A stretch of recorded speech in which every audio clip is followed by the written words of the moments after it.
Good morning, everyone. If you can find your seat and join us, we're going to get started. Great to see everyone, familiar faces and new participants. Thank you all for being here. Looking forward to a great day. My name is Orit Kalman, and I'm part of the DWR development team. Been planning for this, working with all of you. This is the third meeting of our third year with lots of work group meetings in between. So really looking forward to what the day will bring. So just a couple of reminders in terms of logistics. The meeting is live streamed and recorded. Members of the public are welcome to listen, and we throughout the day have a specific time allocated to hear from public comments, asking that you please practice electronic courtesy, turn off, mute your cell phone. Love that we all get to be here in person and connect and discuss things together. So as always, this is meant to be a diverse group of different perspective, experiences, expertise. So we really thrive with all these different perspectives, and we look forward to this being an engaging, innovative, thoughtful, and respectful discussion. That sentence, I think, says it all. So let's see. With that, I'm going to turn it over to Paul Goslin to provide some opening remarks. All right. I want to thank you all for joining here today. Some came a lot closer in town, and some came from a lot farther distances, and I really appreciate that. But I think that really speaks to the importance of the topic today and drought and the collaboration that needs to go on. As you know, drought's really insidious, and it kind of never goes away and creeps up on us. We don't know when it's here, and we don't know when it goes away, and it's lingering. And I think looking ahead to 2026, this is something that's always on my mind. It's I think my first meeting, the last meeting of the DRIP, I was talking about when I was with Butte County. It was always, and even with the department now, something that is constantly a worry of going into the spring. I'm always worried and concerned that we're always in a drought because it's pretty worrisome. So today we are going to hear about conditions coming up, both hydrologic conditions and also water supply conditions, and those are real important. And as we've seen in the state, in the West, things can turn very, very quickly. And the uncertainty of the climate change and the conditions we have, they're absolutely uncertain. We've seen that the last couple of years, and I think we're probably going to see the same with some pretty dramatic dry periods and then some pretty dramatic wet periods. So we need to be prepared. And I think the work that's gone on the first couple of years of this collaborative have been absolutely outstanding, and I'm really looking forward to today's session to build upon the work that's gone on and looking ahead to 2026 and building upon that for the future collaboration. So thank you. Great, thank you. Thanks, Paul. All right, so following up on that, in terms of our meeting objectives, as always, objective number one is that this is really an opportunity for collective learning. We get to hear from each other and kind of expand the way we think about things. So that is continued to be a very important part of what we do together. Objective 2 and 3. Number 2 is, of course, we've been working in 3 focus areas this year. So we're going to further discuss them based on the work of the work groups. And we're going to focus on the 3 recommendations that have been developed and also give updates on where we're going with the other ideas that have been discussed throughout the year. And then objective 3 is now, as Paul just mentioned, we are at a point where it's really important for us to kind of think about the work that we've done to date, and given the urgent conditions and where we are, and start thinking about how we're looking into the work in 2026. So we're going to spend quite a bit of time today reflecting work done and thinking ahead into next year. And to do that, here's our meeting agenda. I think very important to say first that our lunch is going to be late today, so just wanted to make sure you're all aware. As we were developing the agenda, thinking about all the different topics, so hard to fit all this really important discussion into one day of conversation. So late lunch, just wanted to point that out. Also, in the meetings that we've had this year, there was a request to have a presentation on water rights. And so we did not add it to our meeting agenda, but we are planning to have a special meeting where DRIP members are invited to come, and we'll have a special session just on that in either later this year or in early January. So just to point out what looks different about the agenda. The morning is going to be really focused on, as we've done in the past, kind of recap the work that we've done, thinking about the 2024 recommendations and any updates and accomplishments related to that, and also hear from you to weigh in. We'll start with the 2024 communication topic that we're continuing to develop. And for 2025, we have the water infrastructure and planning focus area. After lunch, we'll focus on the other two areas, reducing ecosystem impacts and land use planning for drought resiliency. And we have little more than an hour just really thinking through what next year will be the focus for the DRIP Collaborative. So that's our agenda. And just to note, meeting materials, you have the agenda, you have the 2024 recommendation progress. We also included a summary of all the ideas and recommendations from 24 and 25, just as a reference for you. We also have the summary, the templates for the 3 recommendations, so you can reference that, and an evaluation form. And I'm going to try really hard at the end of the day to remind you to use the evaluation form, not just feedback on the meeting, but also any thoughts that you have to inform our planning for next year. So that's our plan. And with that, we'll do the roll call. Quorum is 14. So I'll just call if you can just let us know you're here. And then we'll just take a few minutes to do introductions with new participants who are joining us today. But let's do the roll call first. Alvar Escrivabu, Anna Schiller, Caitlin Leventhal, Carolina Hernandez, not yet, Emily Rooney, Jason Colombini, Joshua Kale, Karen Mogus, Laura Ramis, Lorena Munoz, Maria Gallego Herrera, Natalie Kuffel, Reggie Collins, Paul Goslin, Sierra Ryan, Tammy McVeigh, not yet, Tiffany Tran, Tim Worley, Virginia Jameson. Great. Thank you for being here. I think we have 17, so we're with quorum. Some of the members listed here were unable to join today, and hoping that Suzanne is feeling better. She was supposed to be here, and she's joining us remotely. So we'll get to hear from you, Suzanne, during public comment today. All right. So with that, just to do some introduction, I'd like to invite Tiffany to just say hello and tell us a little bit about the work you do.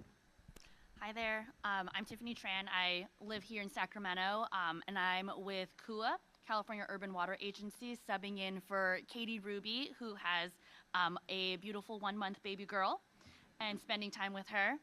I work also with Brown and Caldwell, so working directly with local water agencies, but in my KUA capacity, we represent, the 11 biggest water agencies, which I'm sure you're very familiar. It's the same organization as Katie Ruby, so looking forward to learning more about what you guys have been talking about and participating today. Terrific. Thanks for joining us today. Maria? Good morning, everyone. My name is Maria Gallegos Herrera, and I serve as the Director of Environmental Services at RCAC, Rural Community Assistance Corporation. I live in Visalia, grew up in the San Joaquin Valley and Fresno and Tulare counties, in really small rural communities that experienced water challenges, including some that were impacted during the last historic drought. You all probably know a lot about RCAC, but we work with rural and indigenous communities to help them build, maintain, and operate and/or finance their water, wastewater, and solid waste systems. We do some work with private domestic well owners, and we also have a loan program to help domestic well owners who need financing to replace their well. Really excited to be back in the space. I've spent about 18 years in public service, most of those working with rural and indigenous communities on water and wastewater issues. Thanks for being here. Karen, go ahead. Thank you.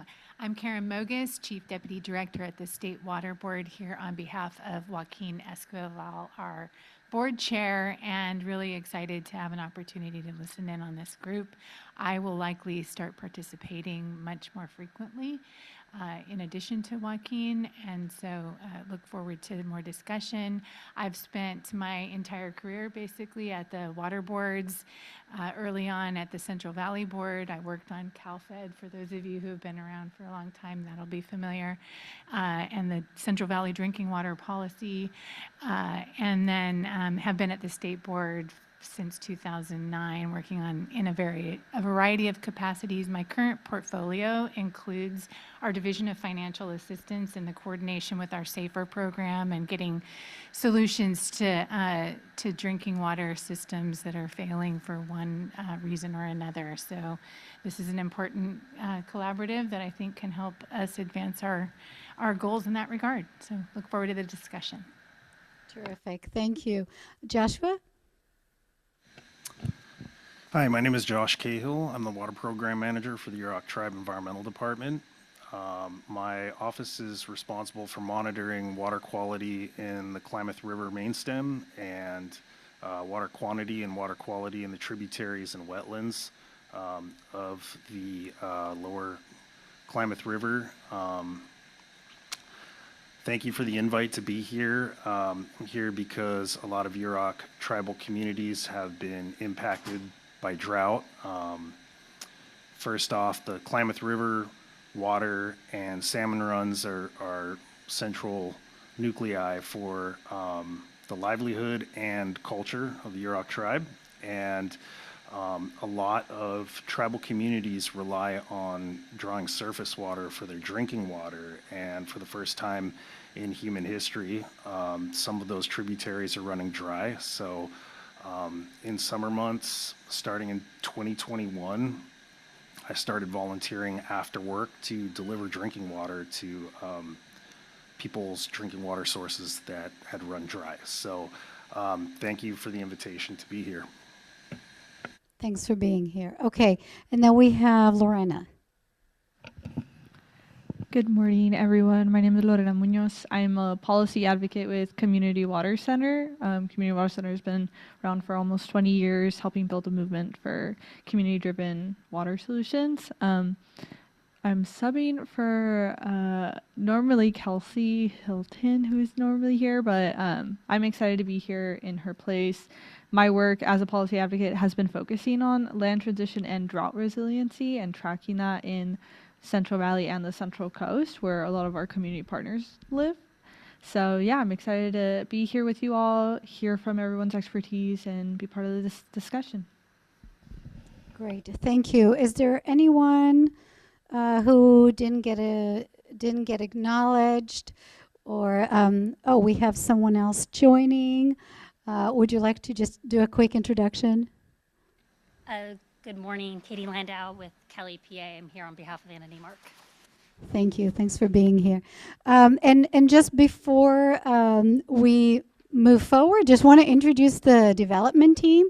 We have Zoe Canavas, there she is, and Julie Ekstrom, and Glenn Lowe, and Anthony Navasera. So just want all of you to I just want to acknowledge that a lot of work has gone into all the various meetings, a lot of thought process and strategizing, and really appreciate being part of the team. And with that, I'm going to turn it over to Glenn. As we usually do, we start with a recap of work to date and how that inform next year.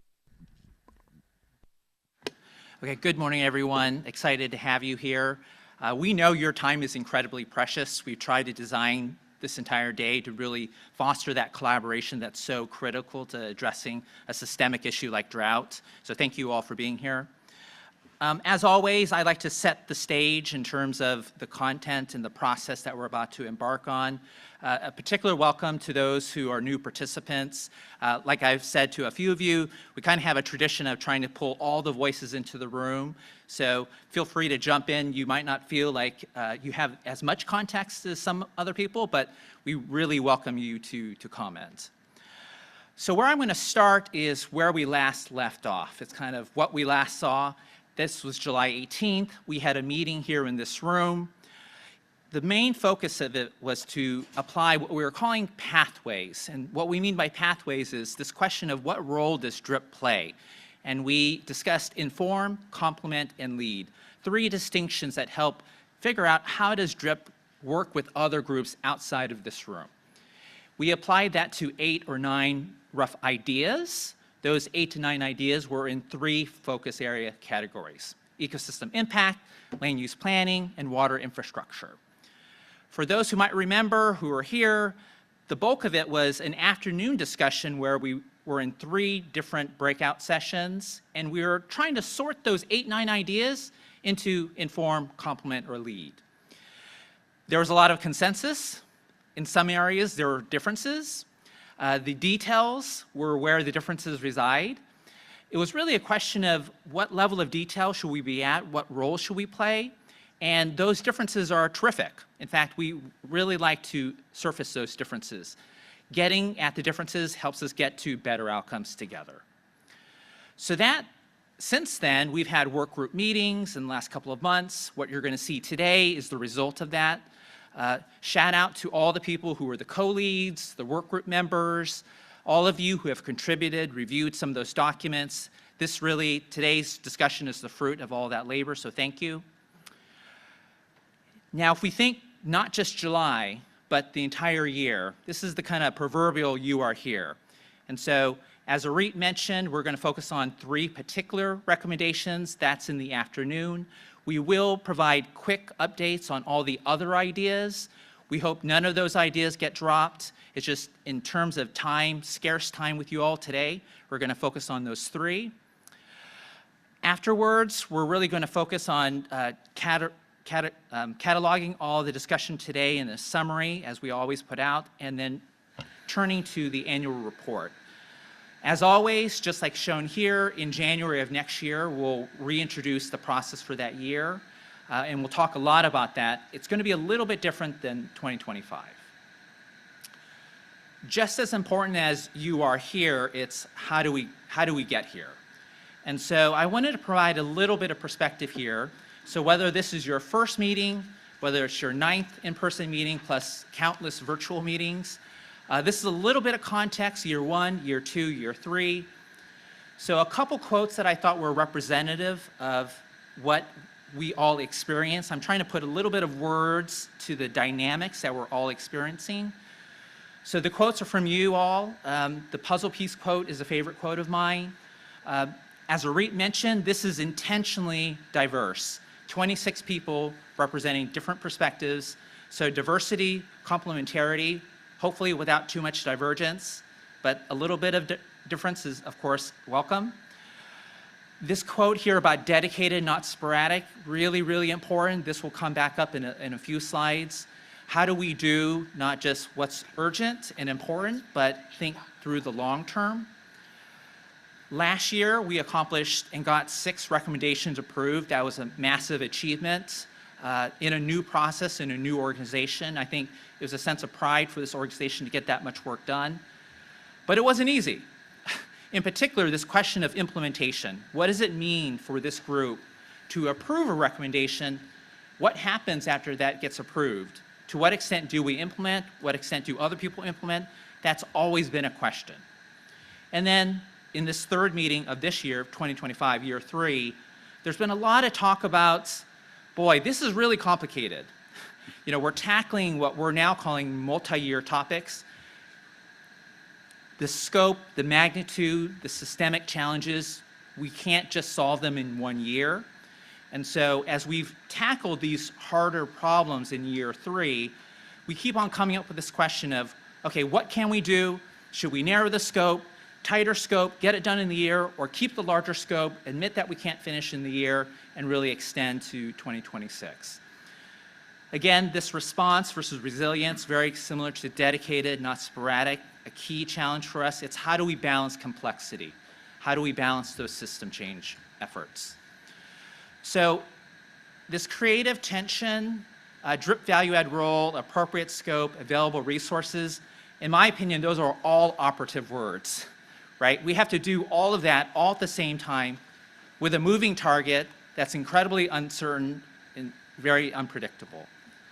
So we all know drought is a dramatic issue. We don't know when it's coming, just like Paul said. And so we've tried to have this mantra of high impact, efficient effort. We haven't always gotten it right, if I'm being honest. That's fine. That's why your input, your feedback is so important. We've been getting feedback along the way, by the way, as we think about 2026, and we're going to have that conversation again today.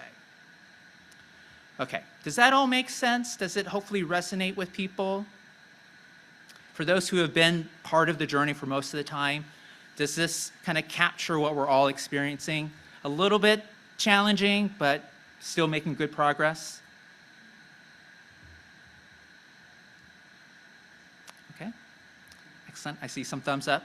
For anyone who is new to the room, any questions before I kind of go on a little bit more about what's coming up?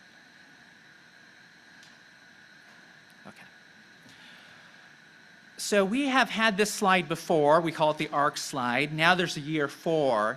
And as Paul alluded to this morning, there's really, of course, this question of if dry drought conditions were to persist in 2026, in particular for Southern California, what do we do differently?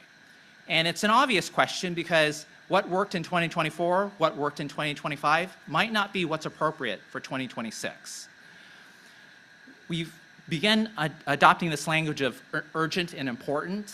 What might it mean for DRIP? How do we surface urgent, important issues that might not have another forum? Might this be the appropriate forum?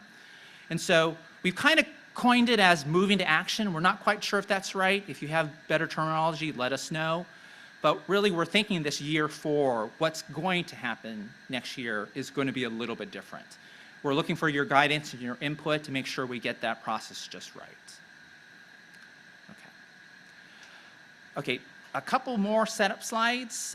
This is the cycle of drought management. For those who might remember in 2023, we used this framework, this 4 quadrants, to really good effect in July and October of 2023.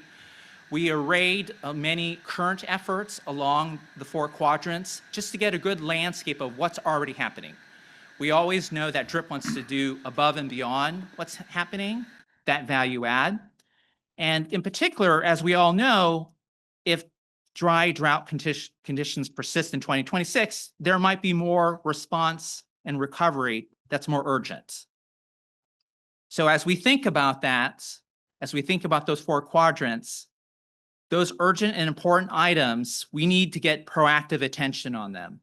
We need to think ahead of what might happen given that uncertainty. And so we have to admit that this very regimented process of doing the ideas, matching that to problem statement, writing up a draft template, reviewing those templates, having the work group meetings, bringing those back in here, all of which will culminate today with 3 recommendations. We might not have enough time to do that in these meetings next year. So how do we surface these quick ideas? We'll talk about that in, this afternoon. So with all that said, it's really up to us to decide. And because things are uncertain, we don't know for sure exactly how this will run, but that's what today's conversation is about. Okay, so with all that said, I'm going to open up to Paul to offer a few additional comments and then to you all. Thanks, Glenn. Yeah, so I think building upon what's been, developed over the last 3 years, I mean, the landscape of drought issues has been pretty vast. You've covered, I think, many of the topics that are, most important on dealing with drought. And I think going into 2026, this is where I think we want to focus in on a deeper dive on sort of the higher priority issues, and probably in a way to, kind of make it a lot more collaborative. And so one of the things I want to talk about, kind of starting to think about towards the end of the day, thinking about the summary and how we go through the actions of 2025, and we'll get through that, and to revisit the items of 2024, thinking ahead. We want to, one, have work groups that are not subject to Bagley-Keene. One, that's going to give us, one, for our own resources, staffing-wise, a lot more flexibility and resource, freeing up. It'll allow us to have a lot more informal interactions with people participating, so we can have a lot more exchanges informally. We can do emails and other things and have a lot more collaboration. We want to get down to almost having maybe 3 focus area topics, but I also want to keep and not lose any of the other work. And I think there's ways we can keep track of the other topics. And some of the other topics are also being tracked in other venues, and like Recharge, there's the Flood-Mar Network and others. And I think there's ways we can, keep the DRIP updated on some of these other topics through, updates and other sort of things. So one, want to have you think about what are the high priority areas that we should focus in on. And, for my mind, one is that we haven't resolved, and Karen and I always spend a lot of time on, like, roles and responsibilities for dry wells. That's something that, was a major item in 2024, and, data on drought and, those things were very important, good paper and recommendations, but that's something I think we, and probably others, we should spend more time digesting that, having a good discussion on it, maybe developing white papers on that. And that would really lend itself to a different type of format that could come back to the DRIP collaborative. So it would be a different type of format going into 2024, but it would open it up for a lot more broader collaborative process. So that's really kind of the setting the stage for this afternoon, thinking about how we wrap up the work for 2026 under this, and then revisiting the items from 2024 and thinking about the 3, let's say, priority areas for, let's say, a deeper dive, but then recognizing we are going to keep track and find ways to not lose some of those maybe other items that maybe are longer term, or maybe things that are captured in other venues, but we still want to keep the DRIP updated and connected with those areas where there may be other venues where they're being acted upon. So I just wanted to put that out there as sort of like where the thought process is on where the DRIP's going. It's building upon the last couple years on that work and trying to build for a broader collaboration. And it would allow for, again, outside of Bagley-Keene, it would open up and allow for other voices to come in, which I think would be, I think for this, a lot, to me, a lot of these topics are very complicated without sort of a singular solution. And I think having those voices come here with different perspectives coming in is really going to be important. Because even like roles and responsibilities, we've been struggling this for a while. There isn't a singular solution, but I think having those perspectives and having discussions in a work group setting is going to be a real good product. And white papers and other things may be good products. There may be good recommendations coming out, but we should let the process play out. So I'll open up to Glenn and open up if there's any thoughts or comments on that. So. Yeah, great context setting. The 350 session is where we'll discuss this at length, but I did absolutely want to open it up. Maybe a few comments, just quick reactions, thoughts, what Paul just said, what I've said. What do you think is most important for DRIP to work on for 2026? Any thoughts? Anna? Yeah, thanks so much, Paul. Appreciate your thoughts and comments, and definitely +1 for allowing for some more flexibility in how we can convene and discuss in ways that allows us to be a little bit more dynamic. I think that is definitely the value with DRIP, is just bringing us together and having opportunities for those conversations. I would love to see a continuing conversation in 2026 about agricultural impacts of drought and improving the resilience of agricultural landscapes. And I think there are many folks sitting at this table that have really unique perspectives to bring to that conversation, that have deep knowledge sets about available resources and probably opportunities for those to be a little more complementary. Great comment. Virginia? Yeah, I also really appreciate Paul's comments and yours too, Anna. I've felt like I've wished this could be a little bit more of a venue for information sharing. Like, so I'm with the Department of Food and Agriculture. We're constantly, especially in a drought year, asked questions about this situation and what's happening, and it's often rapidly changing and very dynamic. And so if this were a venue for more info sharing, hearing from folks at the local level, but also about resources available at the state, that would be really, really helpful for me. And then with our ongoing work, it's felt, I've been concerned that there's processes underway elsewhere in the state, and I've really wondered like how our conversations are interacting with those conversations, and they have, requirements and statutory mandates to deal with some of this stuff. And so to me, if we could, send them our thoughts and hear updates on those things in the future, maybe that would be helpful. But, there's decision-making processes also happening elsewhere. So. Great, thank you. Laura? I was going to echo what Anna said, and the flexibility, because there's been times when I've been hesitant to say things even outside of here to some of the people in here, because I'm like, what was the rule? How many of us are around? And I think that hindered some of that from us. So I appreciate the flexibility. So thank you. Awesome. Thank you. Okay, so, oh, yeah, please. I just want to follow up on something Virginia said, and just asking a question. So in envisioning potentially providing recommendations or input on other processes underway, are you envisioning that being DRIP collectively developing input that we kind of brand as DRIP input into those processes, or how are you thinking about that? I would not say that I have a really thought out vision for this, but I don't know, because we're all coming from such different perspectives too. So if there's like a summary of the discussion that can be provided or something, I really don't know the answer to that. It's worth talking about though. Okay, and I just noticed Katie and then Tim. Yeah, I really just wanted to, say thank you and appreciate the recommendation. And we really support the idea of having a little bit more flexibility and being able to focus on the implementation in the next year. Awesome.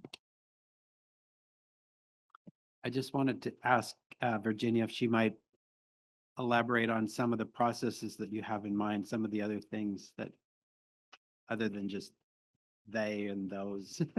Well, and part of the problem is I don't even feel super qualified to speak on those processes, but like there's a general plan guidelines process at LCI.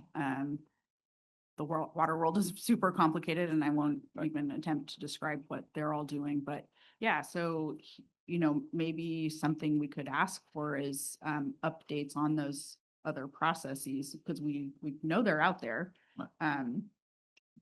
And they're moving on their own trajectory too.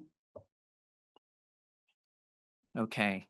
Paul, did you? Yeah, and I'll just follow up on that. And that's a real good point. Like, let's say the LCI or the general plan isn't, let's say, one of the work group areas. I would definitely, and there's been already a lot of work in that. I would see that continuing as sort of maybe, you know, an engagement. Agencies are already engaging with LCI, reporting out. I mean, that may be a report out or a report out on where recharge activities are going, or some of the other areas that have been touched on the last 2 years. I can see, and there may be other topics that come up that would be reported out from one or more of the DRIP members. So I don't see any of those things being lost, because they'll be ongoing, they'll be changing over time.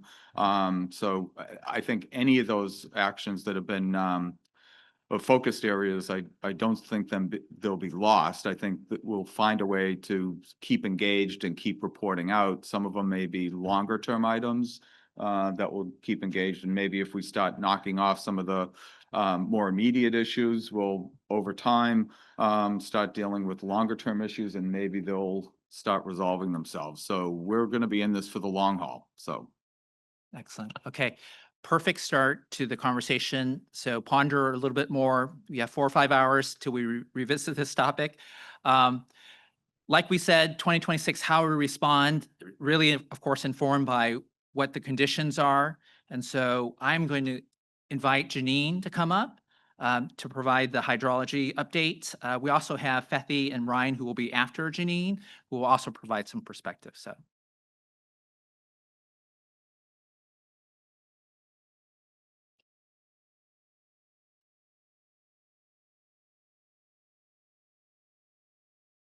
Are you guys queuing up the slides, or? Oh, you just ran them all together? Okay. Well, good morning, everyone. Happy new water year. It is that time of year again when we get to talk about what happened as we transition from the old water year to the new water year. So I'll start out with talking about the wrap up for the prior water year. So we had an abnormally average year in California. We don't do average very often in California, and this was actually the second year that we had abnormally average at the statewide level. So not terribly usual for us.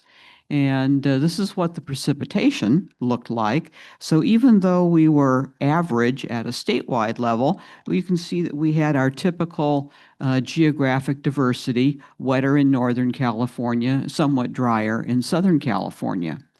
On the temperature side, looking over the whole water year, this is about as close to normal as we get these days. We were warmer than average, but not much. And realistically, almost every year in this century has been warmer than average. So we're a little bit warmer, but not too bad. This was very different from the setup last fall going into the water year that just ended. And if we focus on the latter part of the water year, the summer part, this is where we think about what does the setup of the last water year mean for wildfire conditions, particularly in the fall, knowing that in Southern California, especially, peak wildfire season is, right around now through November. Fortunately, because of the shall we say, activity in the tropical world in the Pacific Ocean, Southern California has gotten a couple of good hits of moisture already this fall, which has really pushed back or mitigated some of that wildfire risk. Just looking at reservoir storage, generally average for most of our major reservoirs. That's a good thing. I should say that's reservoirs in California, because if we look at the Colorado River Basin, we're still seeing these long-term pesky conditions associated with the drought there. You see the line marking the current time period, and then projections on the Bureau's operational reservoir model going forward. The green line is the median of the most probable forecasts. blue maximum probable, red minimum probable. Significantly, the red is dropping well below the line, into shortage territory for us in 2027, and I'll come back to that in a minute. But Colorado River this year, they had almost 100% rainfall year. However, runoff was literally only half, 50%. Which is an indication of continuing impacts of warming in the system, but really focuses on the problem that we've been experiencing in the Colorado River Basin, which is even though it may rain, it doesn't make it to the reservoirs. And if we look at groundwater storage, it's been improving at a statewide level, courtesy of our very wet water year 2023, or I should say improving in some areas. We still have the obvious long-term problems in the San Joaquin Valley, which are very long-term in scale because of the decades of overdraft there. But noting that particularly in much of the Sac Valley, Central Coast, Southern California, pretty good conditions, keeping in mind that some of those Southern California basins were under a management structure long before SGMA came around. So unfortunately, because of the federal government shutdown, I can't show a more current vision of this slide because the website is turned off. This was the last available image of Eddy, which is a short-term index of dryness in the system that basically relates evapotranspiration and the thirst of the atmosphere or evaporative demand. Normally for us in California in the summer transition into fall, you would see warm colors. Just because of the way our climate system works. This is definitely not as bad as it has been in some prior years, most of the dryness focusing on the Central Coast area. What this index is really mostly used for is for flash drought in the Midwest for non-irrigated agriculture, things like grains and soybeans, but it's also a good indicator to think about wildfire risk conditions, and that's why I showed it here. And since this was September 24th, this was before those couple of big storms that hit Southern California.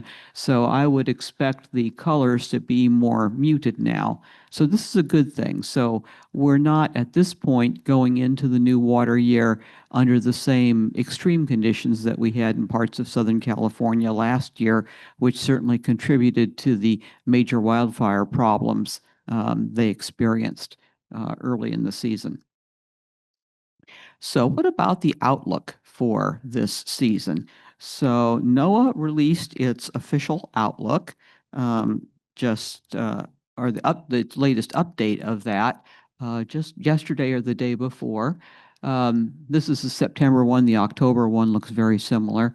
And it's what we call a canonical La Nina outlook, in which they say that the southern tier of the U.S. will be drier than average, noting that they do their outlooks on 3 months periods. So this is DJF, December, January, February, which coincides to our wettest part of the winter. So this is the official outlook. But here is their track record with these forecasts. And I know I've showed you this graphic before. I keep bringing this up to remind you that the skill in forecasting at this time period is basically zero. The white area on the map, I should say this is a Heidecke skill score, which I won't try to explain, but this is how meteorologists grade forecasts. White areas on the map mean that you have no more skill than predicting average weather conditions. Obviously, most of the map is white. The areas that show a little bit of color, the highest colors or the darkest of the warm colors on the map, Florida, that's a score of about 40 on a metric that goes to 100.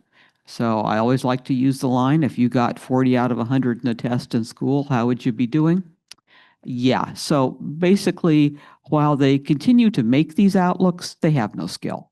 And they're heavily covered in the news media, which is unfortunate because it gives people the wrong impression. And in particular, it gives people can give people the wrong impression in extreme years. Our most recent really extreme year was water year 2023. Their forecast was exactly the opposite of what happened. Remember, this was our very wet and cold year. So, I like to tell my friends at NOAA that their outlooks are really horoscopes. You read them for entertainment value, not because you use them to make any decisions. You shouldn't because, as their own metrics indicate, they have no skill. Why do they have no skill? Well, a lot of the answer has to do with ENSO, El Nino Southern Oscillation conditions. So the meteorology community really discovered ENSO back in the mid-1990s. And at the time, they made a couple of good long-range forecasts based on ENSO that turned out right. So they thought, hey, problem solved. Well, unfortunately, all the forecasts after that didn't turn out right. But because they don't have any other tools to work with, they keep using ENSO. The thing is that ENSO does not work well for much of the country, including California and the upper Colorado River Basin. Work that we funded with the research community, couple studies, one with UCLA, points out that the ENSO influence is responsible for maybe 25% of California's average annual precipitation. Another study done for us by Scripps points out that the reason ENSO is pretty meaningless in California is because atmospheric rivers are not influenced by it at all, and they're what shape a lot of our swings in extreme weather. So this is the problem, but because the news media insists on beating the dead horse on this, I am showing you the official ENSO forecast. The actual current measured conditions are the purple line with, I guess those are triangles? Yeah, triangles, which is the observed condition showing that we're in La Nina, not a particularly strong one, and a variety of model runs that show the La Nina conditions continuing. Most of them basically terminate it pretty early in the wintertime, and it's not particularly a strong La Nina. The one sign that ENSO conditions do give us in California is that Southern California is sometimes, but not always, dry in La Nina years. But a couple of the wettest years in Southern California's history were La Nina years. So, not something we can take to the bank, but we recognize that this is the only place in California where we have much of a signal. And just pointing out that we at DWR have been putting a lot of effort into trying to get NOAA to improve its precipitation forecasts. And if you're interested in more, that is our lobbying website for this subject. Basically, the reason that progress hasn't occurred is because the federal government hasn't invested in the needed research to do so. Right now, operational weather forecasts only have skill out to about 7 days. Although they actually run the models out to 10 to 14 days, you really can't trust much beyond 7. So focusing a little bit on Southern California, just because of the La Nina connection, and starting out with the Colorado River, which is an important supply for Southern California.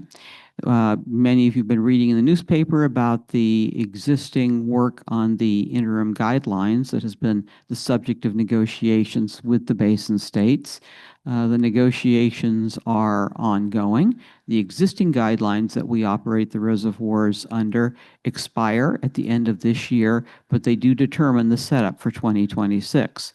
Right now, the expected conditions for 2026 is that we will be in the same shortage framework that we're in this year, this calendar year, which is that Arizona and Nevada are shorted, as is Mexico, but California doesn't take a shortage because of our more senior water rights. However, interesting little twist, under the current guidelines, there's a provision that if the forecasts out to a year out show that the modeled elevation of Lake Powell will drop below a particular trigger elevation, we enter into a consultation, and that trigger was pulled a couple of weeks ago. The time period in the model forecast that suggests when the elevation of Powell might fall below the trigger is basically midsummer. And at that point, the guidelines would call for reclamation to reduce the release to the lower basin down to 6 million acre-feet a year to make that target. That would be a big deal, But at this point, it's based on a modeled outcome with no hydrology on the ground yet for this winter, and it's a minimum probable forecast. So hopefully it won't happen, but have to mention it as a possibility. And I'm going to mention something that my colleagues from the Water Use Efficiency Program will be talking about in a minute, and that's the annual supply and demand forecast, which DWR is now required to do by statute. Basically, this looks at the larger water suppliers that are big enough to be required to do UWIMPs, and it's showing that the majority of them either A, don't expect a shortage, or B, may see a shortage that they can manage with their existing contingency planning. And just to give you the preview of who are the ones that were showing a shortage, the real reason I'm showing this slide is to talk about MWD in the Colorado River system for a minute, because they are on this table. The reason they're on this table is that they are predicting that they will probably be short on the State Water Project side, which they often are, just given the ability of our project to deliver water supplies. And this was actually done before the consultation item that was triggered for the Colorado River system, so it doesn't include that. But MWD, remember, is a wholesaler, and the retailers that they serve expect to be able to deal with any shortage from MWD via their own contingency planning. This is actually MWD's most current supply-demand assessment for the water year. They're actually still putting water into storage, largely because demand in their service area continues to be driven down by conservation. So that is providing a source for them to put water into Diamond Valley Lake. So in terms of what if we have a La Nina and next year is dry, I really don't see big impacts in Southern California, because that area is well managed in terms of its imported supplies. The one area of risk that I would remind folks of is the people on fractured rock groundwater. This is a slide actually from 2 droughts ago, illustrating where the systems are that are too small to be required to do UWIMPs, but are on fractured rock groundwater.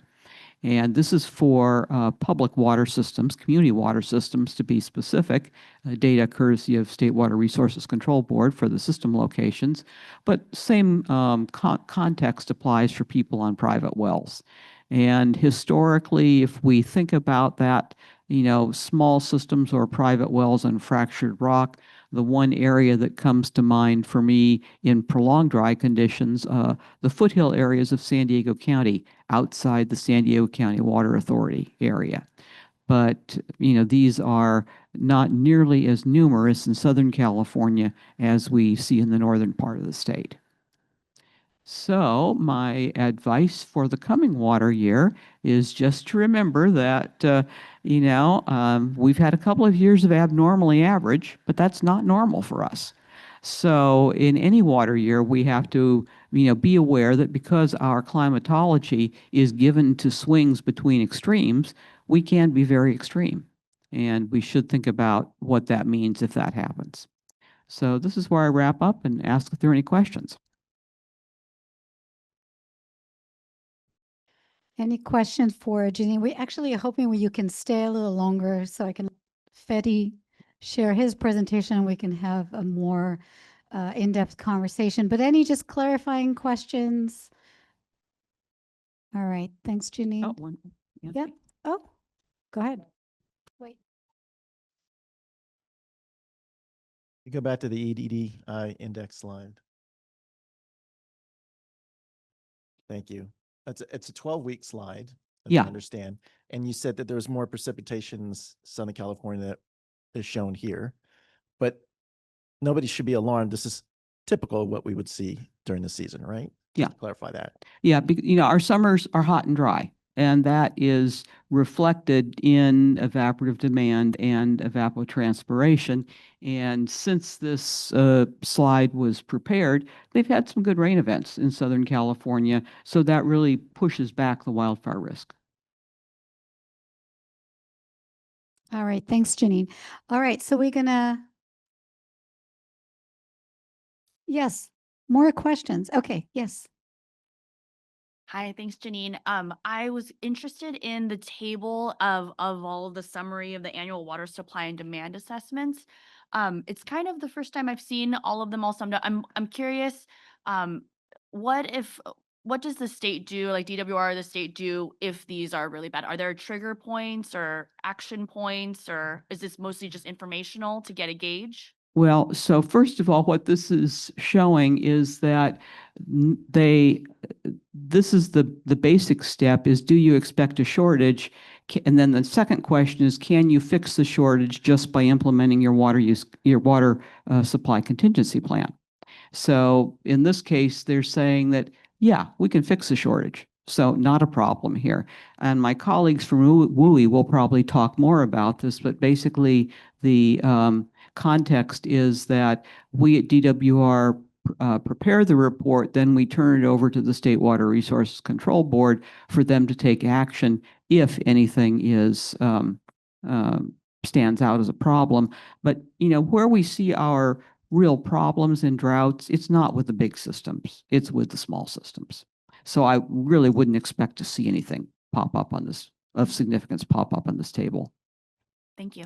Yeah, and we're going to get into the assessment in just a minute. Go ahead, Reggie.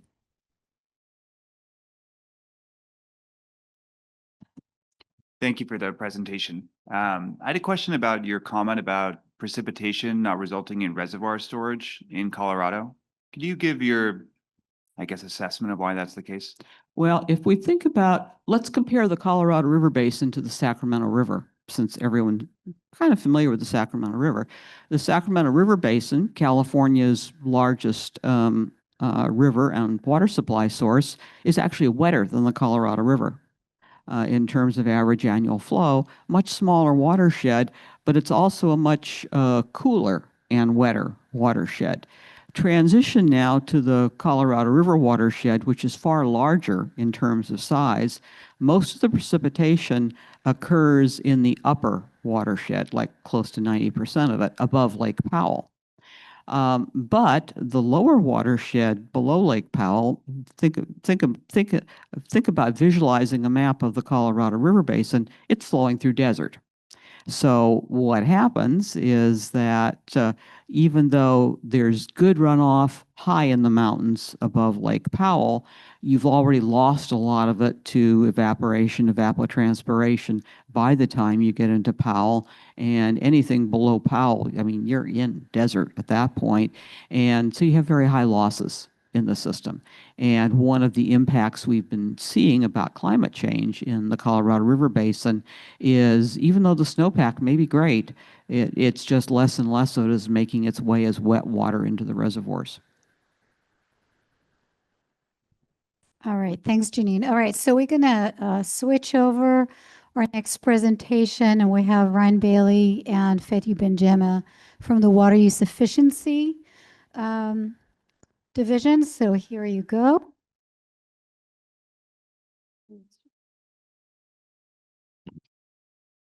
Great. Can you hear me okay?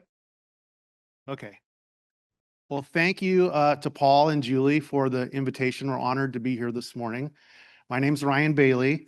I'm the Water Use Efficiency Branch Manager here in the Division of Regional Assistance, and I manage that branch along with 3 section managers, and one of which are with me today, and that's Dr. Fethi Benjema. So if you're working on pronunciations, Fethi Benjema, and he's really the one that you want to hear from. So I'm the opening act. So when I'm thin on time, just get the hook out, and then Fethi will come in and talk more substantively about this.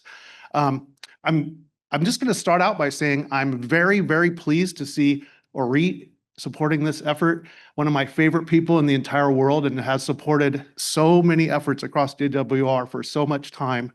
And I see that Glenn is cut out of the same cloth. So kudos to both of you. So I'm going to just kind of sorry about that. I'm going to try to tell the broader story. So let me advance the slide here. Okay. So if you like reading California Water Code, here you go. Got this up for you to stay awake. And so what's this about? So the 2018 conservation legislation that we call Making Water Conservation the California Way of Life created something new, which is an annual stress test, if you will, for suppliers. And this is urban water suppliers. So the 400 some odd kind of larger folks that we spoke about earlier. For them to take the water shortage contingency plan from their urban water management plan and to really take it out for a test drive, make some assumptions about how much water that they would expect or anticipate in a dry year, and they make some judgment call about what dry year they use, the driest on record or what have you. And it's really an exercise in trying to make ends meet, supply and demand. Now, if the supply is lower than what they would expect unconstrained demand, that's what the water code talks about, is what would the demand be generally before you start constraining it, right? Managing demand. When you hear demand management, that's all about trying to reduce water use. So taking a look at the supply they would expect in a dry year, what other arrangements they have for additional water, what wells they may be able to bring online as a contingency, and seeing where it shakes out. The second part of that is looking at the actions they've identified in their water shortage contingency plan and say, okay, to make ends meet, what level of action would we trigger to constrain demand in our service area to make those ends meet? So they have a series of levels of actions. Fetty will talk about that more. And so this is kind of a synopsis of that. So a couple of things I want to say before Fetty comes up. If you're looking online for this summary report that we do each year, it is called the Annual Supply and Demand Assessment Summary Report to the California State Water Resources Control Board. That's a mouthful. So I am happy to report that this now has a bulletin number and bulletin name. We have a longstanding tradition in DWR that we use bulletins. This is the first bulletin that we've ever had in our water use efficiency branch. So now when you're Googling this, you can just put in Bulletin 161, which I feel like that's a tremendous success.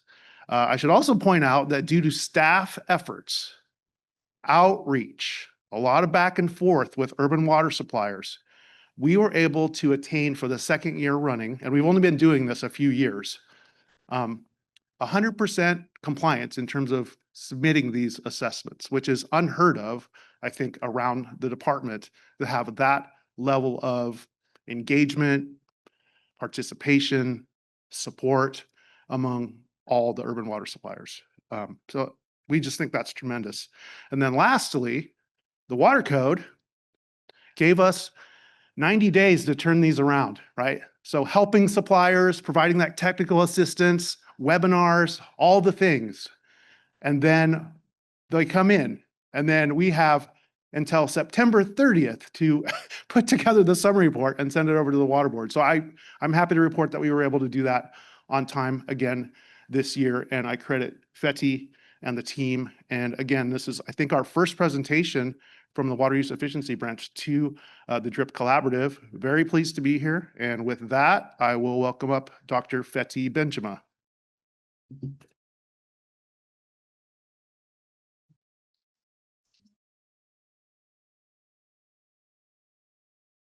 Thank you, Ryan. Again, I'm Fetty Benjamin, managing the Water Shortage Contingency Planning section within the Water Use Efficiency Branch here at DWR. I second Ryan. I'm happy to see Orit. She's been involved in developing the guidelines for this exercise, the annual supply and demand assessments, a few years ago.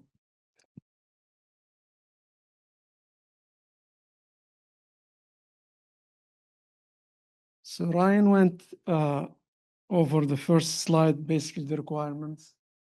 One of the important things to look in the requirements is that, as Janine said, predicting or projecting hydrologic conditions for the next year is almost, shall I say, certain or uncertain.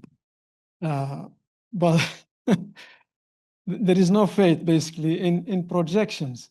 But one important thing here is that the Water Code is requiring agencies to assume next year is dry. So they don't have to project how it's going to be. They have to assume it's dry. So this planning exercise is to prepare for the worst. Assume you are not going to get additional or very little supplies next year. Are you going to make it? So that's one term we need to keep in mind in order to understand the results of this exercise. The other term is, they look, or they, in their calculations, they consider unconstrained demand. That's another term we need to keep in mind in order to understand the results of this exercise. Oftentimes, most of the agencies have things in place, water conservation measures. So the unconstrained demand is kind of not really their actual demand, it's something more. Here we see how the gears turn and how this exercise relates to the big picture in water management planning, the urban water management planning, and the water shortage contingency planning. Both the UWMP and the water shortage contingency plan include procedures for planning to address droughts and shortages in the future.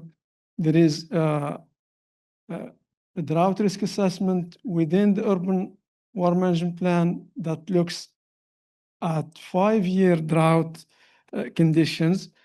And the water shortage contingency plan also includes or lays out the procedures on how to do these annual assessments. Based on those things, and based on current year conditions, suppliers are asked to assume next year is dry and project how much supplies they have, project what demand they will need to meet. Again, even demand is, I would say, dependent on a dry year. Demand during a dry year is different from demand during a wet year. People irrigate their landscape more. There is more demand for water in hot conditions and things like that. So it's not just the supply that is dependent or affected by dry year conditions. Once they do the assessments and they compare their supplies, projected supplies and projected demands, and calculate that percentage of shortage, if any, then they will look into their shortage contingency plan and see what actions they have in the toolbox of actions to address that shortage, and submit a report to DWR as required by the statute that shows those calculations, what shortage they expect, if any shortage, what actions they plan to undertake. This is the timeline. As I mentioned, the big picture planning is the urban plans, the shortage plans, those on a 5-year basis. The annual assessment is a yearly test drive, as Ryan said, of the shortage planning that will be done every year, assuming next year is dry. As a department, we need to summarize the status of urban plans, shortage plans on a 5-year basis and submit a report to the legislature. As well, we need to summarize the status of the annual assessments and submit a report, Bulletin 161, to the State Water Board. So the annual water shortage assessment reports basically The purpose is to have the suppliers prepared, identify actions to respond to any anticipated shortages. At the same time, it informs the state on potential supply shortfalls in the coming year. One thing to understand here and how the state board is the recipient of this summary report is that the statutes gives the state board authority to impose restrictions in the event of drought emergency. And the statute is telling the state board in case of drought emergency, they recommend, the legislature recommend that the state board considers local actions and planning first before imposing top-down restrictions or actions. So this exercise helps in the sense that urban suppliers will show their local actions that would be used to address shortages in the future. So the summary of this year's Bulletin 161, as mentioned, 446 urban suppliers did successfully complete their assessments and submit their shortage reports to DWR. That's 100% compliance. Kudos to staff who did a stellar outreach and technical assistance to the suppliers. We have one small supplier that voluntarily submitted in addition to the required urban suppliers. Here, the geographical distribution of those shortages, even though there is a difference between shortages at the supply on the supply side and shortages on the hydrologic side. There is a little bit of a coincidence here. We know that Southern California is kind of short this year in terms of hydrology. Same here, we see most of the 20 or so suppliers that project some level of shortage are within the South hydrologic region and the Tulare Lake. But that is not because of the current hydrologic conditions. It's more related to where they get their suppliers, their supplies, and estimates of how much they think they will get next year. In response to the shortages, suppliers need to identify actions. And we are telling urban suppliers, if you are implementing actions, tell us what actions you are implementing, even if you don't have a shortage or don't expect a shortage. This is the statistics of the actions that are being implemented in light green, and actions that are planned to be implemented next year if it's going to be dry. Obviously, you can see that more actions will be implemented if it's going to be dry, more than what is implemented currently. And the top implemented actions or planned to be implemented actions include fixing leaks, restricting outdoor irrigation, restricting CII water use, certain CII water uses. And most of these top actions do rely on customer involvement in order for a supplier to achieve reduction in outdoor water use or in certain CII water use. Their customers, either domestic or CII, need to participate. So as a result, one of also the top actions is customer outreach and public outreach.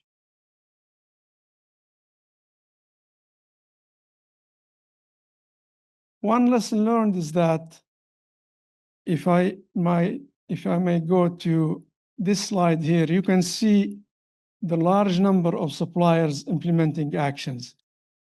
For example, the outdoor restrictions, there are two types of outdoor restrictions here. One is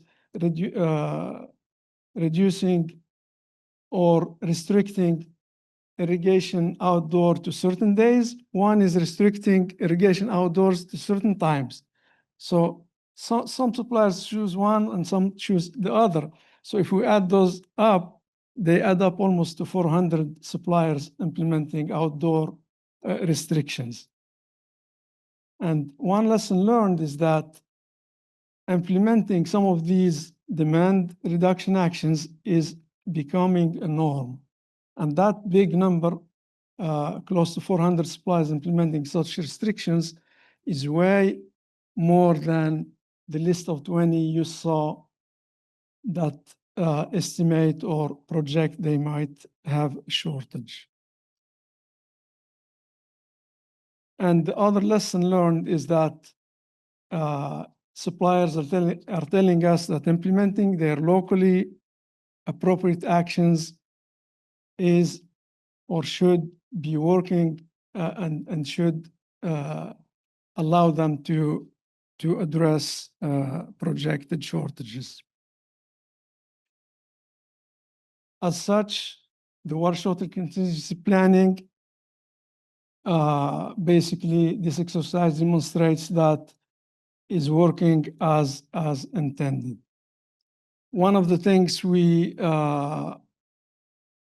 discuss and brainstorm with suppliers when they tell us in their draft reports, sometimes they share with us their assessments.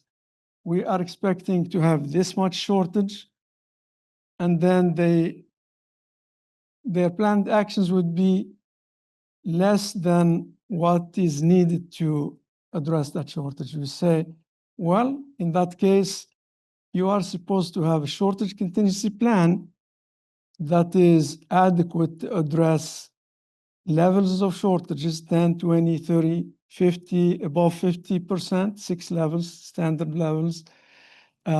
If you think you can't, then you might need to look closer to your shortage contingency plan and update it. And that is one option that the legislation gives to suppliers to update their shortage plans on a regular basis. And this exercise will help them identify the need for those updates, even outside the 5-year cycle that is a standard time step for updating those plans. Again, Ryan, yeah, please.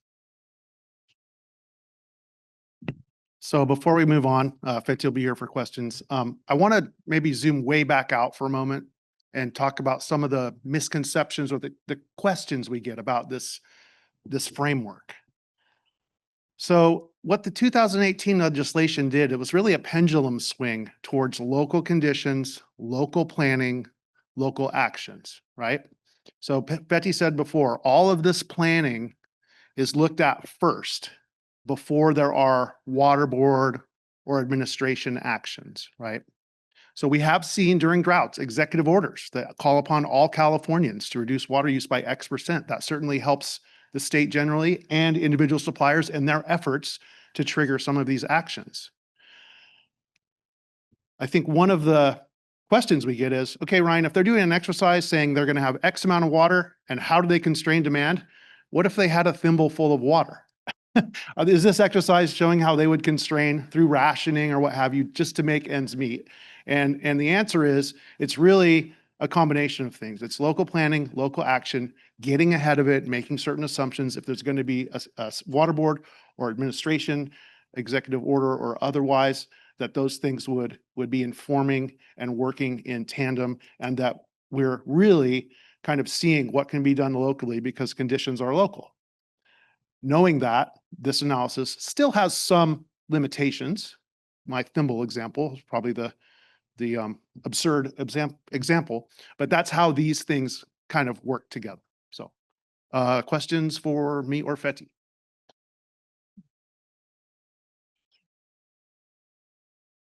Go ahead.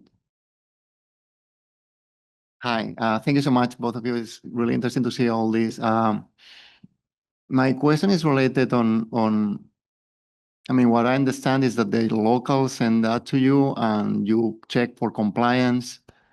Is there any check on the state of, I would say, like the validity of the risk of what they send or the reality? So does the state has any role in ensuring that this data is accurate? We provide guidance, and you have a guidance document on the website that will guide suppliers step by step on what they look for and how they do their estimates and things like that. It's their own suppliers, their own local decisions. There is not much we have to validate, but we look at their reports, and if we see something that makes no sense, and we came across several of those, we contact the agencies and discuss with them and ask for clarifications. And oftentimes it works where they, it's kind of, we are the second eyes to look to help them identify if there are any mistakes or errors in their assessments. And Alvar, if I can just even expand on your question a little bit beyond the validating the results, I'm curious, what are the opportunities that the state sees in terms of using the information that the water supplying are using? What are the opportunities there to actually use that data and information? There are several opportunities. One of them is for the state to be informed on supply conditions at the supplier level for the next year. It's very helpful. And especially it identifies those that need help. I know like a couple years back in the 2022 round, it was the peak of the drought.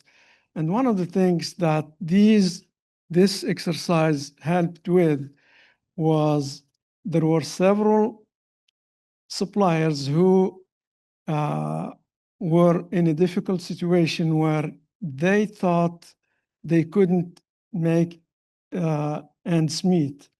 And this exercise was kind of a documentation to help the state provide some assistance to some of them.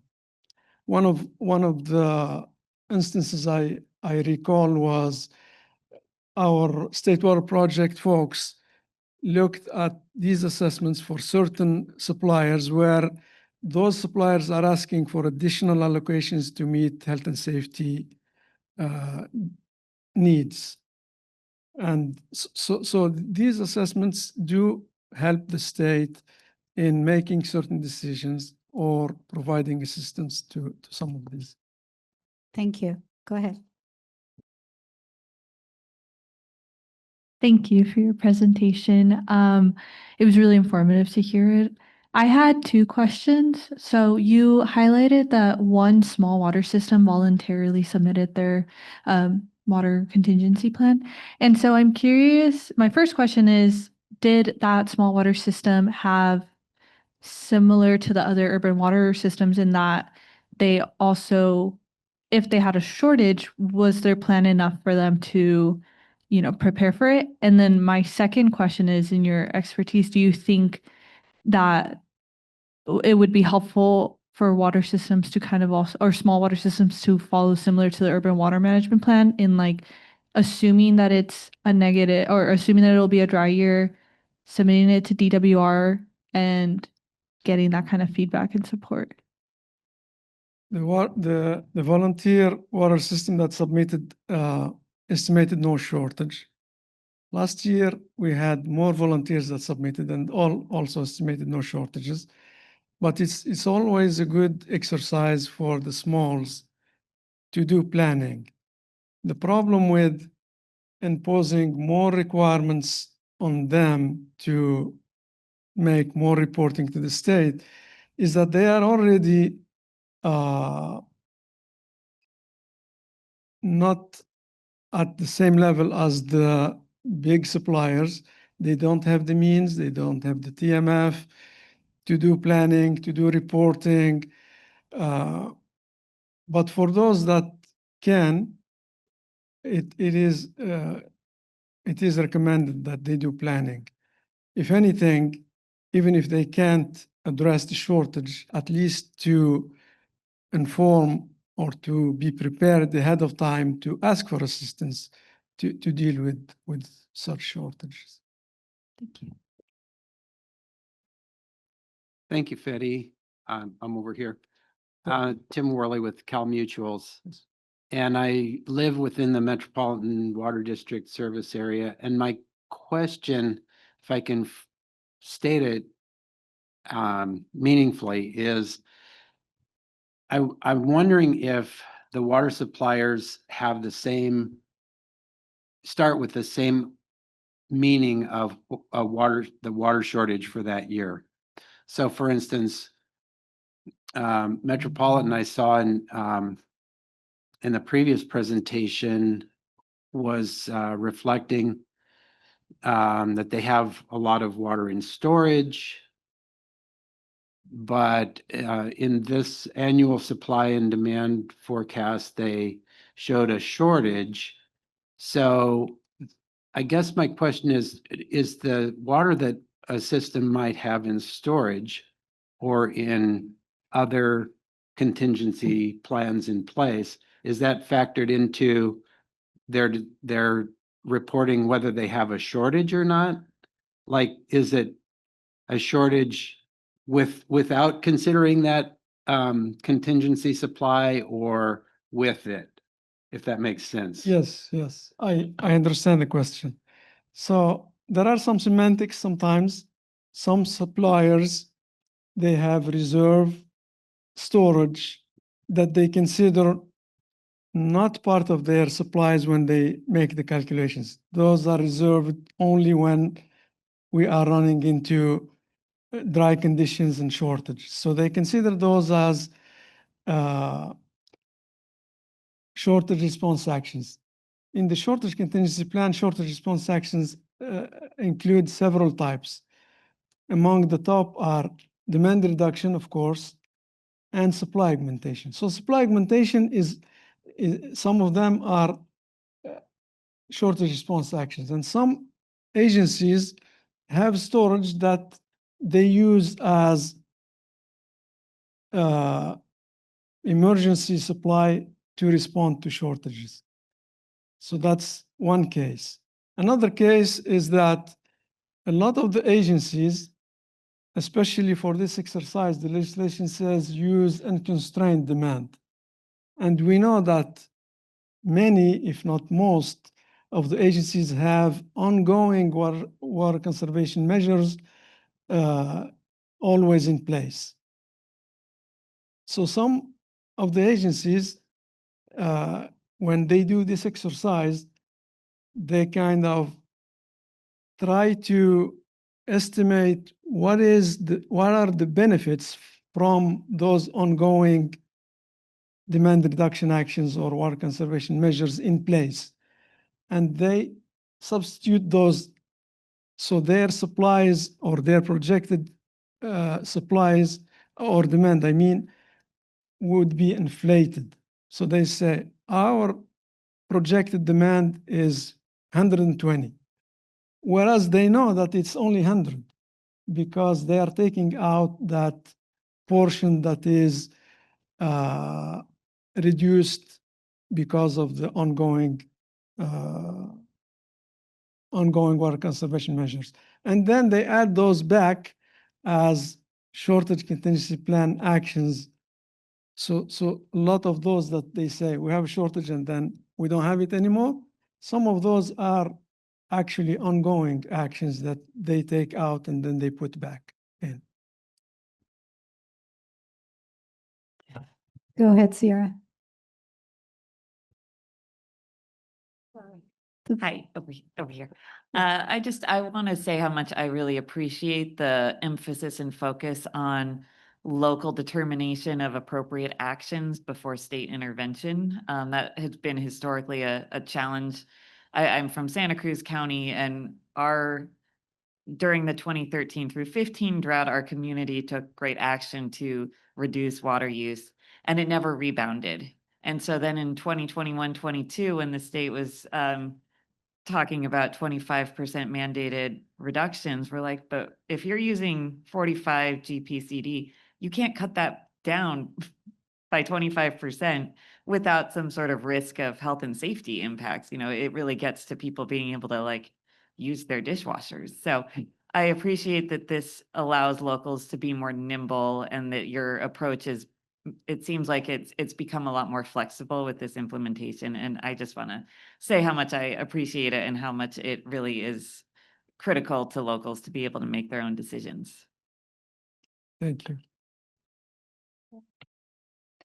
Tiffany with KUA, and I wanted to reiterate actually a lot of what Sierra was saying about the local impacts, just because larger water agencies, especially in Southern California, have been going through these large conservation campaigns for 30 or so years.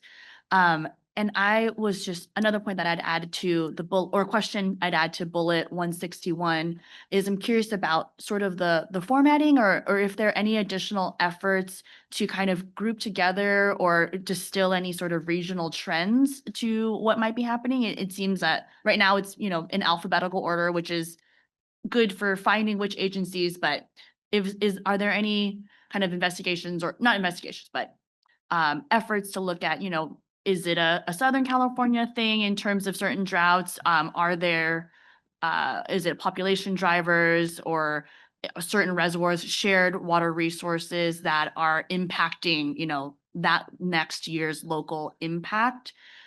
It might be helpful to kind of trace back, you know, what do we do from here? Like if there are any state or policy questions in the future. Bulletin 161 does include a summary of statewide supply conditions, which is basically showing what Janine was showing, the hydrologic conditions, the reservoir levels, the snowpack, and so on. But that doesn't translate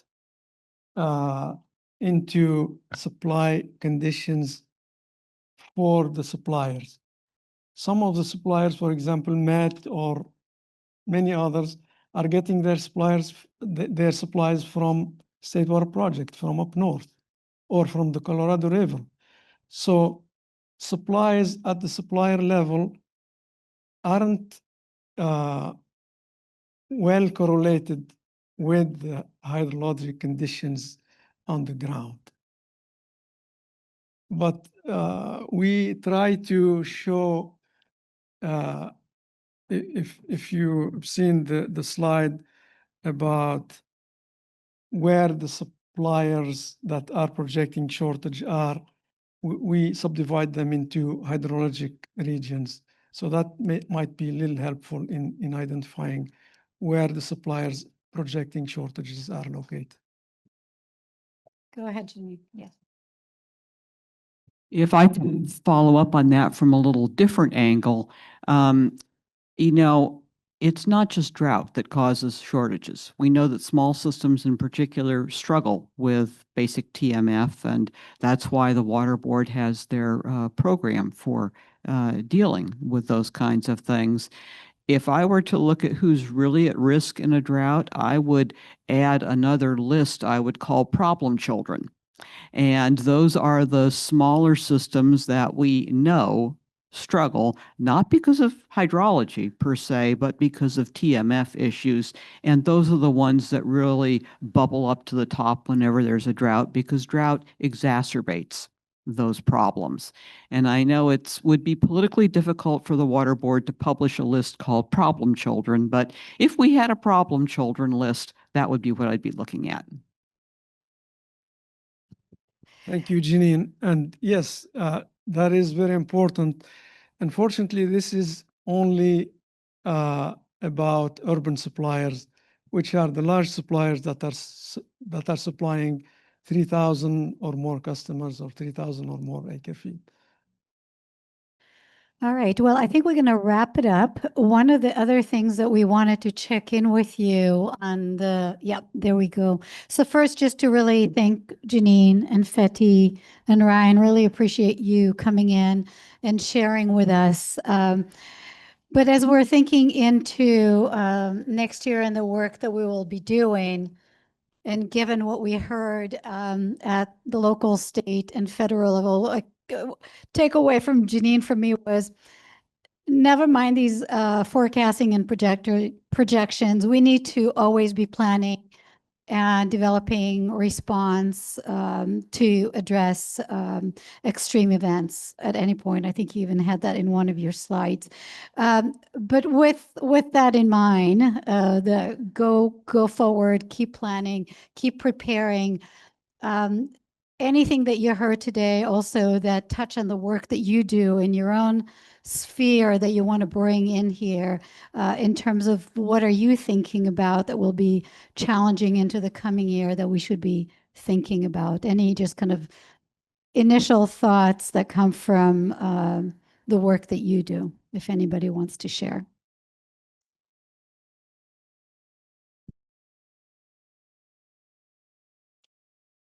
Any challenges or projections, things that keep you up at night?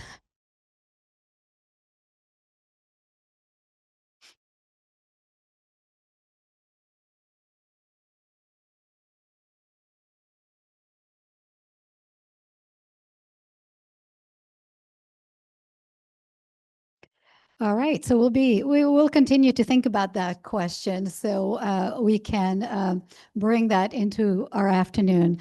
Thank you, Oliver. Thanks for playing my game. I appreciate it. Like the silence here. I mean, there's one thing that is at least happening on academia right now, and it's ongoing challenges and funding situation with especially the federal administration.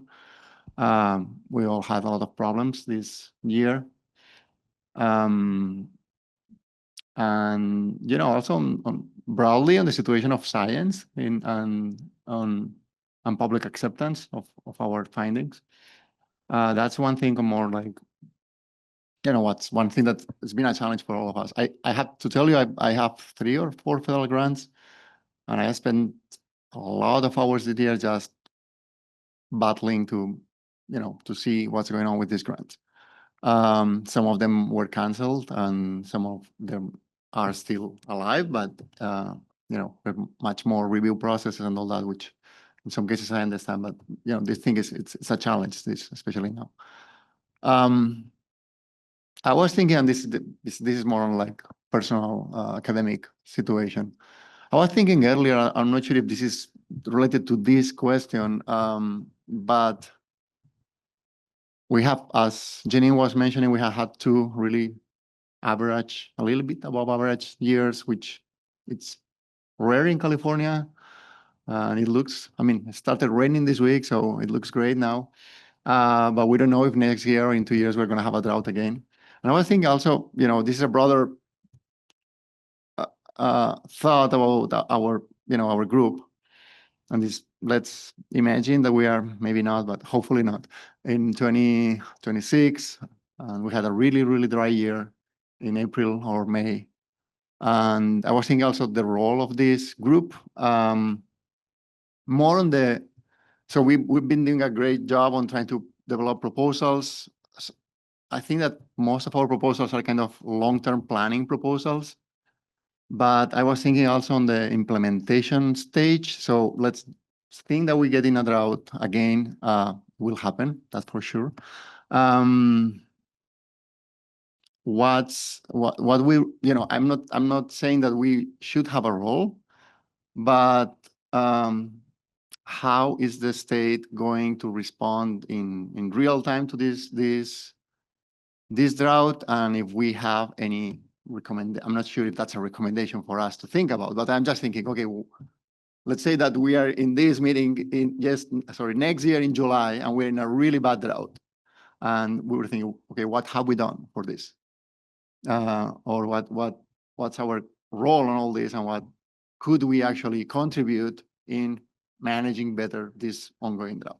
I was just having this thought before. Yeah, I think that is exactly the question that we want to come to today, right? As Glenn was going through those quadrant of management, which of these quadrants do we need to be effective, value add, make sure that we're integrating into other work that is being done? Where is our place to kind of have that push to advance things? I think that's definitely something to come back to this afternoon. So thank you.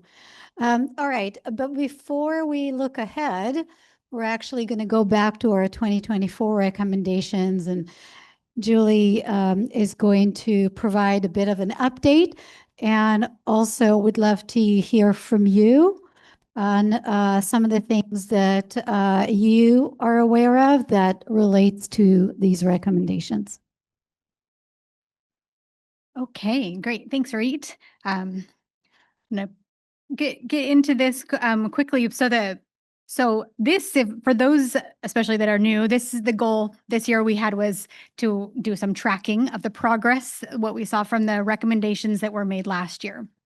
And so just a flag that Zoe has sent out, the asking for input. We always will take input. So if you ever think of anything, please just email us, or you can fill the form, but that we really rely on that to keep track of what's going on especially outside of DWR. We can handle what's going on inside DWR, but so you'll see a little heaviness with the DWR and LCI. Thank you, LCI. Okay, so along the left here, you'll see that these are the focus areas, especially for those that are new. And so we had the drought relevant data focus area, the drought preparedness for domestic wells, and then the definition and narrative around drought. And so and then the members, you guys developed recommendations and then approved these 6. And so those are kind of within the focus areas. But so recommendation number 1, we saw some advancements that we're trying to keep track of. So we're going to hear an update from Glenn. He's going to share about a workshop in just a minute, but also I wanted to share that the LCI's Vulnerable Communities platform was just released. So just last week, this week. Okay, very, very exciting. Long time coming, but really exciting. So that, and that might be something that we go into in another time, but it does include drought indicators and has a lot of space for advancing those, that I think that this could be a really good group, parts of you all might be really interested in of how to advance that within the Vulnerable Communities platform, because that's going to be really well used and exciting. So for the second recommendation, was again LCI for their ICARP, the Climate Adaptation Resilience Program, their climate services division. They're still documenting the drought related tools and data, and that's going to be published as part of the documentation and guidance for the Vulnerable Communities platform. So that is still a work in development. For recommendation number 3, this was about empowering county drought resilience planning for domestic wells and state smalls. And so the one new item that we wanted to share here was from the University of California, has an agriculture and natural resources program that spans across maybe all of the UCs. And so researchers from that program, including UC Merced, have started a project looking closely at the county SB 552 plans, and also looking at, interested in the county needs for the future of implementing SB 552. So this is around domestic wells and state smalls, and to remind you that the county is the hub of the what gets pointed to hold a task force and to have this plan for the domestic wells and state smalls. So we're really looking forward to supporting this effort as it advances. Otherwise, on that front, on that same recommendation, same work continues in full force supporting counties. We have DWR and CSAC. Thank you, Caitlin. We've continued the monthly webinar series for county staff to hold a learning and discussion space. Ari is in that too, Zoe. Thank you. And then we also have a county drought planning assistance program that's still ongoing there. And I'm going to speak to that in just a minute after we hear from Glenn.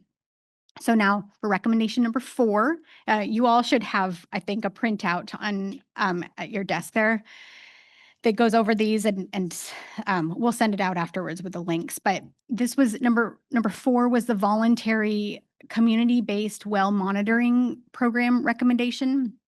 So this has some exciting progress. So and again, this is coming from DW because we know what's going on inside of DWR. So we're not always going to implement all of these recommendations necessarily, but this one really fit well into this larger effort to enhance groundwater monitoring statewide.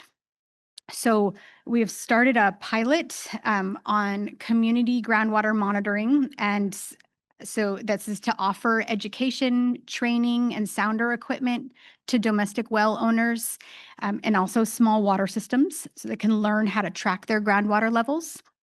And so those who enroll in the program to share their levels can borrow equipment that's needed to take these measurements. And so a pilot has launched. There's lots of learning here about how to make this work and how to make it successful and smooth. That's launched in Elk Grove, south of Sacramento region. And in collaboration with Sacramento County, Suzanne Pecci is on Zoom today. Couldn't make it, but she's also involved. And also a pilot has started with a small water system in Yolo County. So to work out those kinks. So that's really exciting, and we expect that to go have a lot more to report. And so for recommendation number 5, this was on the roles and responsibilities of domestic wells. And I think we're going to talk more about this today.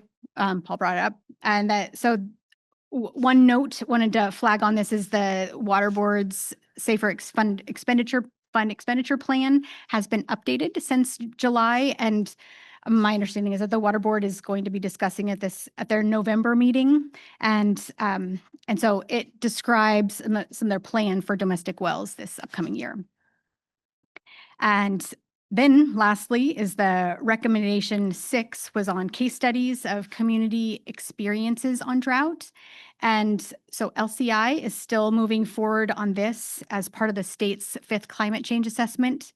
And they are still taking input from interested, especially DRIP collaborative members who want to share their experiences from past droughts so that can get them documented. And there's a template that comes with that. Okay, so now before we hear a little more about counties, we're going to hear from Glenn about recommendation number 1. Yeah. So opportunistically, there was a workshop on August 19th. So a little bit of setup, the California Water Data Summit, 2-day summit hosted at UC Davis. There was a pre-meeting workshop specifically on drought indicators and metrics.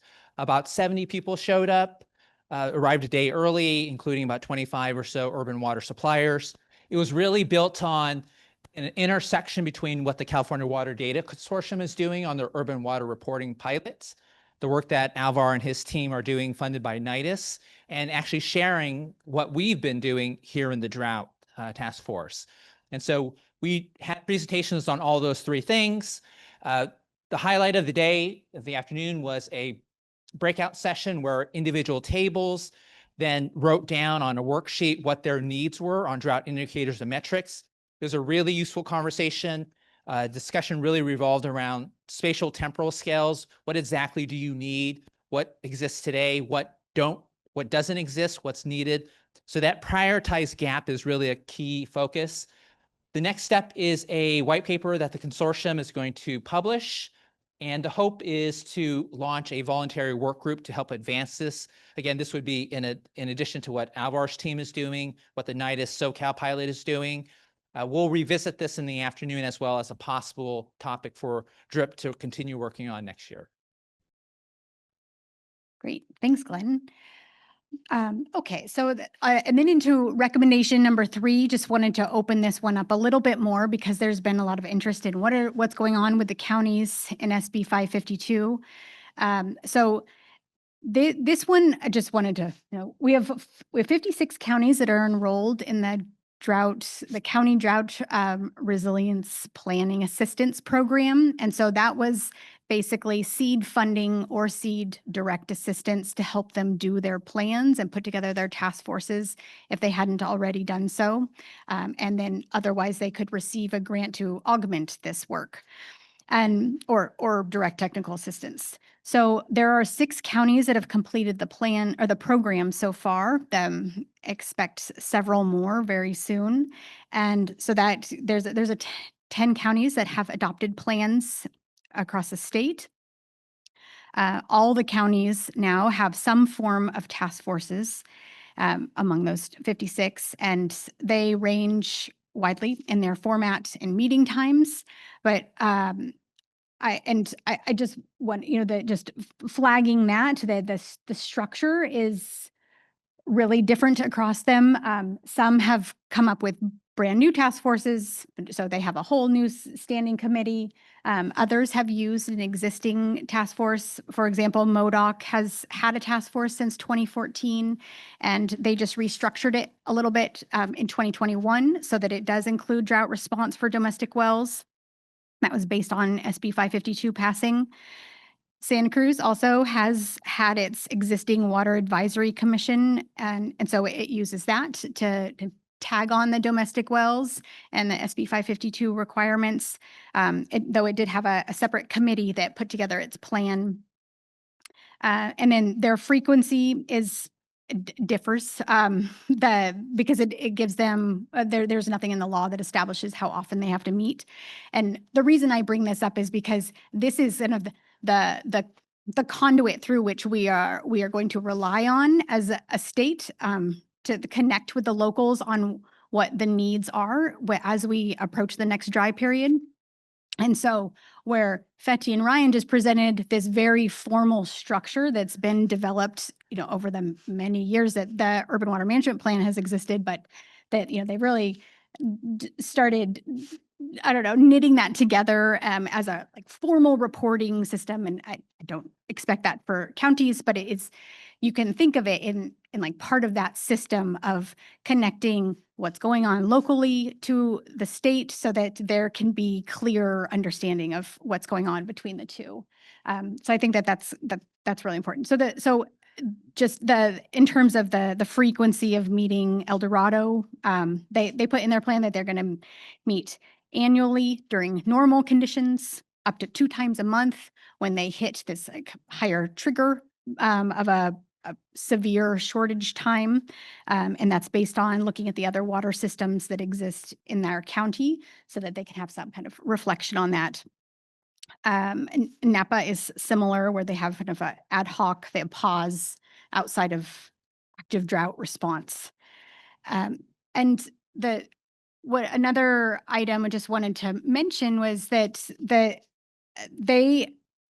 counties, because we meet with them every month outside of the regular check-ins with their task force meetings and helping along with their plans, but we hear similar issues that do come up in the DRIP collaborative. So I just wanted to highlight those. The topic of drought relevant data is something that comes up a lot. First one being, where are the domestic wells? And that comes up. Oh, it still comes up all the time. And it comes up with our discussions with the water board and, trying to figure out where is the inventory, what do we use, and how do we fix this? And the reason it's really important for counties, why they care right now as they're doing their plans, is because this is really the first step in doing their drought risk assessment that's part of that plan, as they need to know somewhat where all their domestic wells are that they're supposedly, doing this plan for. So I just wanted to bring that up. There's lots of discussions about the discrepancies between the permit records that the counties have, if they have them electronically. A lot of the counties do still have them in file cabinets on paper, just because, that That's just how it is. So, and then comparing that with the well completion reports that the DWR hosts that database. I also was just going to bring up that there's also a lot of discussion about water shortage and drought indicators. This is part of the contingency framing that a lot of the counties are using of, okay, if it gets to this, then we'll meet more frequently. Could do outreach with the domestic well owners and try to begin more engagement. So that's something as those plans come out that we can look to try to understand what they're seeing as useful potential indicators of local conditions.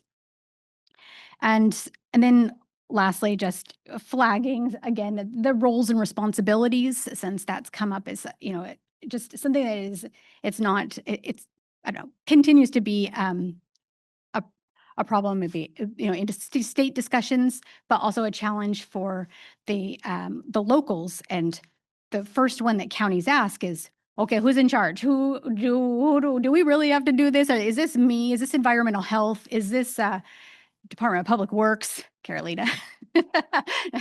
And this is for the SB 552 county plans. But this is one of the challenges that just sometimes it drops to the county OES, the Office of Emergency Services, and they're trying to think, well, we don't do water. So this is especially something that's a challenge in the counties that don't have a water agency, and they feel like there is no authority over water. So what do they do? And just something that it comes up a lot. And then of course, do we really have, how do we fund the implementation of this plan that we've been developing? So we're trying to help them kind of tease out what things that they would like to do if there's funding, what things that are actually going to be done so that they can clarify that in their plans. And there is always the continued issue of staff capacity. It's very difficult to just when it is not in their job description to do water or domestic wells, and the planning for it, to put together a task force to hold those. So just bringing those up. So that's the update on what's going on with recommendation number 3. Thanks. Great. All right, thank you. So before we move forward, and I'm just going to let you know we're shuffling a little bit our agenda to meet some members' schedules, but just wanted to check in with all of you if there is something happening in your work that relates and touches on these recommendations from 2024 before we move forward.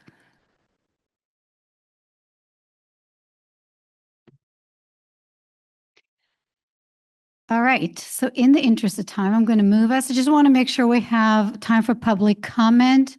Can you check and see?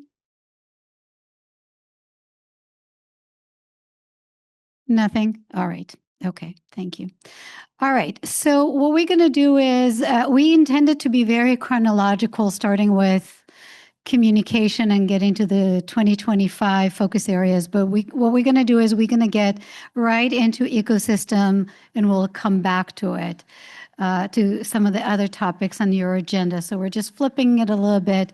But I just want to talk a little bit about our process around these recommendations and just kind of following up on the ideas that were developed for each of the focus areas. So we started with 8 different ideas.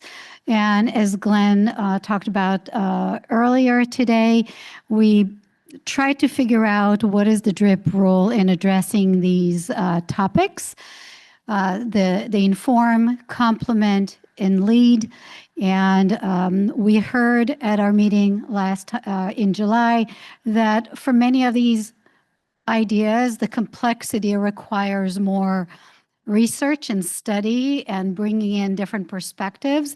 And so as we are developing some of these ideas, we have 3 that have turned into recommendations that we met and discussed with the co-leads and the focus, the work group members.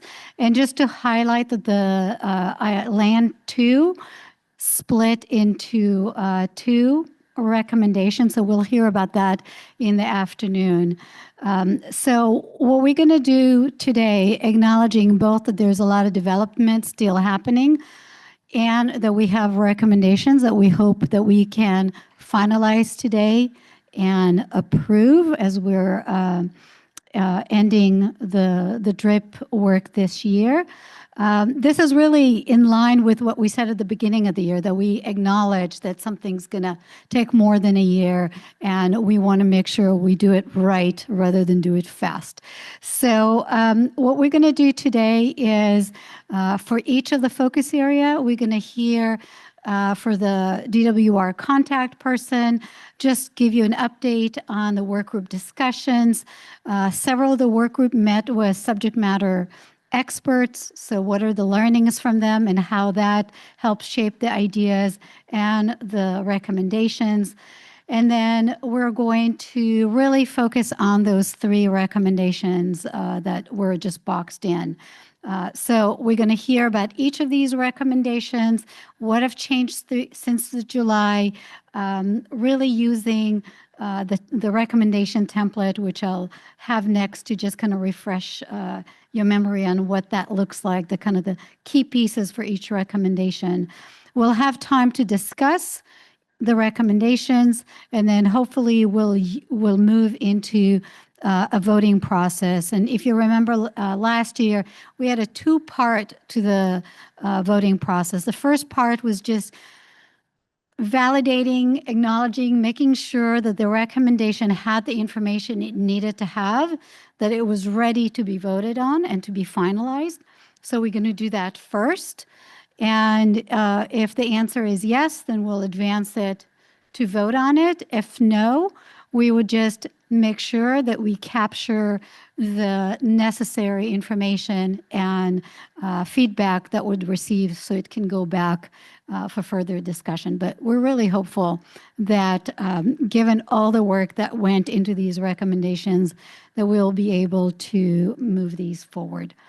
So just as a reminder, in terms of the template, each recommendation had very specific components. This was updated from last year based on the work that we did last year and the feedback. So there are 4 key areas: the general description that include the title, the focus area, the desired outcome. So that's kind of the key piece here.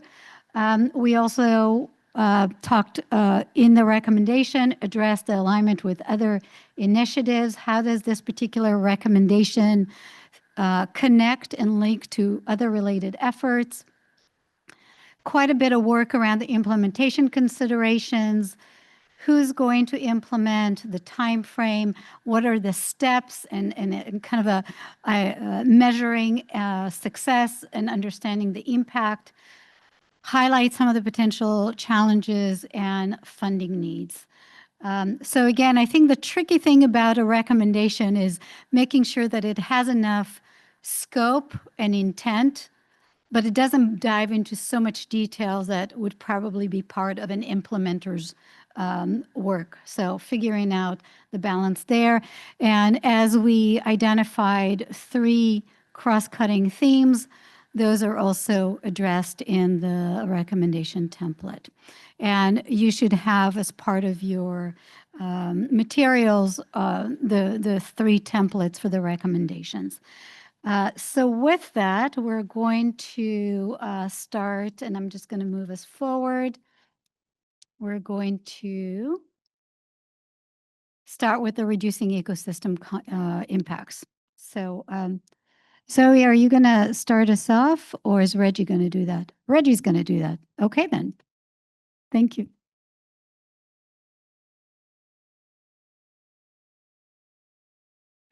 Yeah.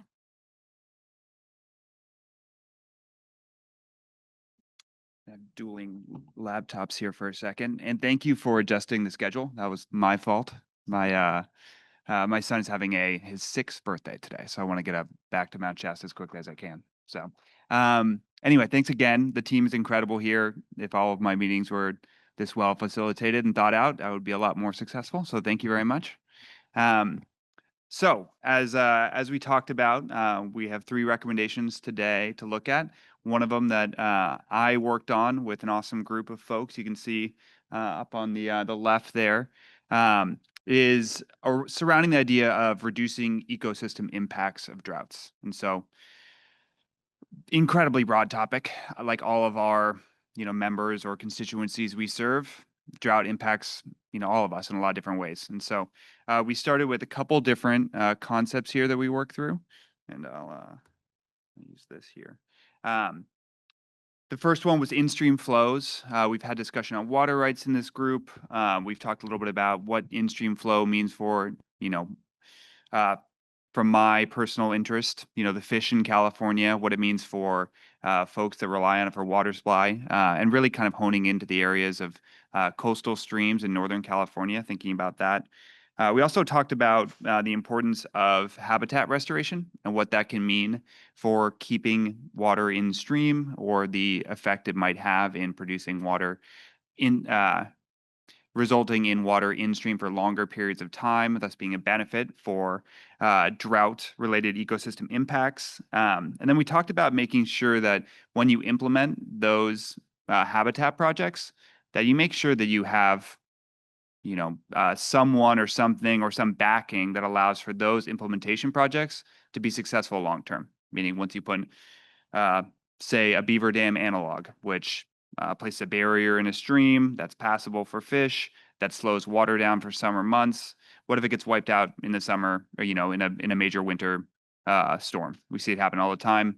Does it mean that the state's backing that? Does it mean that the implementer's backing it? What happens there? And so a lot of these we walked through and kind of vetted, thought about what we wanted to pursue, and ultimately the direction we headed is focusing on that in-stream flow piece. In-stream flow, water rights, the requirement to have enough water in stream to balance the needs for fish and water and people. Incredibly complicated and very controversial subject. It's amazing to be in a room with a lot of folks that can think about this creatively. And the direction we headed was to really focus on prepping ourselves for drought-related impacts and what we can do to help landowners, especially in these smaller, coastal tributary streams, how they can prep for drought-related actions, and how they can put water in stream, and how the state, NGO practitioner, tribal nations, others can help assist landowners with these solutions that allow for in-stream flows, but also direct benefit to those landowners. And so we'll get into what some of those elements mean as we talk about this recommendation. And so we shifted from a pilot project, kind of implementing in a specific watershed and thinking how we would implement that. CDFW, California Department of Fish and Wildlife, and the State Water Resource Control Board are thinking a little bit about how you can implement these pilot project type elements for in-stream flow. Long discussions have been happening for years on, again, kind of the common topic that we've found ourselves in, which is who's in charge of these elements, right? So that process is occurring, and we kind of shifted from those pilot projects to thinking about that best practices. What can landowners do to create cooperative solutions, not impressed upon them through curtailments or other drought-related measures to create more water in stream? And so key considerations we looked at here is clarifying who we're talking with and who this impacts. Necessarily, I think that we all need to be a part of the solution, whether it's municipal systems downstream, smaller systems that exist in that say tributary coastal valley. Certainly, tribal nations that have been hugely impacted by the loss of salmon. A lot of these coastal tributaries. Really, everyone that sits around this table, and so. We thought about including case studies. I live in Mount Shasta, and so looking at the Shasta and Scott rivers, what's happened in the adjudication, the drought regulations, the curtailment, the emergency regulations, and now the permanent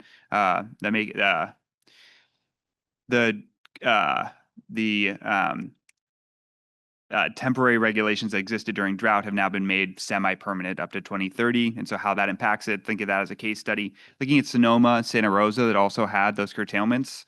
And other areas throughout the state that, maybe I'm not familiar with that partners can look at here that have had those impacts of in-stream flows directly regulated by the state that could have been mitigated maybe not avoided, but helped with landowner cooperative solutions to prepare landowners in these areas and water users in the areas to be prepared for using less water during times of drought.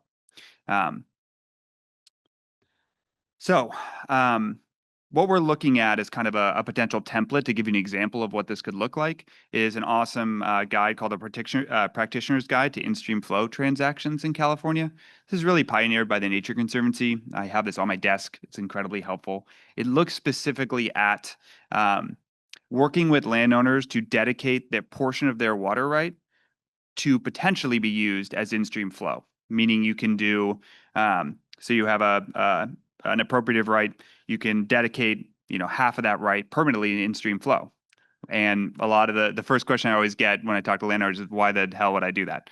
And the answer to that is that it can be permissive, right? You can just have your ability to alter your water right so that the beneficial use of in-stream flow is an option, right? You could either use it, in any way you'd like as a appropriative water user, whether for crops, for ranching, et cetera, or in times of surplus, you can dedicate that in-stream, protect that water so it goes to the mouth of that system, in anadromous waters where salmon pass through it, allowing for that flow to go all the way to the mouth, thus protecting your existing water right so that you show that beneficial use. And that beneficial use is just another way you can prove that water right. So it can actually be a really interesting tool and flexibility. And this is a really, to offer flexibility for your water right. And this is a really great practitioner's guide. So building on that, there's that 1707 petition process, kind of a wonky, somewhat difficult but awesome process that the State Water Board has pioneered to allow for that change in your water right. That's one way to do it. Another element that CalTrout, my organization, works on is identifying those landowners that identifying landowners that could have more efficient water use to create the exact same yield for crops or ranching. Noting that farming equipment is extremely expensive, we essentially make a deal with those landowners and say, hey, we'll go look for government grants, look for private funding, identify those areas where you can increase efficiency, allow yourselves to take either farming equipment or direct changes to their farming practices, maybe ditch lining. There's countless examples of water efficiency, and then asking them to dedicate their water in stream. So it's kind of a transactional relationship in that respect. But at the end of the day, more water in stream, more efficient use of water on land with exact same yield. So there's those type of case studies, but also grant subsidies from the state of California, formerly from the federal government, that we could use and allow to work with landowners to implement that. There's other examples where habitat restoration directly results in more water in certain reaches during certain times of year. The Yurok tribe is pioneering that type of restoration project. Hyporeic repair is how I would describe it. But essentially, you rebuild stream systems that have been totally mangled through really gold mining and kind of churning up of those river systems. And if you actually rebuild the actual river itself, it'll hold more water, meaning the water won't go subsurface during certain stretches, allowing for more migratory passage, and actually, in a lot of ways, restoring the slower movement of water through these systems. And so there are a lot of different unique ways in which you can present practices that landowners can implement through cooperative means, partnering with tribal nations, with NGOs, with RCDs, with a variety of different actors to actually implement best practices and have more water in stream. Now, this is preparation for when you may hit curtailment in certain areas, and where the State Water Board has identified landowner cooperative solutions to kind of remove yourselves from that curtailment bullseye. That's just a total drastic oversimplification of the issue. But if you hit certain targets and you're showing cooperation, landowners should have the ability to get some kind of positive step towards meeting the in-stream flow requirements, incentivizing more and more of those landowners to reach that. So the idea here is to build that best practices guide. The introduction purpose, or this is the this is kind of the 6 steps in which we looked at creating that best practices. Introduction, purpose, obviously, framing, principles, and vision, really describing why this is important, why it could be an incredibly helpful tool for landowners to increase yield, to get the exact the best possible farming equipment available.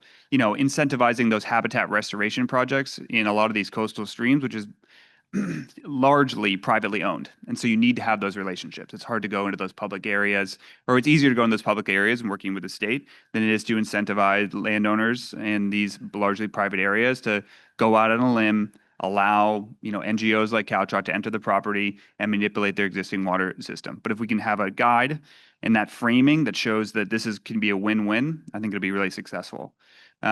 The current processes, what you can do, identifying barriers that exist, the tools and mechanisms from the 1707 process to habitat restoration, a number of different ways you can move forward. The practical requirements, funding, the incentives needed, the permitting associated with this, the tribal consultation, the elements that are necessary to implement, and then, lesson learned, some of those, individual case studies that we could see. So, we just identified how we'd implement this in alignment with some other initiatives. The lead would be some nonprofits from that experience. Behind the scenes, behind the scenes, California Trout's working with Trout Unlimited and the Nature Conservancy and several other groups to kind of think about this. It's kind of some of our core work is to implement these type of in-stream flow projects, and we'd love to be able to build that guide. Of course, we need reviewers from the State Water Board, from CDFW, other local governments that we maybe aren't thinking of here, and then bringing in as many partners that want to join the conversation. Pardon me. So we talked about the alignment with that practitioner's guide. There are other elements here that are, we try to bring in and think about here, or that you should bring in to think about should you implement this recommendation, is the California Environmental Flows Framework. The Nature Conservancy pioneered that as, and there are several other, flow frameworks you can look at here. And then connecting it with the really substantial amount of funding in Prop 4 that exists through WCB, Wildlife Conservation Board, and California Department of Fish and Wildlife to identify habitat restoration, show those opportunities that exist, and then build in academic institutions and other engagement efforts that we may not listed here. So the steps it would take to implement this: assembling a drafting team, develop and outline case studies, agency review, of course, public and local review, and finalize and share it through, as many networks as we can find. We said an NGO and state networks here, but, we can identify, I'm sure, a number of other elements we could do it, whether it's through academic research institutions or others. And then measuring that success, whether it's a valuable tool or not. There are a number of challenges with any of these, so I'll walk through a couple that we want to just highlight for you all to think about. There is legal complexity in implementing 1707 petitions, for instance. It's a difficult process. I personally have been involved in a few of those transactions. It's hard, but it should be noted that it's a technical process for a lot of these. Grant writing is not always easily accessible to certain entities that want to implement this. There's technical barriers there. There is, concerns about cooperative flow agreements. And, there's several schools of thought where you want to have that dedicated water right portion, or you can enter a forbearance agreement, which is essentially a contract with with a landowner to use some of that water for an X period of time. And there's different levels of comfort with how much water and how long that's preserved for in-stream flow. The funding and staff capacity will always be difficult, especially when you analyze or when you have to go through a permitting process through the State Water Board or any government entity. Even moving through my organization's internal grant processes, the capacity is difficult and always more is needed. And then looking at data gaps on flow criteria is also a major one. What are our targets for in-stream flow? That's not really identified on many rivers in California. And then the mitigation for some of these challenges, just early engagement, clear messaging, multi-party drafting. excuse me. And then keeping this kind of within the scope, if we're looking at this as a productive tool that can be used, I think is the key elements there. Funding needs and considerations, the drafting, review, outreach, and translation elements would need to be funded there. How do they interact with existing government programs? Looking at the Prop 4 and WCB funding requirements and flow enhancement programs, can we actually use these tools to be helpful with that? And then, making sure we have the partnerships available. And then, of course, the equity and climate change considerations.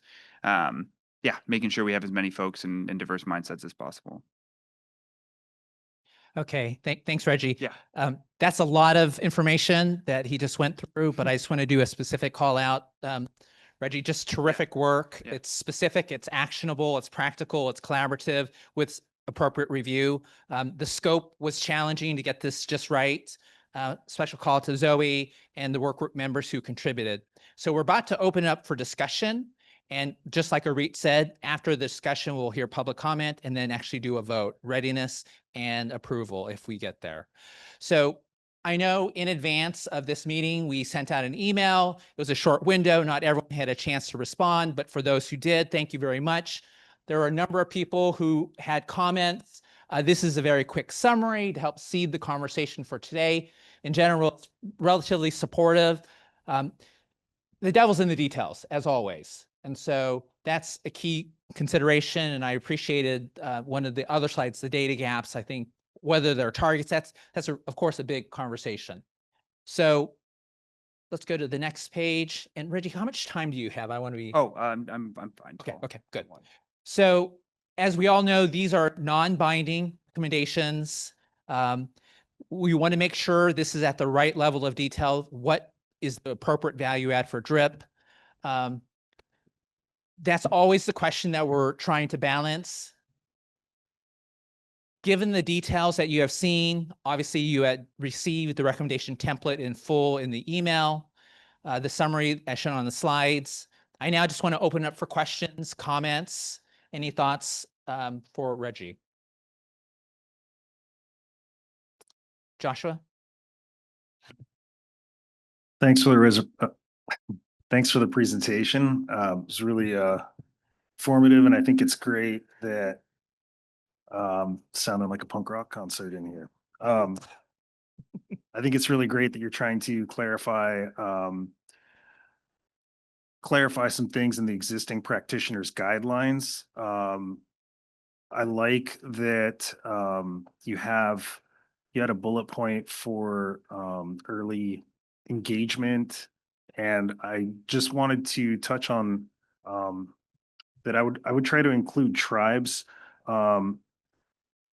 in your parties and partners for the lead reviewers and partners, because depending on the tribe and the project, they could be the regulatory agency, they could be the restoration practitioner, and they could be the ones wanting to draw water. So I apologize that I didn't have a chance to respond to the email to give you that beforehand. And I had a second thing that I wanted to say. If I think of it, I'll raise my hand again. Thanks. No, thank you for that. I think we absolutely 100%. And just to shout out to especially the Karuk tribe, for working on in-stream flows and pushing that conversation, especially in the Shasta and Scott. So absolutely, it's a combination of putting together folks that want to work on, or that we're recommending work on this project that maybe weren't in those initial smaller working group meetings, but absolutely. I think that's a great recommendation, and I think we should make that change. So thank you. Let's go Sierra and Laura. All right, well, thank you to Reggie for herding all the cats and pulling everything together. I think I'm happy with what has resulted from all of the work. I do want to say, I think it's great that this is, I think, the first recommendation DRIP has taken that's really looking at the environmental impacts of drought, which is one of the responsibilities that we, have as a group. And it's nice to see it being presented in this way now. So I really do think that there is an important role for us to be considering here, what we can do to help environmental impacts as well as, impacts to people. My only my only hesitation with this has been this whole time that, does it go far enough? I think a guidebook is, I mean, it's critical. We've heard Reggie kind of outlining all of these challenges and all of this language that is complicated. And if you're a person who lives by a creek and you have access to a creek, that is instantly impenetrable. And I'm afraid that even a guidebook, even with solid partnerships in the community with like RCDs and others, is probably still not going to be enough to really move the needle, I think.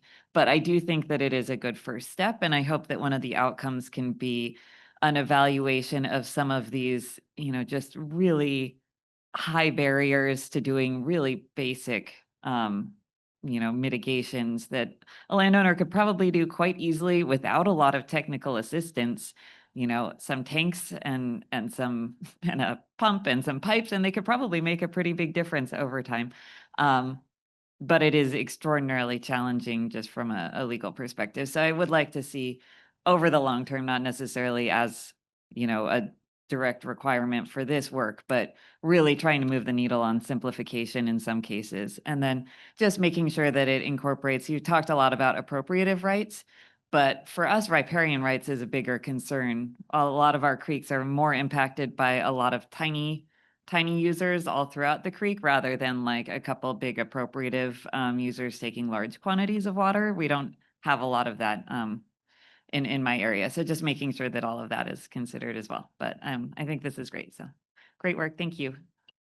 Yeah, thank you very much. I appreciate those comments. And yeah, you can also do 1707s on your riparian rights, and this will absolutely affect riparian right users, and especially on those small creeks. Yeah, perfect representation of those being critical, players in that in-stream flow. And yeah, the more small tank and forbearance stuff we can do, the better. So appreciate that. So I don't have any questions, but I wanted to commend the committee or the group because I think that it was very thoughtful. I think it's an amazing, great start. I think as we move forward, things like what Sierra mentioned are going to come up, but I think just getting to where you got today, congratulations to the group. Josh, back to you. Thanks. I just also wanted to add, in the email, the PDF that was sent out in the email, there was a couple of mentions of safe harbor agreements, and I think that if they're included, maybe there should be some very direct and specific language surrounding safe harbor agreements, just because they can be contentious. Yeah, as someone who's part of that contentious one that maybe we're both thinking about, agreed. Yeah, I think that's a good point. I think we can clarify, what that means, and that guidance is critical because we've seen what happens when it's not implemented properly. Paul?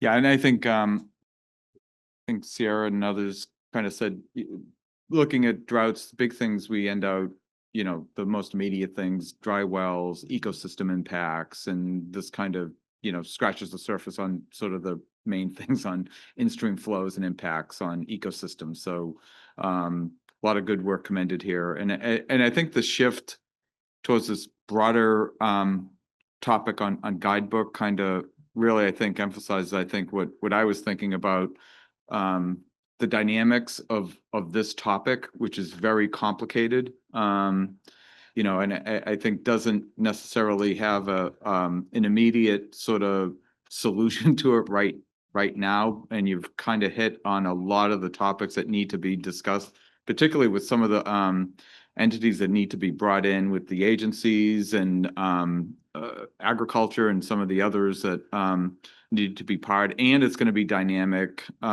because there's going to be some changes that go on, either regulatory wise with water rights and some of those changes. And then also the Sustainable Groundwater Management Office is going to be coming out hopefully by the end of the year with guidance for depletion of interconnected surface water. And that's going to change some of the dynamics on groundwater extraction that's going to affect in-stream flows, hopefully in a real positive way that will bring some resiliency for drought. So I think having, if this goes forward, a ongoing discussion on these dynamics, bringing in a broader group, as you've discussed, will be really, really good to try to, broaden the discussion on the topic of this. So I just wanted to put that out there. Thank you, Paul. Excellent. Alvar? Hi, Reggie. Thanks so much for this. I'm also, as many have said, thanking you for putting this. I think it's really important that we work with environmental issues related to drought. I had a suggestion. I'm just blanking now. I don't know if I read the recommendation. I don't know if I read this thing that I'm thinking about. I'm just thinking that this is a long-standing issue in California, and it's not even about droughts. It's a long-term issue. So what I was thinking, and this is just related to this group and about droughts, you totally could, or we totally could approve this in terms of long-term issues, but it will be interesting to see how this changes during droughts. So which additional things could be helpful during drought, or within this framework, what happens during droughts? So is there a special consideration during droughts versus long-term? Just consider this thing between long-term environmental flows versus during drought environmental needs. I don't know if you can or not, but I think it could be an interesting topic. I think it's a really interesting one. When you look at case studies of curtailment in just looking at the Shasta Valley, you see more water in those streams during curtailment and government emergency declarations during drought than you see in normal water years. And so there's some analysis that needs to be done there and tweaked, because that's probably pretty accurate. A lot of places you see in California. So it is absolutely not just a drought issue. And it's a much larger conversation about identifying in-stream flows and then trying to hit those targets, which we have not done in California. Emily? I just want to thank Reggie, because I will always support the terms voluntary, cooperative, incentive-based approaches. So thank you for that. Yeah, thanks. Okay, I just want to acknowledge those are really great comments. Level of detail, how specific they are, the different perspectives that everyone's adding. So thank you very much. One quick question, as we know, the California Water Commission did their report as well, and this is fully consistent with some of their recommendations as well. Is that correct, Reggie? Yeah, I think so. Yeah, I'd have to think about that a little more and look at the documents, but I don't think there's anything that's. I'm getting a thumbs up from Zoe, so I'm going to say yes. Yes. Okay. Okay, other comments? Otherwise, I'm going to turn it over to public comment to see if anyone has a public comment, and then we're actually going to do the readiness vote and then the final vote if we get there. Okay, actually, yes, please. Mark, right? Mark Commandatori with Department of Water Resources. I'm helping out the subgroup, and I just want to let everybody know that great job, Reggie. Great job, everyone today, and it's been fantastic being here.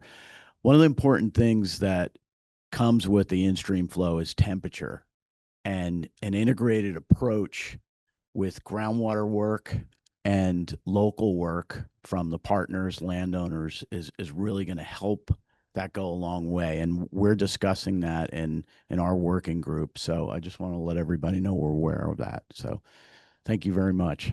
Appreciate it. Thank you for that. Yeah, it's a critical component. So thank you for mentioning it.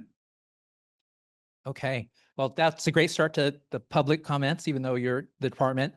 Are there other public comments on the Zoom at all? Okay, no. Any other additional comments before we go to the readiness vote? So as Arit mentioned, very similar to what we did 1 year ago, we're just going to do a quick raise of hands. This is a little bit of an eye chart, but it simply says we'll do the readiness vote, supermajority, 2/3. There's about 17 people here, so that's about 11.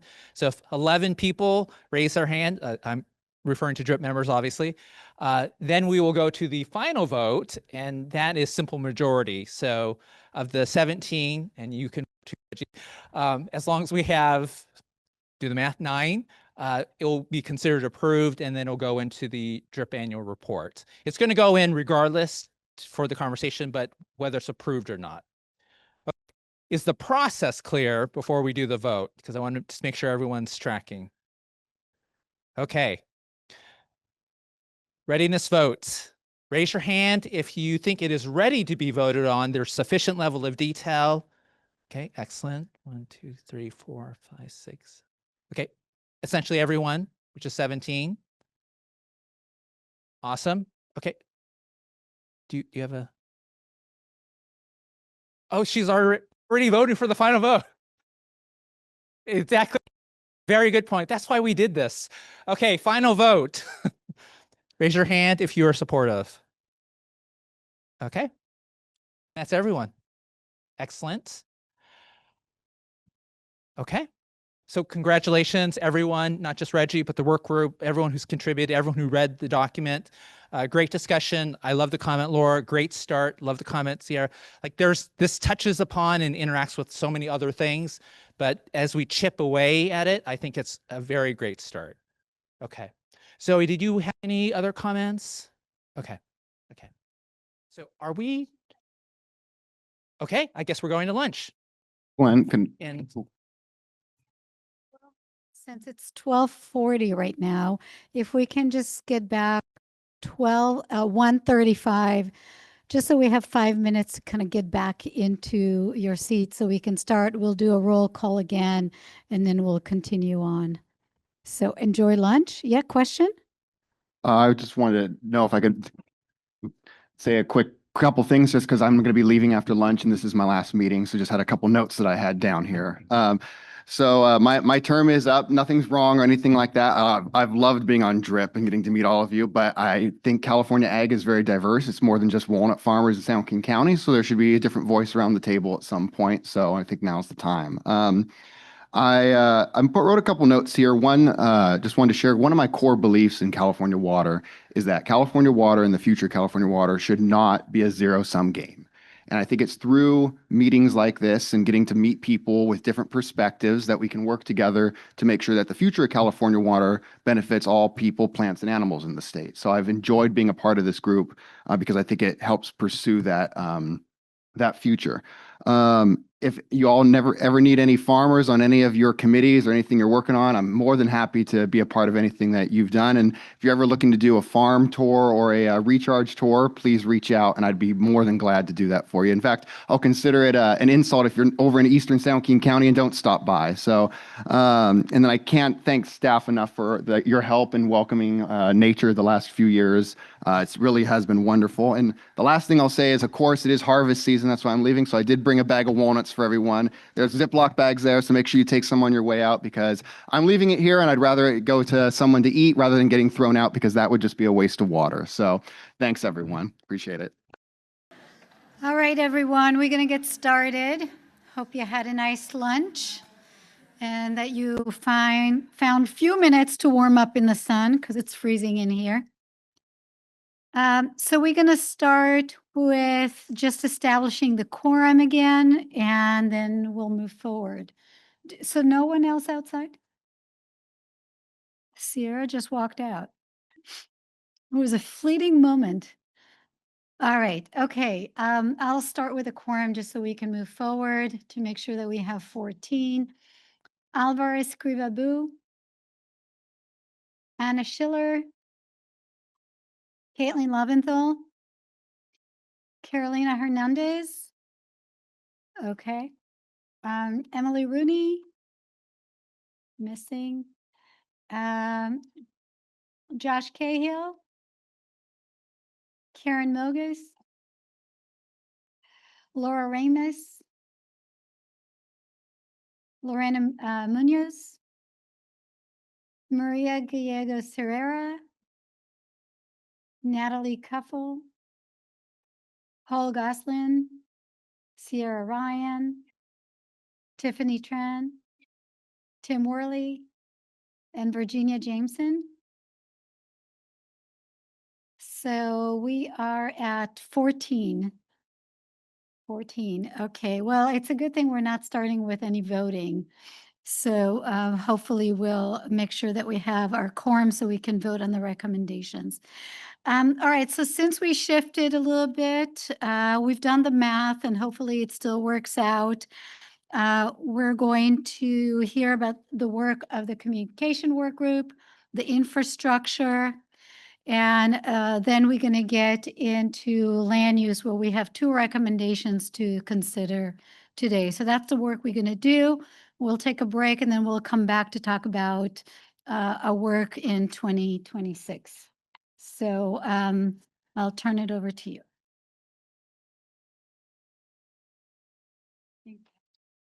Thank you, Orit. It's always a pleasure to present right after lunch. Everybody's ready to go. This actually probably is a good pivot because these 2 agenda items are more informational. So we'll slowly do a roll into working up through this afternoon.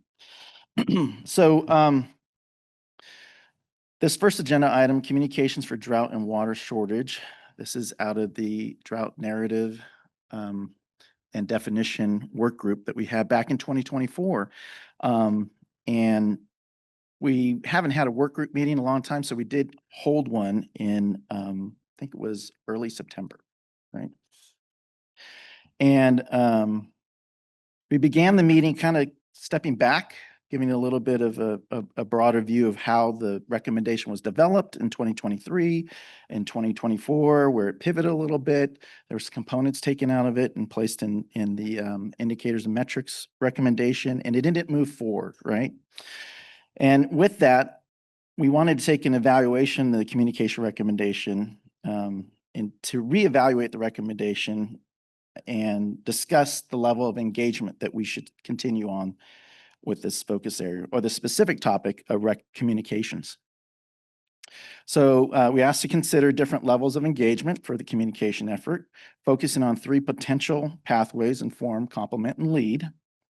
And the goal was really to clarify how the group could move forward and was encouraged to reflect on which pathway best aligns with the collaborative's goals and capacity. We discussed a few pathways where this could work and land for the DRIP Collaborative. So we have 2. We have inform, which is this slide here. And some ideas that came out of our discussion were to receive drought communication presentations and hear about their plan to prepare to communicate for the next drought. This is a list of different levels of governance or responsible entities we maybe like to hear from. So it'll be the state agencies, counties, water agencies, small water system representatives. Another idea that we had was to collect or continue to collect and review existing drought communication plans. There are more existing guidelines out there.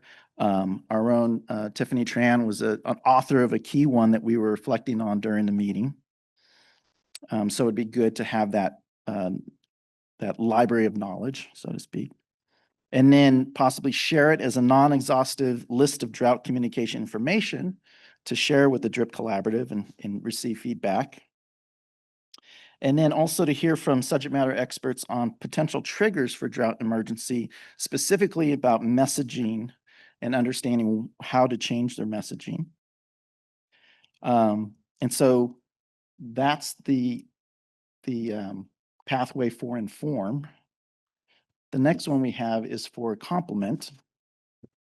And some ideas we had for complement were to learn about capabilities, methods, and cadence on communication drought from existing plans and programs. One key capability discussed was to communicate to different and diverse communities about drought, specifically like translating to diverse and different communities and maybe share those abilities with other entities that maybe lack those capabilities as well. So that could be a complementary idea. Another complementary idea could be to hear from practitioners developing communication plans, maybe they're in the middle of doing it, and to share our knowledge and experiences and best practices with them to help inform as they develop their plans. Another idea was to have a presentation for water agencies' drought communication plans that exist and learn and share our knowledge and experiences and best practices. And then lastly, to hear from county drought contingency plans, because those plans have a communication plan within those contingency plans. And to learn about those communication components and to share amongst different counties as well as compare what one county is doing in their contingency plan communication to other counties. So those are the different ideas that we've had around implementation, or excuse me, about the I and the C and L on the level of engagement. So ultimately, we think the DRIP Collaborative should step back from trying to develop a recommendation around communications and move towards the inform and complement level of engagement, focusing on gathering more information, staying up to date on related efforts such as Save Our Water and California Water Watch platform to inform and align the recommendations with existing initiatives. So with that, I'll pause there. I'll turn to any of our members in our work group if they had anything to add or confirm what I said was what we discussed. So Tim, Tiffany, Laura, any thoughts? Yeah, I can add. So I took kind of the contents of our meeting and mentioned them to KUA's member agencies to get some of their feedback. And they said, I think, particularly for the larger water agencies, a lot of them have their own materials. And something that is really great is like the state has the whole Save Our Water kind of backlog of resources to kind of align messaging. And I think that those communication channels are open between the state's resources and some of the larger water agencies. And so somewhere I think that would be great to focus is similar to a lot of the themes here, is focusing on getting smaller, lesser resource agencies some of those communication materials as well. Share the wealth. Yeah. Maria, you had a question? Or? Yeah, when you it's listed that water system representatives, does that include like nonprofits that work with those communities more directly? Sure. Yeah, definitely. Especially because they're probably representing those small water agencies or domestic wells and community wells that don't have membership or have the capacity to really kind of engage, right? So those NGOs would definitely be open to hearing from them. Anyone else?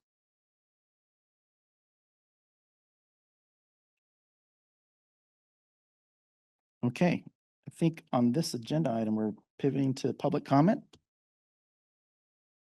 I don't think we have anybody in person. We'll look to our tech team. No one on the chat. Thank you. So we'll close this item for now.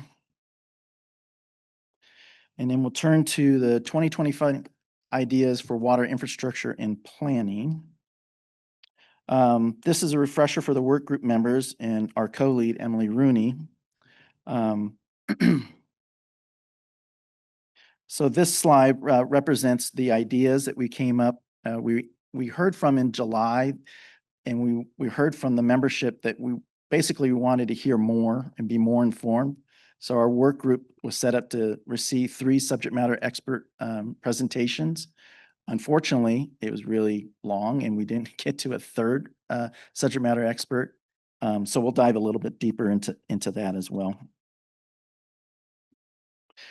So the first subject matter expert who presented was Lance Eckhart. He's the general manager and chief hydrologist for the San Gorgonio Pass Water Agency, easy to say, and previously as the general manager at the Mojave Water Agency. He spoke about his experience at these 2 agencies, which took leadership positions to assist small water systems in their respective watersheds. He described both service areas and watersheds, as you see on the screen here, for each water agency, and a desire to do the right thing and assist small water systems to be compliant and improve their water system's resiliency to help strengthen the watershed for all. So Lance's key takeaways during his presentation, one of the biggest ones was partnership with nonprofits, because those nonprofits fill a role that some of the large agencies might not be able to respond to some of the smaller agencies' needs. And that there are successes and there's a lot of learning, and that needs to be shared within not only the watershed, but others. And then It's a repeatable formula, right?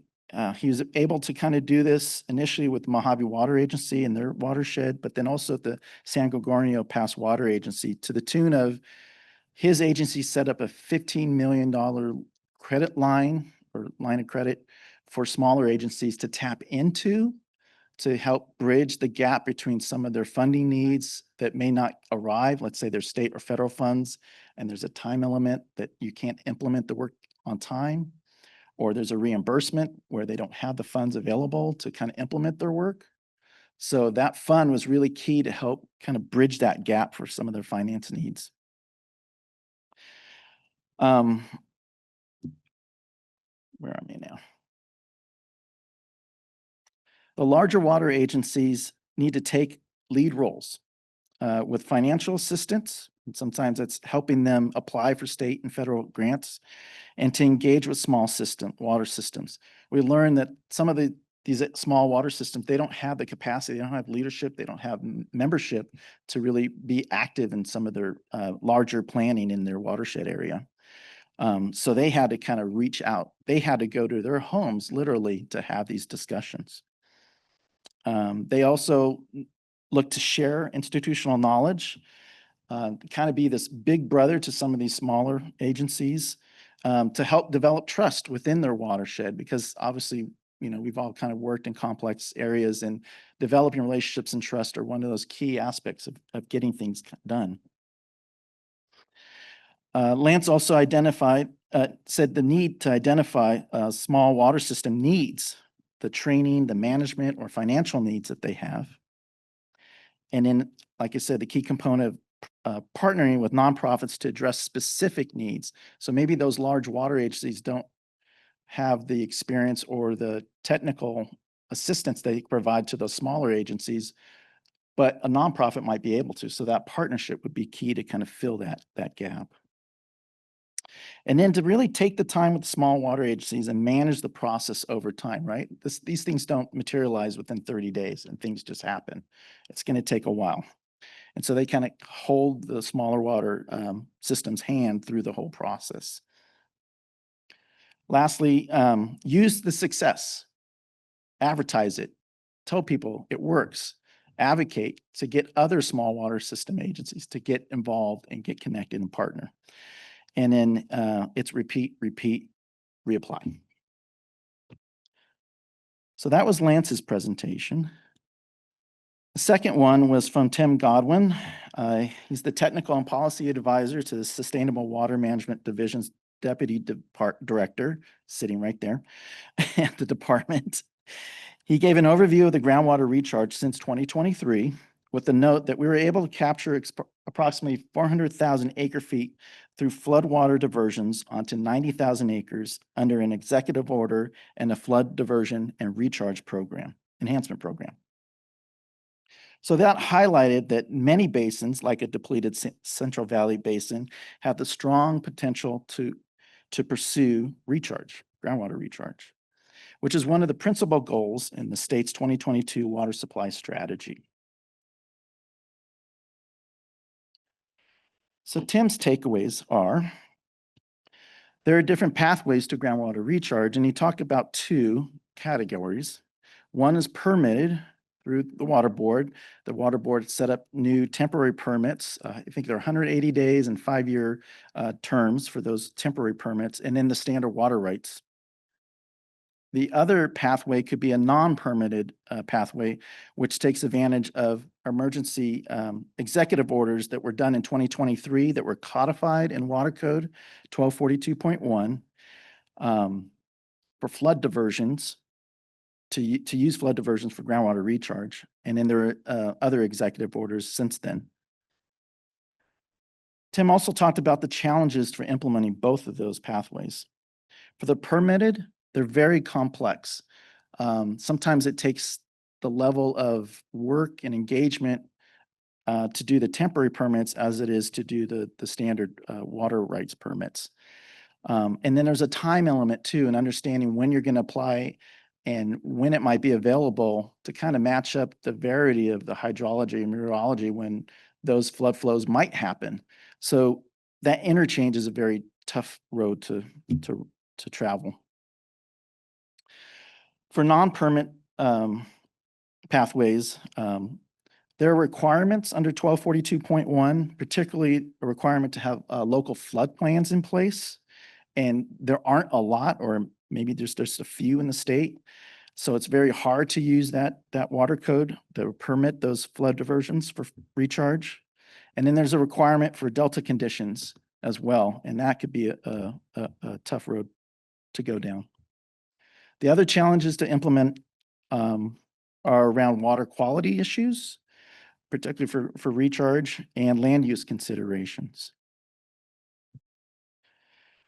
But Tim did have an optimistic approach that, we are trying to overcome some of these challenges. There's a lot of technical assistance and modeling tools that the department has provided. There's a basin characterization program to help locals understand their local basins. There's a site selection and monitoring. There are guidance documents on best practices. And there's more information on a website now called Groundwater Live that lets practitioners access and collect data from there as well. And lastly, there's financial support as well. It's not here yet, but eventually Prop 4 funding will be rolled out to help assist with groundwater recharge.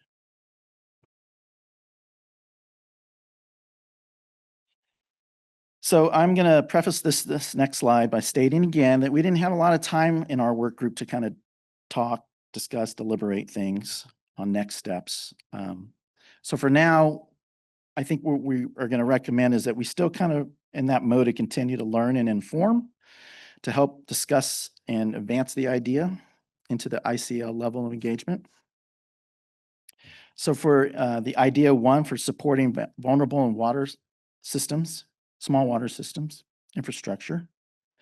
We'll continue to be informed, to increase our knowledge, to learn about partnerships that are being done between larger agencies and smaller water systems, and explore how the state supports those efforts, like through the water studies or the watershed resilience program that's being implemented now. There's potential funding as well as technical support to help those in those watersheds to take a more holistic approach to improving the water in the watershed. For the idea 3, establish groundwater recharge infrastructure program for local drought resilience. The idea is to receive presentations for DWR and Water Board on the progress on improving permitting for groundwater recharge. I think this was mentioned earlier this morning, this idea. And then to inform and build capacity in regions, we need partnerships to develop and scale up groundwater recharge. So we'll look and to see how partners tap into state support once that state support rolls around for Prop 4. So with that, I'll pause here. I'll look to any of our work group members if they want to augment anything I've said or confirm. Tim, I'll start with you. Thanks, Anthony. Excuse me. I think that we have a lot more to inform ourselves about the small vulnerable water systems. And just bear with me for a minute. I have to get this off my chest. I think that it's too easy for some people to blame the victim almost. What set me off was, and I have huge respect for Janine Jones, but when she referred to problem children, it got under my skin. And I think that we need, within this group, we need to all understand that the people in those small and very small water systems should not be blamed for their shortcomings. We all know they have limits on their technical, managerial, and financial capabilities. But they have also, in most cases, been managing those systems the best they can, sometimes for for many, many years.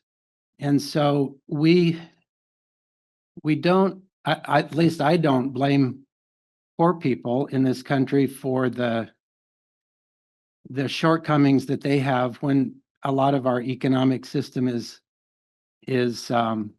stacked against them.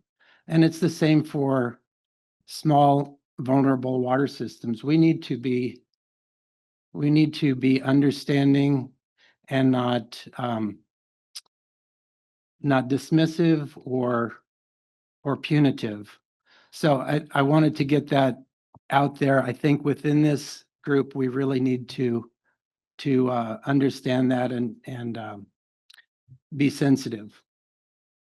So I think I'm just reinforcing that there's a lot more informing that we need to do. It's too bad that we didn't get to the second item in the infrastructure group, because I think at the local level, there are some ideas that are coming out.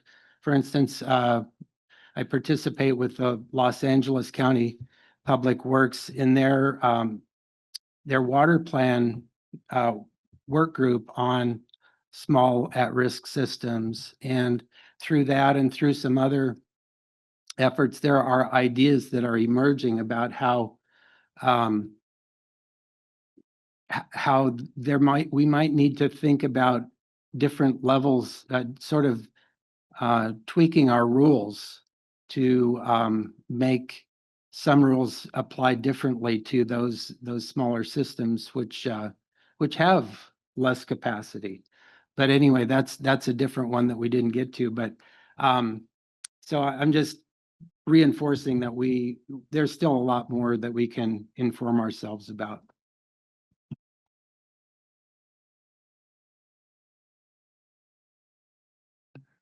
Thanks, Anthony, and thanks for the comments, Tim. So I concur. I think there's a lot more we can do here. And just having some conversations recently about, the speed at which we need to move and what's appropriate. I'd really like to see us continue, and I'll make my commitment to this item as well, continue to move to inform and continue to discuss, and maybe understanding that finding or understanding the problem statement in this topic is difficult, and it takes a lot of time to form. And so that we need to do that. I think if we can, we need to spend the time on it. That's my recommendation. And then we can apply some of the other things, as Tim mentioned. LA County, the county I'm representing here today, does have a LA County water plan, and we're focusing on small water systems as one of the things that we're looking at and addressing. And what I find is there's so much commonality, and we happen to be the most populous county in the state. But it doesn't mean that we don't have both urban and rural issues even within that county. And so, we have so much in common throughout the state on this topic that I think it really behooves this group to continue to have this conversation and try to formulate the issues better and understand what we can all do at different levels. I'm obviously representing local government, but what we can do at different levels to support, inform. And this has a lot of crossover with communication as well. And how, and when we get down into understanding the issue, that requires a lot of communication, but then also in ultimately tackling what can be done and what can we do to, as DRIP, to bring potential solutions forward and things like that. So that being said, I found that the two presenters were hugely valuable to our understanding. And I want to speak specifically to Mr. Eckhart. And one of the things that I thought was valuable there is trying to understand what worked in the Coachella Valley, right? How were they successful in engaging those small water systems? And frankly, what was the incentive that the Mojave Water Agency had to do this, right? How did they bring people, how did they gain this trust? So for me, in my role in this committee, but then also in my role in LA County, that was hugely valuable so that I can try to apply maybe that experience a little bit better and understand what we could do. Specifically what I need to bring to my board, which is a lot of what's happening. And I kind of, I'm going to now transfer to that topic about how we actually sell things to, you know, our boards or whomever, and what that incentive needs to be. So all of these people that, you know, Tim spoke of, they're somebody's constituent, right? And so in LA County, the reason why, well, there's a lot of reasons why we have a county water plan, but specifically that we're focusing on small water systems is because, you know, frankly, LA County only has one municipal water system that they oversee. And we have like 200 water agencies, literally over 200 water agencies in LA County. And I happen to be the general manager for the LA County Waterworks districts. But, you know, my role isn't everywhere. And, you know, I just mentioned we have something like 88 cities and over 200 water agencies. The point being is that everybody, though, that lives in LA County is a constituent of the LA County Board of Supervisors. And that includes those that are responsible for small water systems. And so they need to care, right? They do care in the case of my board, but to what degree can we help? What is appropriate? And those are the kinds of things that I thought it was very helpful listening to Mr. Eckhart, and why I think ultimately that we need to continue to have this conversation so we can have something that's a recommendation that we can put forth here as a group, but then also can be very practically applied at a local level. And a lot of that had to do, and if we, you know, look back at that slide, with those partnerships with nonprofits and that trust building and that communication, back to communication. In LA County, a lot of work sessions and listening sessions and bringing those small water representatives at the same table. Sometimes they don't even know each other, right? But they have so many common interests. So I'll stop with that. But that's enough of my advocacy of why we need to continue. Thank you.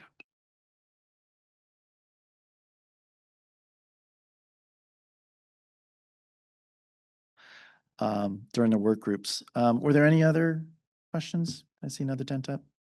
Maybe not. Okay, so yes. Just want to say that I heard from our tech team that with regard to your comment, Tim, there were several people who clapped and thumbs up your comments. So I just wanted to know, because we don't get to see that, and maybe that's public comment, but just wanted you to be aware. Thanks for adding that, Marie. With that, I don't see any other hands. Anybody in the audience today? No comments? Anybody online? I'm getting a no. Okay. So that ends it for those two agenda items. And I think we move on to land use planning. So turning it over to Julie now. So now we're starting to ramp up. Get ready.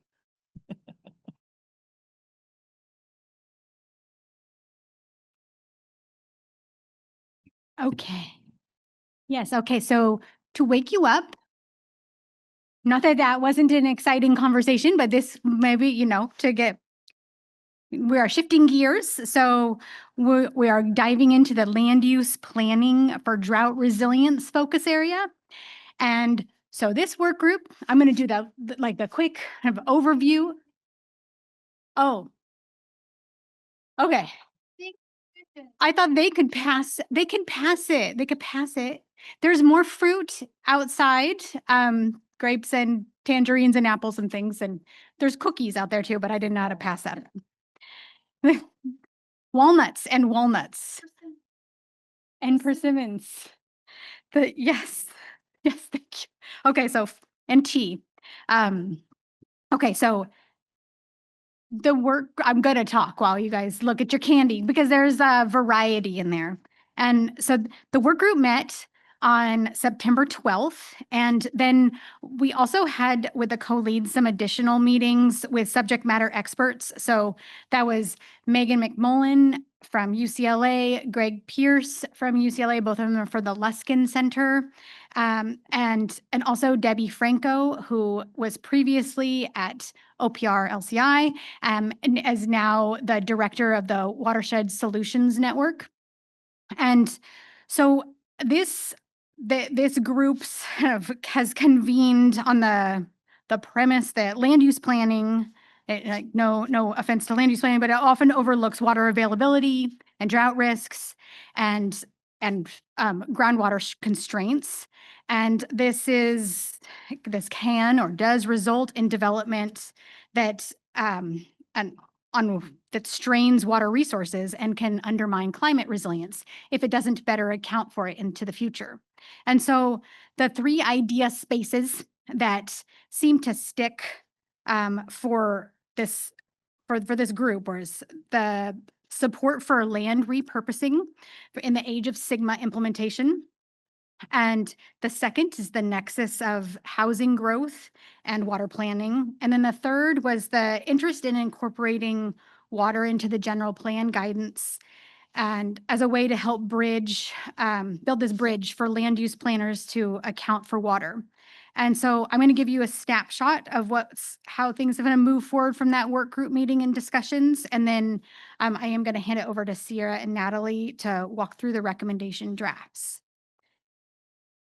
So this one, so the first is the land repurposing. And I'd say whether this idea fits as complement or a lead effort by the DRIP Collaborative is still kind of a big question. So we don't have a template. We didn't have a template for you to review at this point, but this really focused on how to expand the success of the multi-benefit land repurposing program. And so the discussions seem to coalesce around a couple of ideas. And Anna's here, so she can always correct me. So one was creating an inventory of resources available to make that available for regional planners. So looking at the funding, ongoing related planning processes, technical tools, and guidance materials, and also really honing in and making available lessons learned from the regions implementing the multi-benefit land repurposing program. And also tracking that progress. And the second one was establishing an expert advisory group and to vet and maintain this resource inventory, but also be able to provide technical input. And so just, and more generally, that gets to something that's come up over and over this year is the importance of building and supporting regional capacity. And so, just flagging that because it seems like it's almost a cross-cutting theme at this point. But and so the work group also discussed ideas on connecting regional capacity support with other existing programs or upcoming programs and how that could work. And then how to support funding staff time to maintain coordination at regional levels, because staff time is, that all that coordination does take a lot of staff time. So it seemed where we landed was that the group would benefit from more discussion time in 2026 on this, especially exploring connections to LCIs and the Strategic Growth Council's work on regional capacity support and tools that they have. So I don't know if is that doing justice, Anna, or you want to speak to it? No, thanks, Julie. I think you covered well the breadth of ideas that we discussed and the possibilities, and really underscored some of the key points, which is that agricultural land use transitions are happening. There is an existing state program, the Multi-Benefit Land Repurposing Program, to support with that. But the scale of the need is much greater than what is going to be available within that program alone. So thinking about how we can transfer learnings and connect regional planners to resources and best practice guidance, things of that nature, to better equip regions to be making those really tough decisions that are, there's some long-term trends that are driving those transitions, and then there are going to be these short-term shocks in drought periods as well that are really going to hit home and make clear how important and how fruitful advanced planning around agricultural land use transitions can be. So really would love to keep talking about this next year. And in particular, I think we are going to have a stronger recommendation the more we can be collaborating as the DRIP and recognizing that there are many complementary resources and folks thinking about this issue from different angles. So very open to broadening the discussion as well in terms of incorporating the work of different groups and agencies that are thinking about this topic through different lenses. Great. Thanks, Anna. So now I'm supposed to give the soundbite quick snapshot of the other three pieces of this. So actually it was supposed to be two, but so what was the second land use planning idea for this group? It's been split into two, and they are very related to each other, but the co-leads decided right after that July meeting, I'd say, so before our work group, that they really deserve dedicated analyses and follow through separately. They do require different types of expertise. So you'll see that as we walk through them. But so what we're calling the Land 2A, it centers on California's housing and water planning processes because they operate on different timelines and under different mandates and with pretty limited coordination. So Sierra is going to walk through this one, what that recommendation proposes in just a minute. And so one thing that had come up in that work group meeting and with the discussions with the subject matter experts is the importance of putting these deliverables. That is not the DRIP that's going to do these, but they're putting out these, if somebody takes these on, we want them to be practical and grounded in real world needs and experiences so that it's not just a high level type of issue paper or assessment. So the group agreed that the planning alignment assessment also does a timelines analysis and a coordinations analysis, but also case studies. And then also to remember to incorporate equity, affordability, and domestic well considerations. So big lift, but putting it all out there. And so this one was agreed by the group to be a lead item back in July. And so we had sent you that template.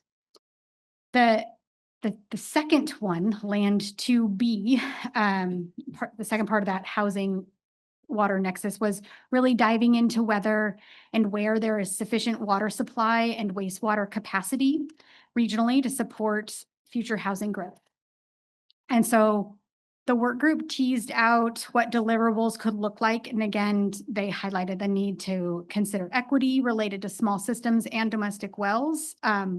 Even though this is probably largely looking at urban suppliers and their capacity. And so we're going to get into the details with Natalie.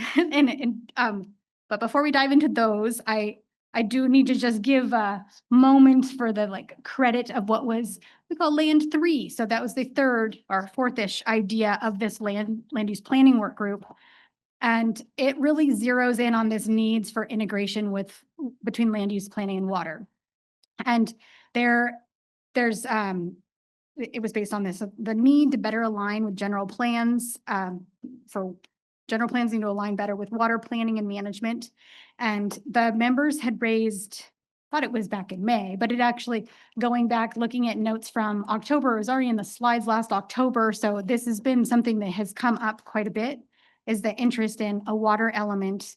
And so because LCI was already doing its general plan guidance update, and at this same timeline right now, it has just launched, and they already intended to do an optional guidance or guidance for those that are interested in doing the optional water element. Well, through this, DWR is working with LCI to help them augment and get additional feedback to participate in that process. And so what we've done as part of this complement one, this was so a way that like there's an ongoing process and DRIP can contribute to it in some way, but it's not like DRIP is leading it from scratch. And so what this one is we hosted a survey a few weeks ago or back in September, and then based on that, we hosted a workshop with LCI and brought water planners together to get more input, and then invited the work group members from this work group that are non-state agencies to participate. So some of the work group members did, and thank you very much for those that were able to make it. And so we pulled together all the input that was received during that workshop to hand it over to LCI to help incorporate into their development of this guidance. So, and we will continue to work with LCI over the next year or so on this.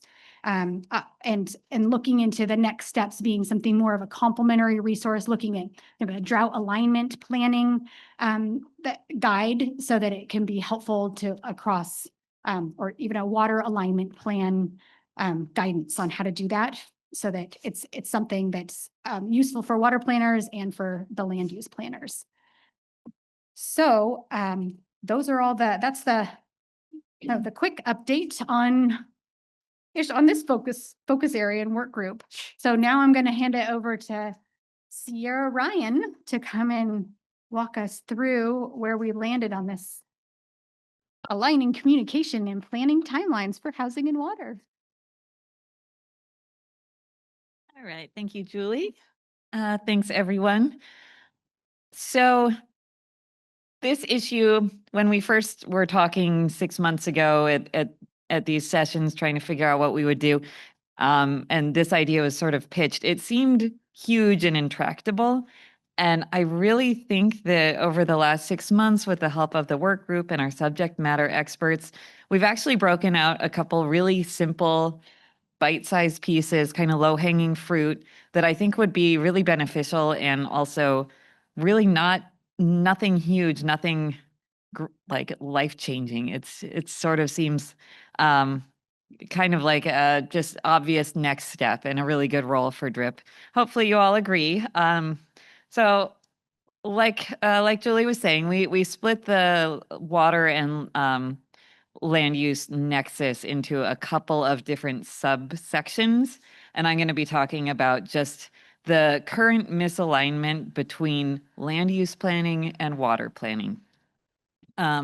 This came about based on some experiences that we've heard about anecdotally, just situations where there are conflicts between the timing of water projects being designed or needed based on groundwater sustainability plans and water shortage contingency plan implementation, and housing, which has been really a hot button issue in California, certainly a very important issue and obviously something that we want to support, which I hope is really clear as this is coming, as we're kind of unrolling what we're discussing here. So we think that one of the very simple first steps could just be a sort of a 3-part process analyzing these timeframes. So for example, looking at the timelines associated with things like the groundwater sustainability plans, which have periodic updates every 5 years. RENA cycles are every 8 years, as are the housing elements for general plans, also every 8 years. Urban water management plans and the water shortage contingency plans are every 5 years. Private development activity can be sort of ongoing. Water projects, actual like making of new water, those projects take at least 10 years in most cases, no matter what the type. If it's recharge, maybe it's not as long, but if you're talking recycled water, desalination, if you're doing injection wells, this takes a really, really long time. And so you start planning these projects a good 10 to 15 years before they're really going to be implemented, and you plan them based on projected water demand looking forward. And so if that then gets blown up halfway through this process because of changes to housing allocations or changes in the groundwater sustainability plans, it can be really problematic and expensive. So we're basically saying really simply, let's just look at the timeframes of these different planning processes and find out ways that they could be more integrated, identify who the interested parties are, who's doing these different planning processes, who's overseeing these requirements, who are the regulators, and identifying where there are misalignments, and then proposing solutions to those timing misalignments. And then highlighting strategies and incentives that would basically help make this proactive, proactive planning, proactive integration of land use needs and water needs. Part two and three are kind of two sides of the same coin. They're looking at case studies where there have been misalignments, where changes came a little bit too late in the planning process. It creates, it might throw a wrench in a groundwater sustainability plan's ability to achieve their sustainability on time. It might make housing projects really challenging. A little side note here, I'm just going to read the title of an article that was sent to the work group. Nearly 500,000 new Arizona homes halted due to water crisis. And that was basically their department, Arizona's Department of Water Resources, saying, actually, there's not enough water for these 500,000 homes that have already been planned to be developed. So we don't want to see similar newspaper headlines in California. And then the other side of that is case studies where there was good alignment and planning and coordination that really worked out the kinks rather than finding them partway through a very expensive and time-consuming process.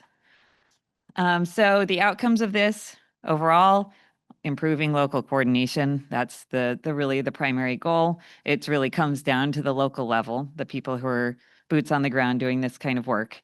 Deliverables would be targeted towards regional, county, and city level decision makers where you can have the most impact. Having some state level guidance to help inform and update planning requirements to acknowledge and try to align these timing issues, and then helping to improve the housing water nexus in decision making. So a launch pad from which you can make further recommendations, further decision, further guidance. So sort of the beginning of the conversation. And then the main goal is having these conversations early, having them frequently, getting the right people at the table. And then obviously this should lead to enhanced drought resiliency. The last thing that we want with the increase in affordable housing and all of that messaging is to put affordable housing in a place where the water supply may not be sustainable, because then it is no longer affordable. Water is expensive if you have to create it. So making sure that all of these issues are really aligned before we invest heavily into a type of infrastructure, housing, that cannot easily be removed in the same way that maybe certain crops can be taken out of production. But once you've built houses, you can't take them away. Obviously, from an equity and affordability lens, these are really big. These are some of the biggest considerations when it comes to both housing and water. Is it going to get to everybody who needs it, and is it going to be affordable? And how do we consider these implications for domestic wells and for small water systems, as well as the larger municipal suppliers?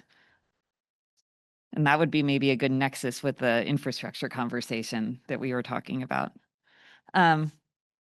All right, so who could do this work?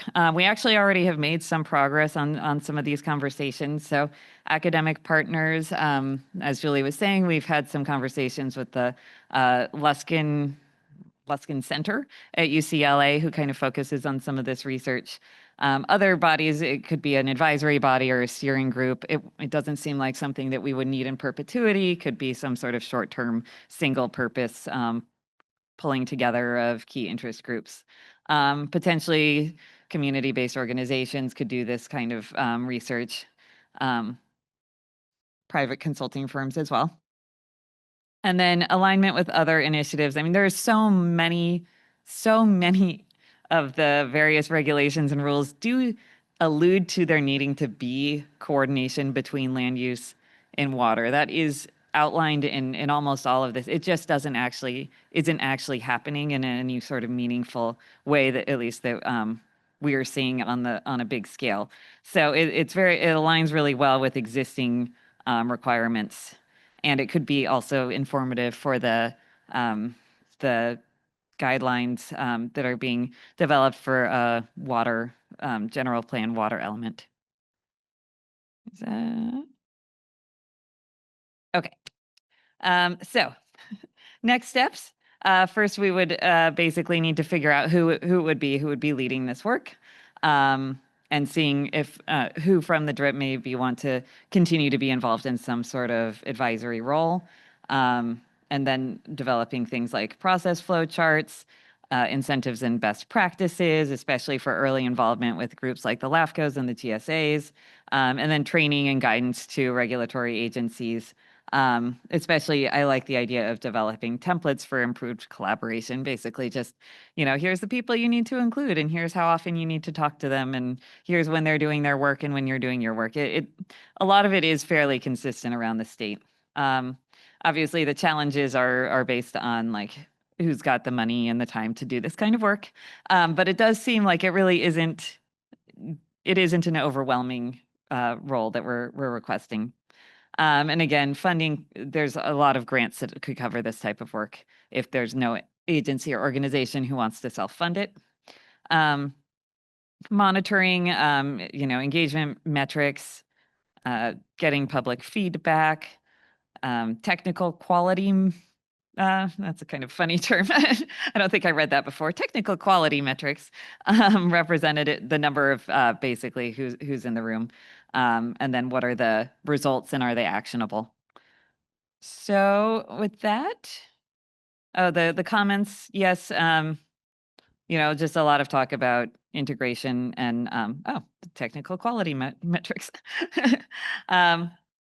And yeah, a wide array of interest groups. I think that that's really key because we do want to make sure that we're not leaving anybody who's really critically important to the conversation out, because it's really necessary that everybody who has a piece of this pie is involved to make sure it's the guidelines are successful.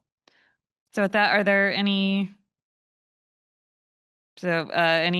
questions or discussions on this?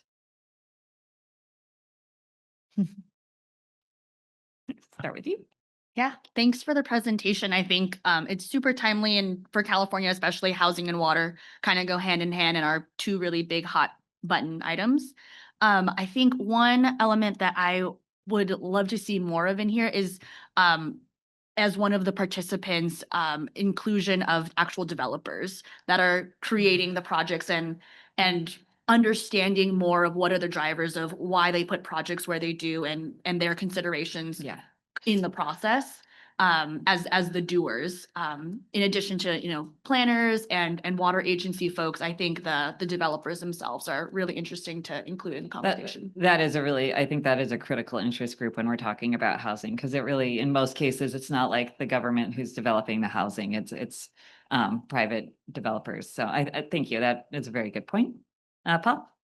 Yeah, thanks. I think this is one, microcosm of what we're dealing with sort of the need for additional housing and growth. Yeah. And had me thinking about a lot of what we've been talking about with drought is sort of some legacy issues. We're talking about, let's say, roles responsibility for dry wells. That's sort of legacy leftover issues from previous droughts. And we know when the next droughts, we're going to have trouble with dry wells, small community systems. Tim's point's well taken. Really had me thinking about where new, residents are going to be situated, whether they're small community systems or private wells. Are they going to be placed in locations that are not going to be resilient for the next drought? And that ties into land use planning and evaluations. And this kind of ties into that on one element on the state's targets for affordable housing, but it brings up a larger issue. And maybe this, what I'm kind of getting at is maybe this topic is a larger topic on future, housing and residences. This would be a component, but where land use and well permitting is made.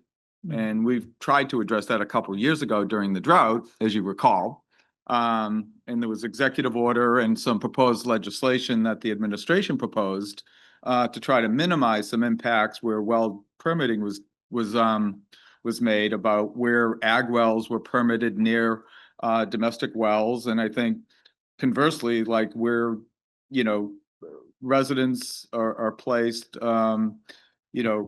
domestic wells in locations that may not be, reliable in foothill areas. And I think those need to be taken into account. So I think this issue about where homes are placed in places where water supplies are not reliable needs to be probably discussed. Yeah. Because that's sort of like preventing future problems. We have a legacy of problems we need to deal with right now.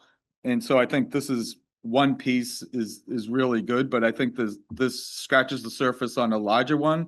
And the issue about well permitting decisions, particularly for ag wells in proximity to domestic wells, was something that was, dropped and it was kind of talked about with the counties and other associations that this would be a forum to talk about it, and it has not been brought up yet.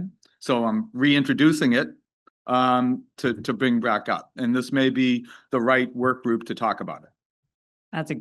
Those are all great points. I think some of what you were talking about actually will be Natalie's going to talk about, because you're totally right. This is a really, really big issue, and there are lots of strings attached to it. And so this is sort of one. Natalie's going to talk about another, which gets a little bit more to the designing, like where can you put the homes? Where should you put the homes? Don't put them where there's already water supply challenges, that sort of issue. And I think on the issue of, wells and the impacts they can have on surrounding water supply, we haven't really talked about that at this level, but there's a lot to be done. We have a report on that, so we Yeah. can share that. I could talk to you a lot about it. We've just updated our well ordinance and added all these factors based on that. So yeah, go ahead. Thank you. I'm so glad that this group is talking about the nexus between water and housing. And I agree with a lot of the comments that have been said. But one thing I did want to make sure that I brought up is I think there's also an opportunity to strategically place housing in communities where we need to build economies of scale and bring in other folks to help contribute to build and fund better infrastructure so that those communities can be sustainable and thriving into the future. In my former role as state director for USDA Rural Development, I spent a lot of time traveling throughout California and meeting with rural communities and talking to them about the various programs that RD had available to create thriving communities. Housing, water, wastewater infrastructure was always at the top of the list. And many times RD was unable to use the resources they had for housing because of the lack of water and wastewater infrastructure. So I just want to make sure that, while I agree that we need to address legacy issues and make sure we're not sort of recreating that we also don't forget about those existing communities, and that we do help figure out how do we, again, help them be thriving communities, because our rural communities do contribute a lot to our state and to our nation. And again, I've seen instances where housing developers could pay higher connection fees to help support the local water systems. So I'm excited to continue this conversation. Thank you.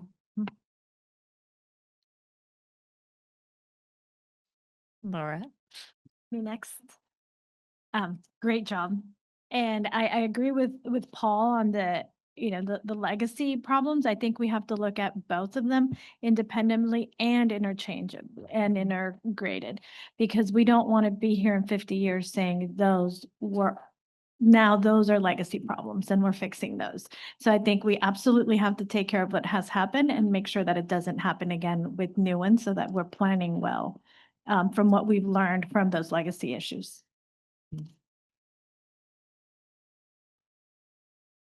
Hi, yeah, I just wanted to really appreciate your mention of just affordability from this context. And I think that a lot of the discussions surrounding, climate change and the impacts that we see are surrounding housing and energy, but you don't necessarily hear that from the context of water quite as much. And I think it's really important in like planning efforts. And so I think that this is like just very critical. A lot of what CSAC does is look at affordability from like just kind of unseen, like we look at it for like waste and for energy and water. And so I just think it's really critical that this is brought up. So yeah, really excited about this. Yeah. Yeah, I think there's a lot to be said for where there were several references to affordability and economy of scale in the discussion. And I think that, that needs to be taken into account because at a certain point, some places, communities are going to need to develop alternative water supplies, even to serve the current population that they have. And adding more people in some ways will just add more people to spread those costs over and make it more affordable. It doesn't usually cost significantly more per unit of water that you're making once you're investing in a big project. So it gets very complicated and very site specific, but I think there are places where that kind of analysis would be really helpful if it was integrated into all of these other planning processes as well. Yeah. Oh, yeah. And I'll just add that, in my experience, communities tend to oppose housing projects when they see that it's a brand new development and yet their needs have not yet been met. Mhm. So I think that's an important thing to remember as well. Yeah. Can I just say one thing? This is really interesting. I really like the approach on trying to identify, roadblocks or like alignment and misalignment. Sorry, these two things. What you say, the two sides of the coin, right? I just wanted to make a comment, and this more not as a water expert, more like as a resident here, and it's related to affordability and it's related to housing. And kind of, if I were not a water expert, it's like housing is one of the most important problems that we have in California. Yeah. And I think that the comment on like including developers, I think it is really interesting because what we don't want is to add more roadblocks to housing.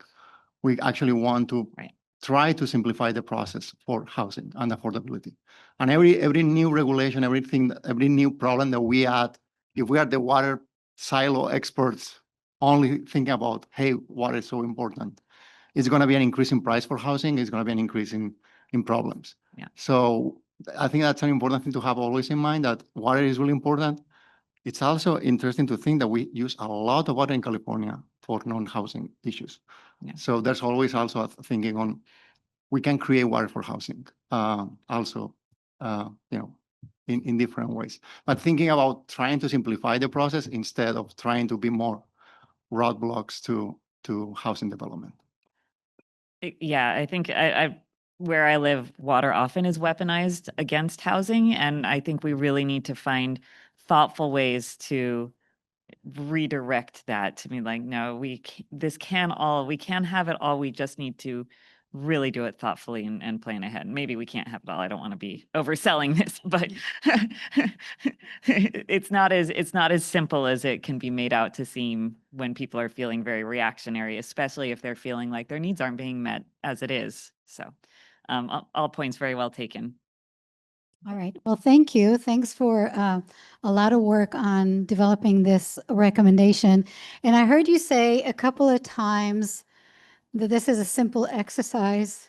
I think this is foundational, as we heard through the discussion, to be able to intentionally address some of the questions that were just highlighted now, that this is really foundational and important to be able to have the lay of the land. And if you can explain the RENA process, I think we're all the better for it.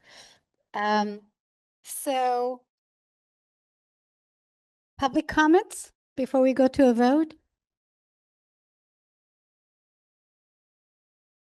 No. All right. Okay, so the next process is again to finalize this recommendation. And to be completely transparent, we have the supermajority and the simple majority.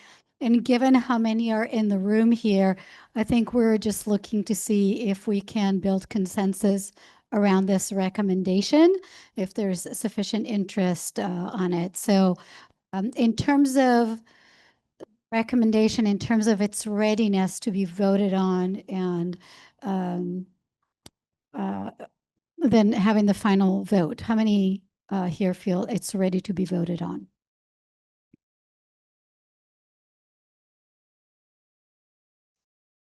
I see everyone with a hands up. All right. Okay, and so with that, for just voting to approve yes, question. Well, I almost put a sort of a In between? in between, because I think there are some things that this hasn't figured out yet, like who are the implementers and so forth. So, I mean, with the understanding that those need to still be figured out, I'm a thumbs up, but Yeah, and I think that's an important point to remember. I think I mentioned that earlier today when we're thinking about what is a recommendation and how much level of detail we want. I think the principle and the sentiment was we really need to have broad interest representation, hearing from a lot of different voices. I think that's a theme throughout all the recommendations, this idea of creating an advisory or some kind of a work group that really represent all these different perspectives. I think that's a good point to bring up. And with that, just a final vote to approve the recommendation.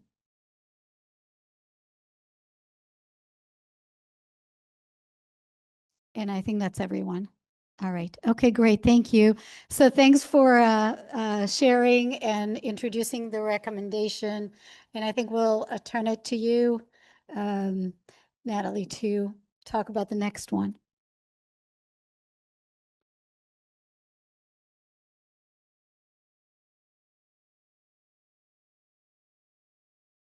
All right. Hello, everyone.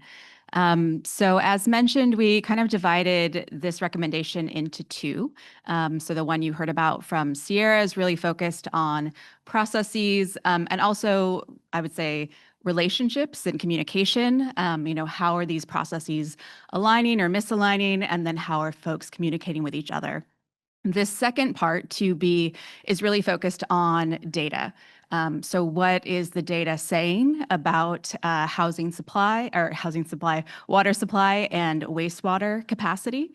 And how is that matching up to housing needs and housing demand, and also the housing allocations that come through the RHNA process?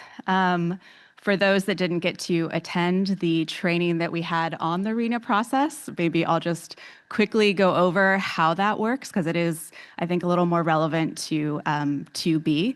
So there are population projections that are prepared by the Department of Finance. Those are given to the Department of Housing and Community Development here at the state. That then leads to regional allocations that go out to the metropolitan planning organizations. Where there are no metropolitan planning organizations, HCD actually steps in and serves that role. And then from there, those regional entities then distribute it to the cities and counties. So there's kind of multiple steps in this process, but all of it would benefit from having really objective third-party data provided through something like this. So in terms of the scope and the approach, we are talking about conducting an analysis on a regional basis. We note that the region still needs to be defined. In terms of that mismatch that you're hearing about in this section, those metropolitan planning organizations are defined on a regional basis that is different than the regional boundaries that the water entities use. So, something to determine there is how do you translate that data in a way that's relevant for the housers, but also is in alignment with how we collect our water data and do our water planning. In terms of a time horizon, and also on that note, we heard the feedback, maybe start with a pilot. I don't want to skip over that. This piece is a little more ambitious, and that was another reason I think we bifurcated them originally, is that the first one felt very foundational and maybe a little bit more achievable in the short term. And this is maybe a larger effort, but something that we felt was important to continue to pursue. So testing that out on a pilot scale before thinking about statewide data collection. In terms of time horizons, using a 50-year planning horizon to align with infrastructure lifespans and long-term water availability planning instead of the 20-year planning horizon.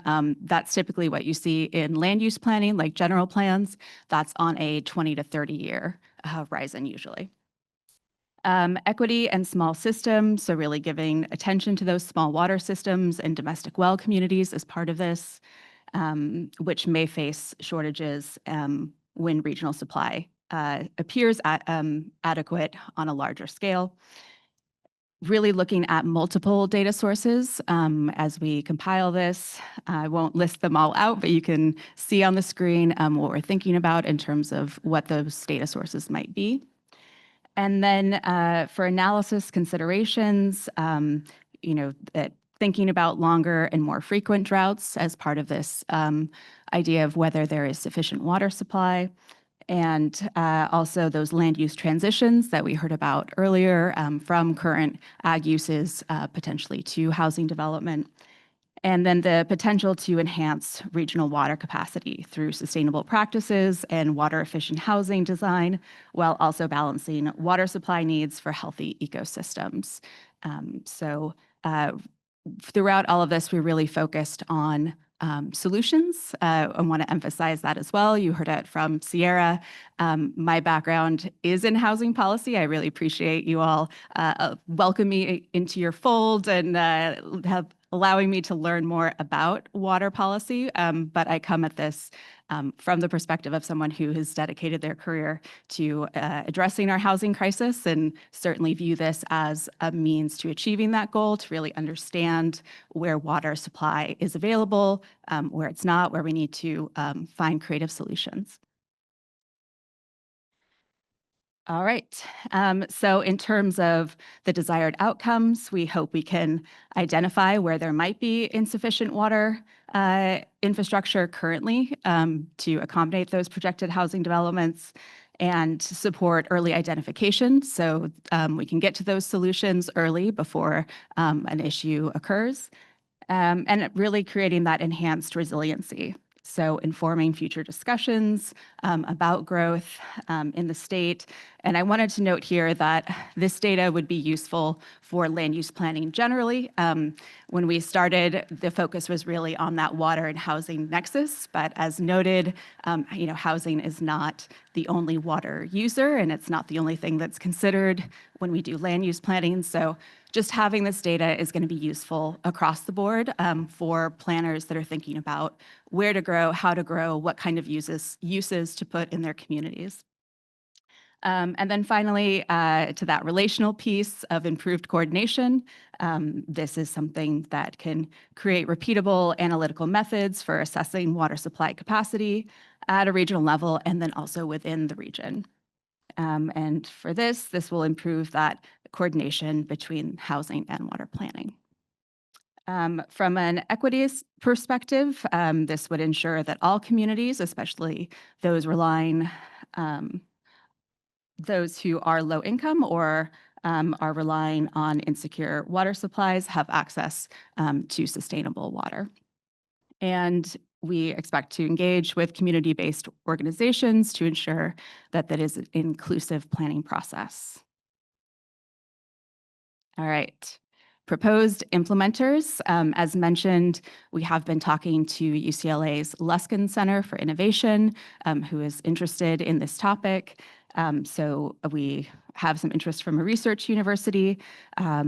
Similar to 2A, there's a desire to have an advisory group that is made up of the relevant entities who are actually doing this work and experiencing potential conflicts in this space. Collaborators would include state agencies, local housing authorities, and local governments who are doing housing planning, along with those regional governments that are part of the RHNA process, and water suppliers and agencies and wastewater agencies, and also community-based organizations and tribes. In terms of alignment with other initiatives, we think that this state policy will support drought resilience, which is the whole purpose of why we're here, and prevent any water shortages and ensure safe, sufficient, affordable water as part of this effort. It also supports initiatives aimed at improving housing affordability, as Sierra mentioned, and supply while ensuring that sustainable water use. Okay. In terms of next steps, so there would be that study to assess actual and projected water supply and wastewater treatment capacity by region across the state eventually, maybe starting with that pilot and then expanding from there, and then comparing those findings with projected housing growth. And then documenting best practices where we're seeing well-coordinated efforts or solutions on how to address any inconsistencies. And then the formation of an advisory group, which would include representation from DWR, the State Water Board, and other relevant state agencies and regional interested parties who could help guide this study. In terms of challenges, there is the need to make sure that it is whatever we come up with is valid and salient for those who would rely on this information, so that it can actually inform future policy decisions and discussions.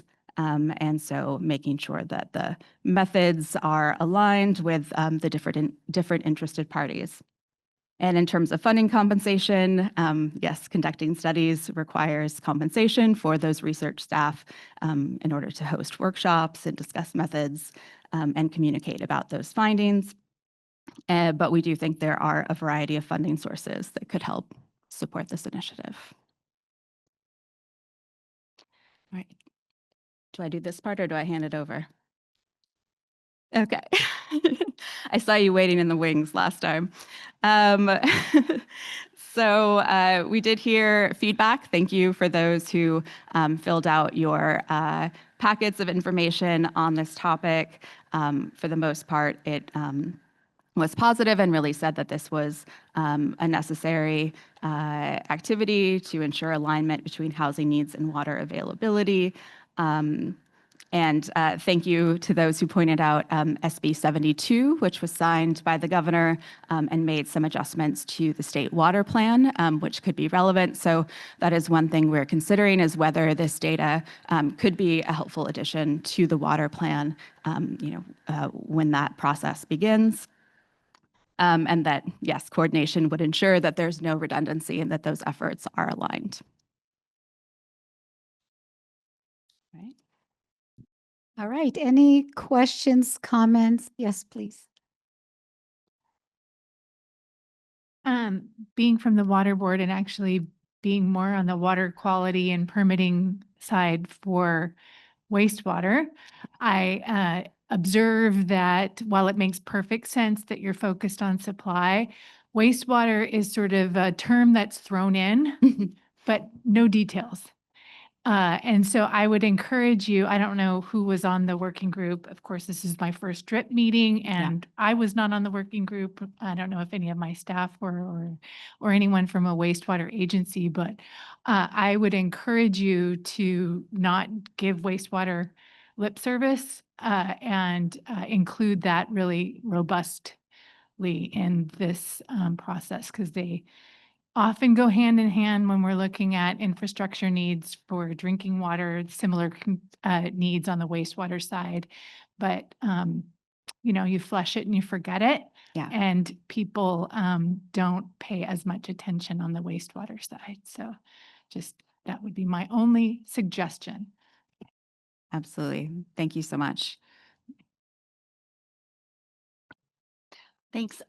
In going through the proposal, I can't help but think certain, water agencies and wastewater agencies for all their facilities have, a capacity or a max capacity of their infrastructure. And often when developers look to propose, a new development, their impact studies and that sort of, assessment on the impacts. So I'm curious, for this study, who do you imagine as like the target audience if at a local level, it does seem like these, local capacities are known? So I think we were imagining it more in the early planning phases when allocations are done. So just thinking about where capacity exists, where it might not exist. So those, happen a little bit higher up. You mentioned the state level, the regional level, but then also we mentioned, where there might be a mismatch, like early identification, that maybe more supply is needed so that planning process can start. As Sierra mentioned, that takes a lot longer and it's on a longer time frame. So the earlier we can identify that, the less chance there is that there would be a timing mismatch. So would you see the pilot almost developing a methodology that others could then use for future analysis in advance?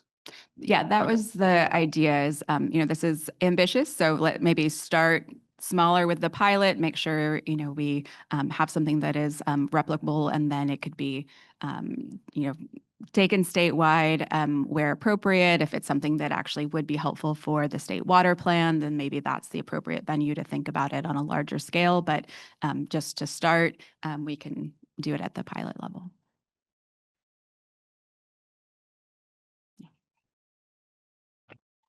Thank you for your presentation. I'm sorry if I didn't catch this, but I want to make sure that when assessing the water supply, we're also taking into account and consideration water supply that's not just like a limited amount, but also contaminated with whether it be nitrates or other contaminants, and also taking into account water systems that are at risk or failing. And so really just making sure that that's included in this study. Yeah, thank you. I think we mentioned safe water in passing, but that's an important thing to emphasize here. Any other comments? All right. Karen, I just want to come back to the wastewater comment that you made, because we do want to see if we can approve the recommendation. So if you have any thoughts about how to incorporate that, or were you suggesting taking it out? I just want to make sure that it's no, right. So anything that we need to kind of like add or clarify to just address your comment. I would just lean into it, make sure, it was mentioned there was a desire to include wastewater in the collaborator groups. It just, everything read water supply with nothing about wastewater. So just encouraging you to lean in and consider both.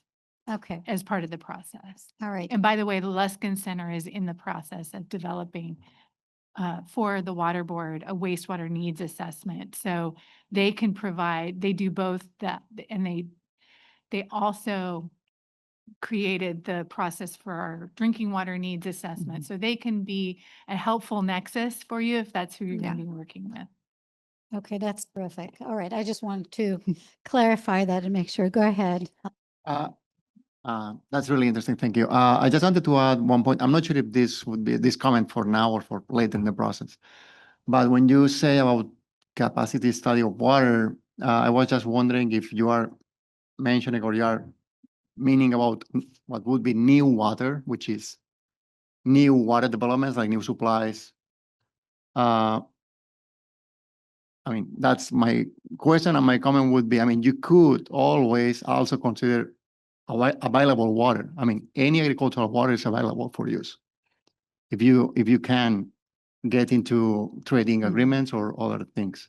Of course, that has trade-offs. But what I mean is that it's a big difference if you are just considering new capacity, new water infrastructure, which will be costly and complicated and a lot of time, versus, and that's quite common, there's ag to urban transfers for new developments, which in many cases might be easier and faster and even cheaper. I'm just bringing that up. And of course there's trade-offs, so you will have less agriculture. But I think it's an important consideration because new water, as someone said earlier, takes many years to produce. I think that's an important consideration when you get to, potential solutions. If there is a mismatch, what does that solution look like? Is it the creation of new water? Is it a redirection of existing sources? And in your presentation, I think there is a point about the fact that you're bringing in an advisory group to work on it, because the methodology and the definitions is going to be particularly important to be able to produce any results. So to your point, Alvar, about, how are you defining what you're looking at and what you're studying is going to be an important part of this development. All right. Go ahead. Yeah, just one more kind of consideration, and I'm curious what your thoughts are on in terms of looking at the capacity of water and housing, the impacts of housing density in a region, and the types of planning and development that might be studied, just because of the correlation between, density and lower water use per unit, and the different mix of people and water that it could support. Yeah, I think that's an important consideration. Obviously, not all housing is equal or the same. So I think, as we think about, is there enough for housing, really being clear about what that means, to the point about definitions and what the study includes. That would be a great inclusion of breaking it down based on housing type. Well, these were all really important comments that really talks about lead to the complexity of this analysis. So I think that's really important. Looking to see if any other comments, no other comments. Anybody online? No one online. Okay. All right. Well, thank you. We're going to vote. I really appreciate the presentation and again, the work of the work group. So yeah, if there are no other comments, just in terms of readiness, do you feel that you've seen all the components laid out with enough detail that explain the intent and the desired outcome? Readiness vote, anyone?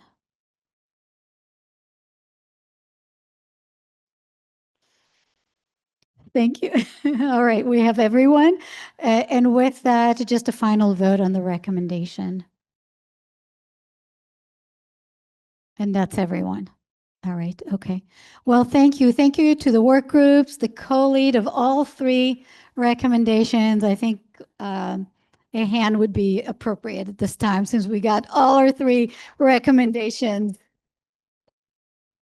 Yeah, so thank you, everyone. I think this was really an important discussion. And again, as we've done with the recommendations to date, I'm sure that we will follow up and see how these recommendations develop. So we're at 3:11 right now. I think it'll be a good time to take a short break. And then when we come back, we'll get into the discussion about what's coming up in 2026. So why don't we come back at 3:26-ish. Let's come back. And we'll definitely start by 3:30. I find the afternoon break always takes longer than we allocate for it. So yes, and please enjoy all the candy and the fruit and all the nice snacks. All right, so we have a little more than an hour left for this conversation. And so I want to start the discussion just acknowledging our diverse participation, the fact that we're having conversations on complex topics and that we get to really come together and hear from each other, learn from each other. And we also view these topics and issues with very different lens. And so that really just broaden up our ability to have these conversations. So community-based organizations, tribes, public members, environmental perspective, ag, local government, water suppliers, academia, state agency, just really appreciate the fact that this past 3 years we've been able to tackle topics and have conversations that really allowed us to learn from each other. I'm going back to the slide that Glenn started with earlier. He talked about some of the kind of the challenges and key topics that we've been grappling with. And I think those key challenges around focus, implementation, and complexity really informed as we were trying to figure out how to kind of reshape next year. You'll see that we've really tried to kind of like tap into those issues and see how we can address them process-wise. But just to acknowledge that as we've done our work together, we evolve and accomplish things both in terms of our process and how we work together and in terms of our deliverables. So in 2023, we convened. We got to really get a sense of the diversity of perspectives, what everybody brings to the table. We've identified a lot of different topics to cover, and that led to the first set of focus areas that we worked on in 23.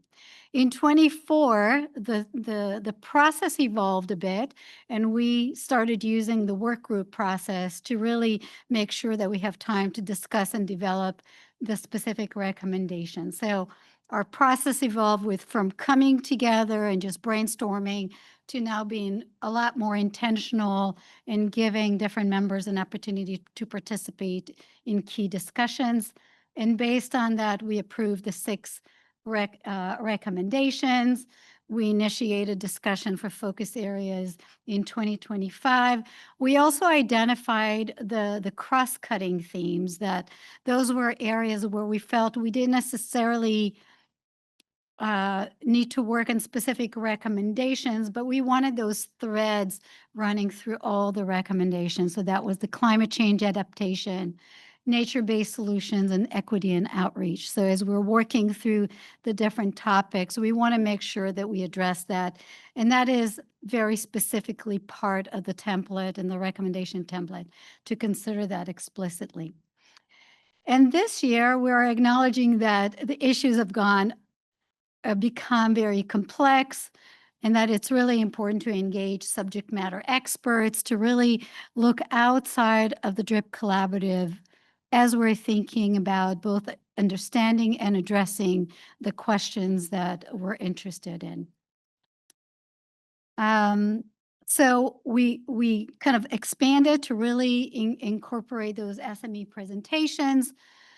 We also, in terms of process, started talking about our work in terms of the inform, complement, and lead framework, really thinking and being very strategic about, is this topic something that we need to learn about? Is this a complement where there are opportunities to engage and provide feedback and influence other related initiatives, or is this a place where we really develop a recommendation? So again, really just evolving how we work together and how we really think about what is the impact that the work of the collaborative has. And so, excellent, we have 3 recommendations. So that's great.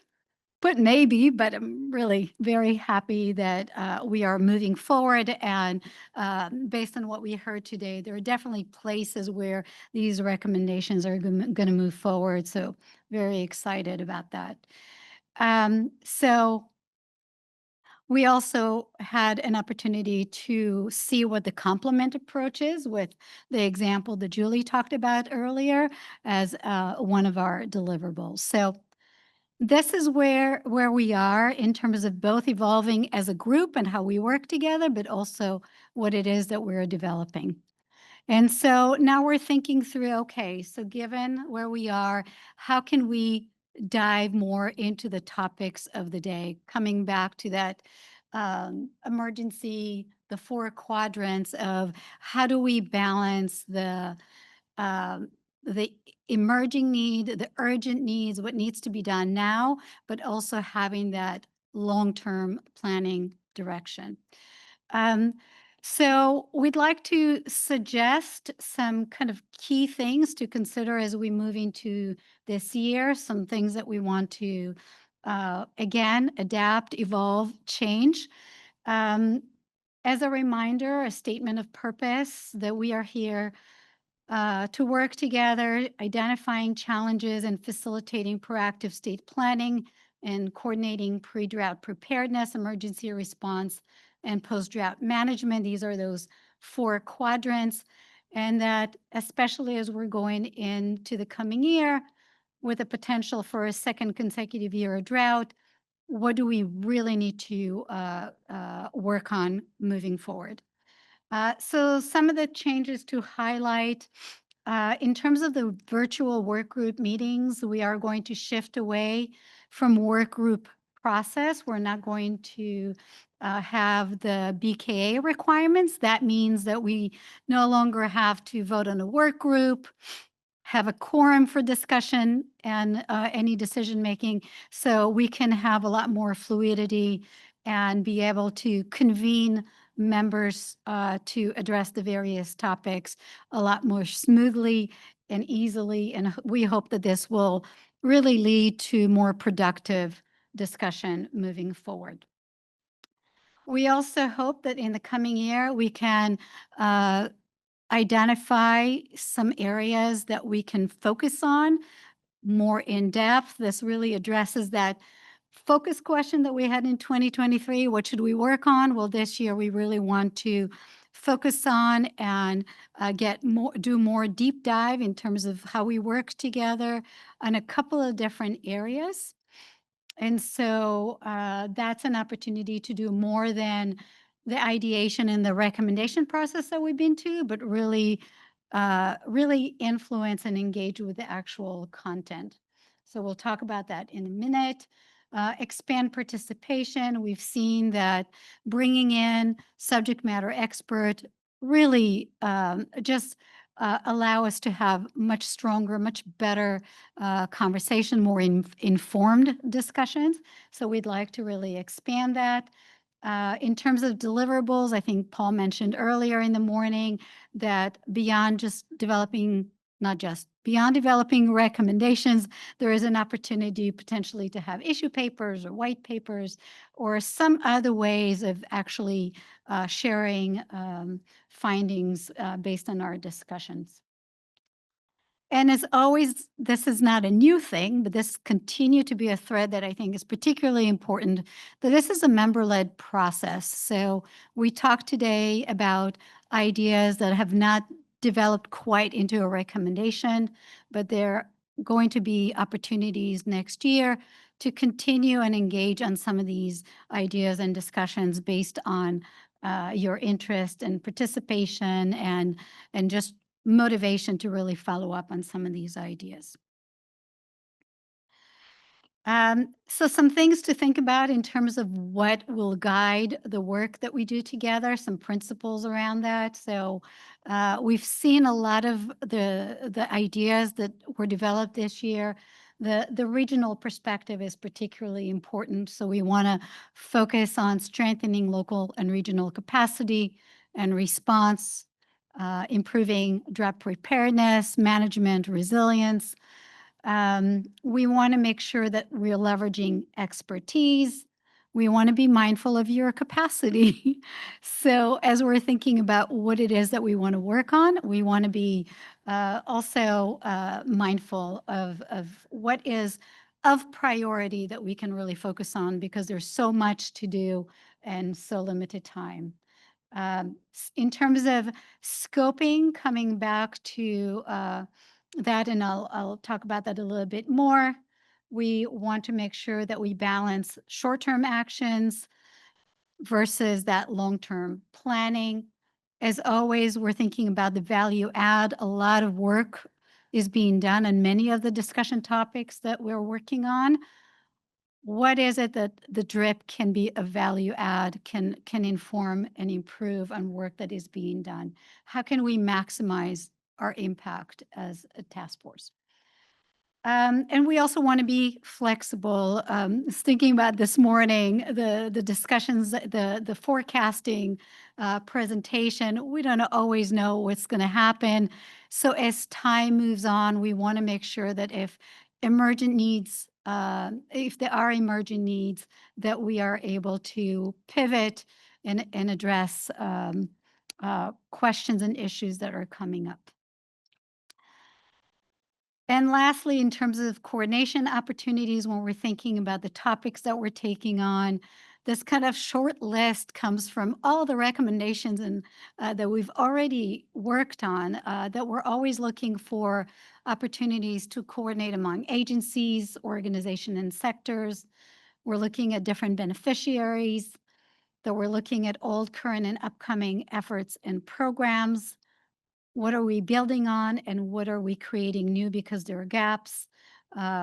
Considering the hydrologic cycle as we're thinking about the scale, and also looking at different issues that we're working on and how they show up at the local, regional, and state scale. So things to consider as we move into what's on our agenda next year.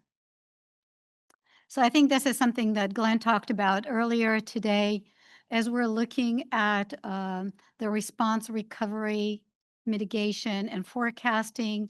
We hope that we can spend majority of our time in the response or recovery place, forecasting, and also thinking about continuing to think about the long-term planning. So here we go. If drought conditions persist, we'll need to focus on response and recovery. That's important and urgent. That's the focus. With some thinking about forecasting and monitoring, that continues to be important. And then as we're able to thinking about the multi-year planning,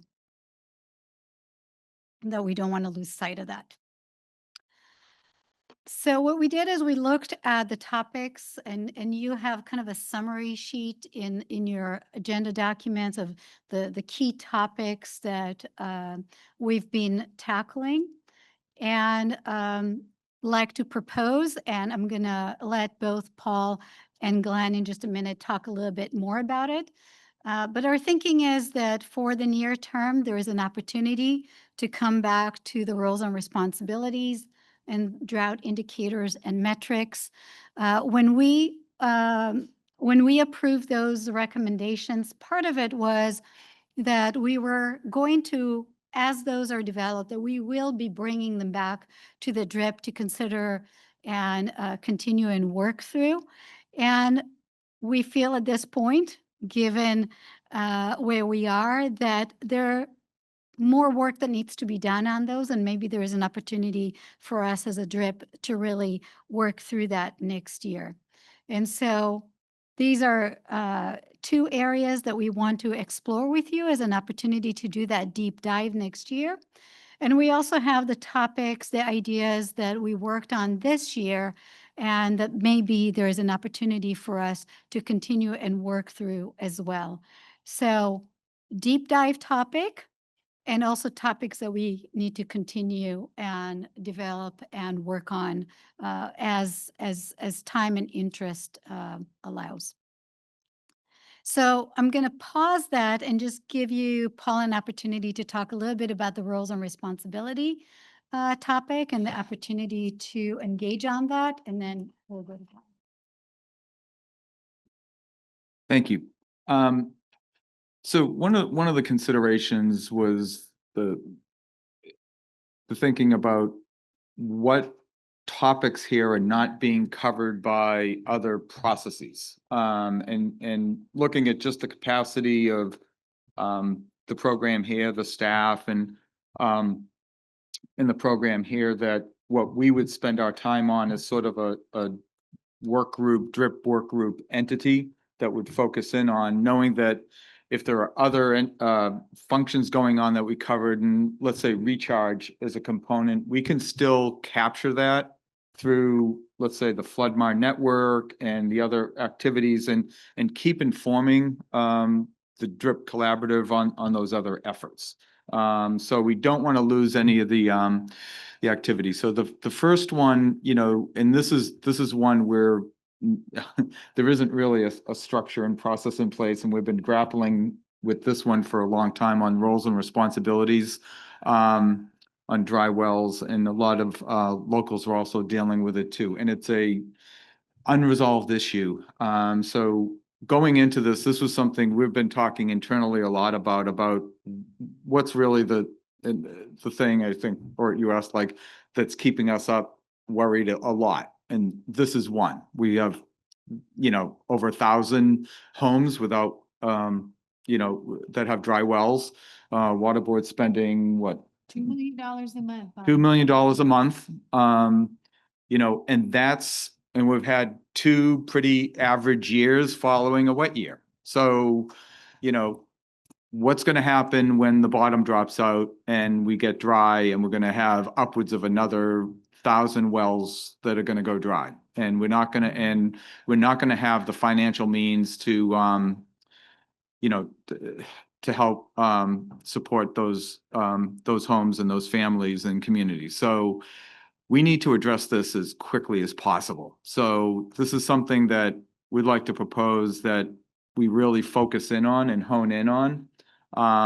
And I think something that between the agencies, we're going to work internally and maybe lead. And this is really where I think something that, going back, and I know as someone that's been on a well for 30 years, that going back 6 or 7 years ago, it's pretty well established that you were on your own. There wasn't, if your well went out, you had to deal with it on your own. But that, up until a couple of years ago, for a lot of good reasons, the state stepped in and really helped out. One, because there was, I think, good moral obligation to do it, and there was financial reasons, financial means to do it. And right now, I think we're looking, the financial means is probably not really there anymore, but the need is still there. And it really hasn't been established who's responsible for addressing this.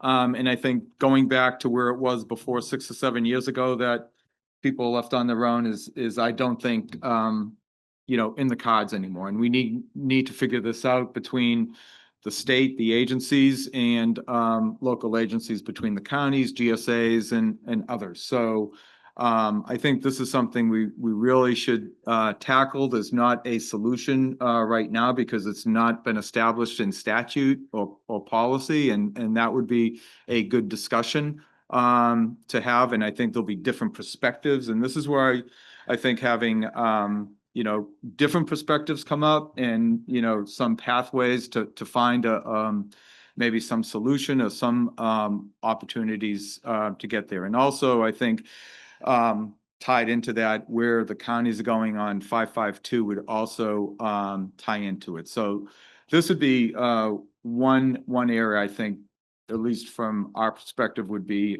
top of the list for us to devote focused resources on a work group to focus in on. So.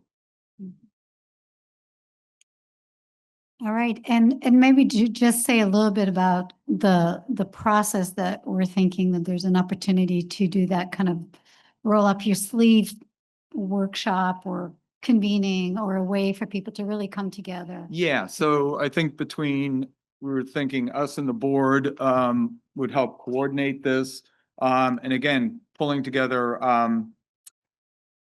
a broad spectrum of local agencies, nonprofits, other interests, RCAC, Community Water Center, and others to have a roundtable on this, on perspectives. And then, I think not having Bagley Keene would really afford a lot of good discussions going on, and a lot of good sharing of information. And we can do this pretty nimbly and through a lot of virtual workshops and other sort of venues to really exchange ideas and formats. So we can explore those opportunities, in I think a real nimble way. So that's sort of the plan. Yeah. So. Yes, it'd be good to know any initial thoughts, both in terms of the DRIP spending time on this next year, and if you have thoughts on what that process might be to make it, an effective process, that would be great. Yeah, go ahead, Sue. I don't know how I'll make it an effective process, but I'm very much supportive of this. As a county, I was one of the people who recommended that this be a thing a couple of years ago, because this is an issue that we're grappling with. You know, our wells go dry and they think that we have money, and we're like, well, we don't have any money. The state has money and the state doesn't have any money, or if they do, it takes 2 years to get the contract, and then you have to figure out where the hauled water is going to come from. It's a lot. I would love to have more in-depth conversations, have a little bit more freedom in how these conversations are run. I think that bringing in some other groups, certainly, you know, having the State Water Board and the Safer folks and hearing about their guidelines that they've been working on would be really helpful as well. And I also feel, as particularly when it comes to well permitting and domestic wells going dry, that there's a lot that can be done on the permitting side to kind of, we could bifurcate this problem into like the existing wells. And like, we need to figure that out, but we really need to stop issuing well permits in places where this is a problem without doing additional mitigation. So we've changed, based on our SB 552 work, the Santa Cruz County, in our fractured granite areas, we have changed our yield requirements for getting a well permit. So you may, if you cannot meet much stricter yield requirements in those areas, you're very limited on your what you can do.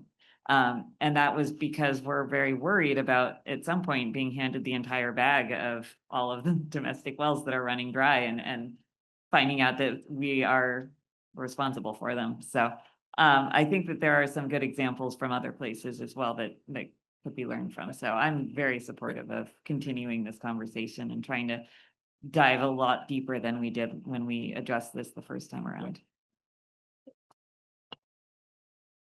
I support this work as well, and I kind of building on what Sierra just said, I wanted to suggest that maybe not to complicate things further, because I know just sorting out the roles and responsibilities is complicated enough, but the infrastructure piece for those small and vulnerable communities, that is a different maybe longer term issue, but that needs to be part of this, it seems like, because it's not just domestic wells, but other communities that don't have sufficient capacity. And how the county, how SB 552 work that the counties are doing now folds into that. I see that piece as definitely a part of the discussion. Yeah, and I think on both counts kind of fits into where I see the work groups going, that it's these topics are not going to be one-offs, that the work groups may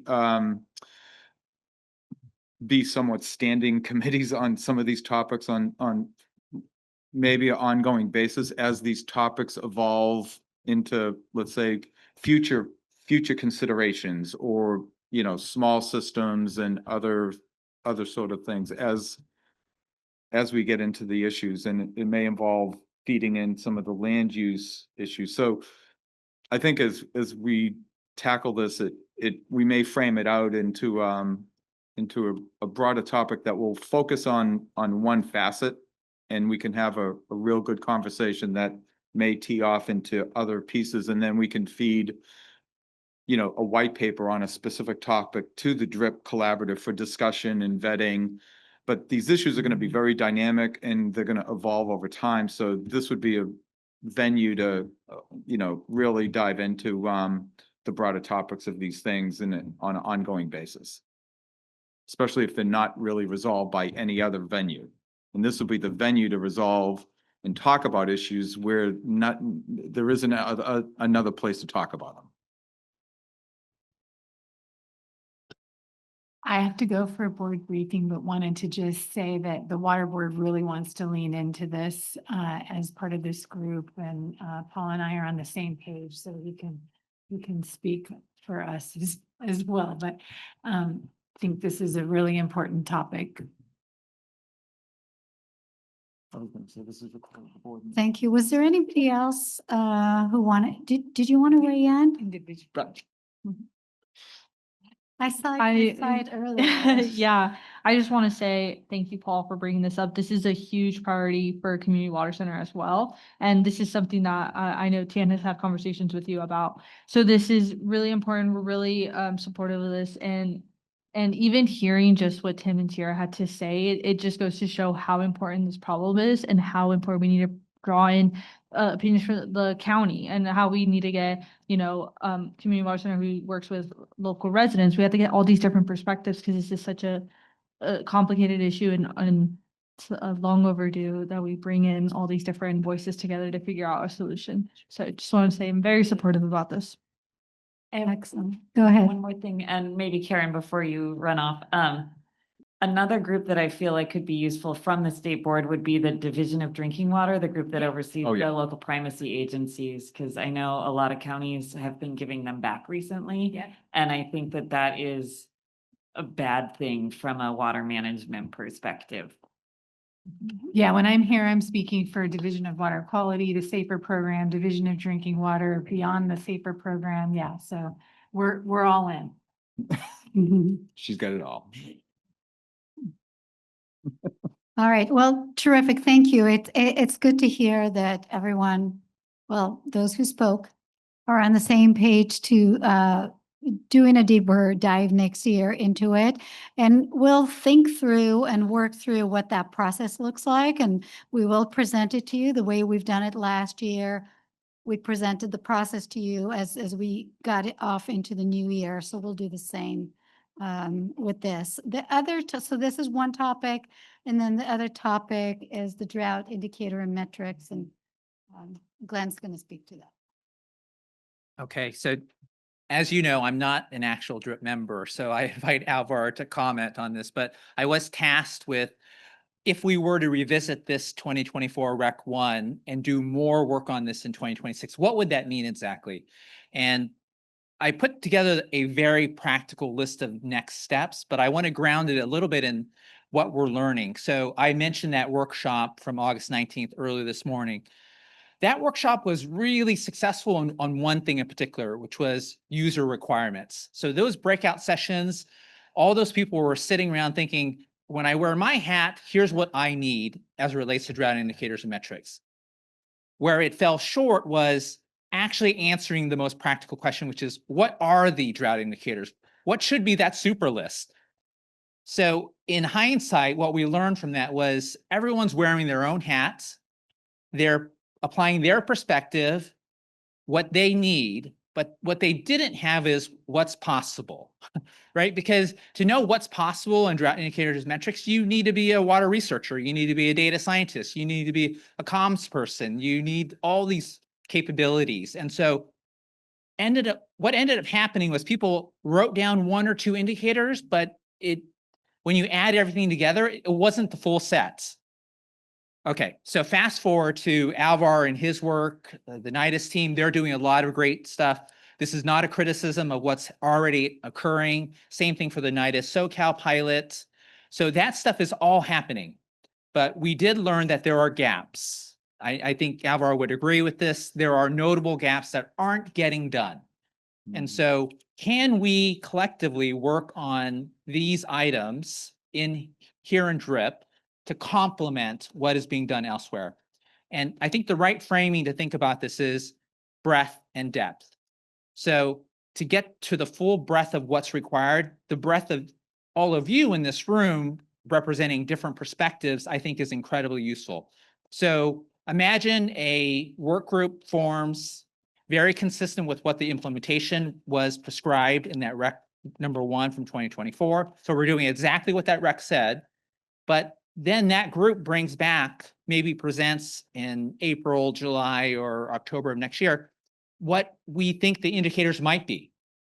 And it could be the full list, could be a prioritized list, and you all comment on that. So what we're trying to really get here is the breadth of this group, the depth of subject matter experts who could contribute to it.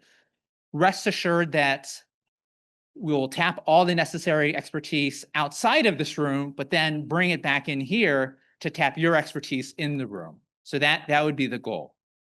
So this is just a starting point. It hasn't been vetted. Alvar, I really welcome you to comment on this approach. What do you think is needed with your work that's ongoing? But yeah, just wanted to try and make it practical of what could be done. So let me pause there. And Alvar, do you want to open up comments? Yeah, sure. Thanks, Glenn. This is really interesting. I think, as you were mentioning in the recommendation in 2024, we talk about the potential implementation phase. And I think that's, what it's not happening kind of, right? So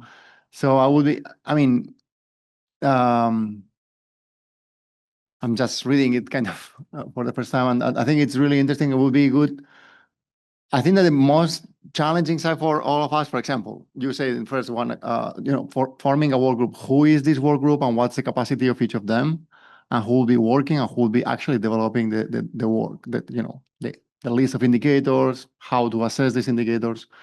But I see an option here, but if I'm understanding correctly, you are saying there's kind of a parallel track, right? There's a work group working on part, and then they come back here to present results and to get like some feedback and potentially to the application of that, right? Is that true, right? That's exactly right. And Arit later on will show a timeline, just like our 2025 timeline, but how it might work in 2026. But that's very much the idea that there are two parallel tracks, one of which could be doing the work in concert with subject matter experts, but then it gets brought back to this forum for discussion. Just being, the thing is like what I was saying on the capacity of the work group, and basically it's the funding for the who has to do the work, right? Yeah. So that's one of the important challenges or limitations that I see. Yeah, I think that's perhaps the most important thing. To get this work done, which is substantial, we'll have to sufficiently resource it with funding to get the work done. And I think if we could start this process, hopefully it'll create enough momentum. The partners who are working on it could then find it an appropriate place to get it funded, and we would send that out to try and get the actual funding.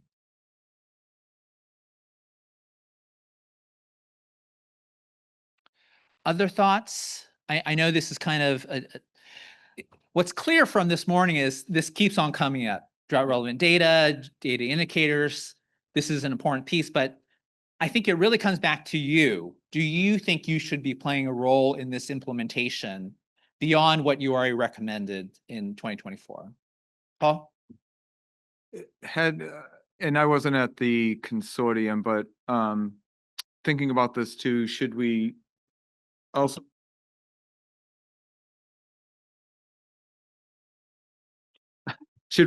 include the gaps of loss of federal data in forecasting and drought data? Yeah.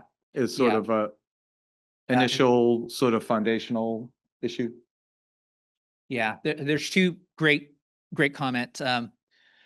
I talked to Robin Grimm about this. She's quite keen to have the consortium play some role, whatever is the appropriate role. So there is interest there. But exactly to your point, the why now, what's the urgency? So we don't know what 2026, whether it'll be dry, drought, who knows, we'll see.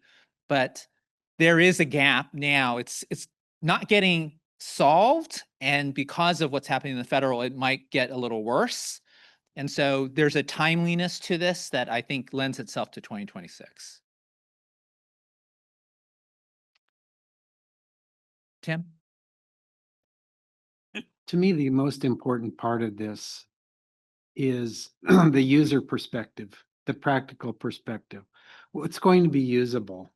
I think that really is the key to this one. And I would just suggest that it would be really important in developing this prioritized list to hear from the users, the various users of the indicators and metrics. I mean, what do they need? What's missing? What do they want? So that would just be my comment on this one, is really almost kind of start from the ground up, to develop that list. Yeah, I love the comment, Tim. This came up in the workshop. I simplified by saying what's needed, what's possible, but who the audience is, what the decision needs to be informed, what spatial temporal resolution is that, and how do we communicate this? That all came up in the workshop. And so 100%, these need to be super practical. I think the challenge, the tension is, if you add up all the possible indicators, it's like 100, but we need a few. And maybe those few are different for different people, for different audiences. And so that perspective, that breadth perspective, the depth perspective, that's what makes this really hard. We had almost naively thought, because we did a worksheet for that workshop, and we said, hey, write down your drought indicators, because then we'll just compile all the drought indicators. We'll have this great list.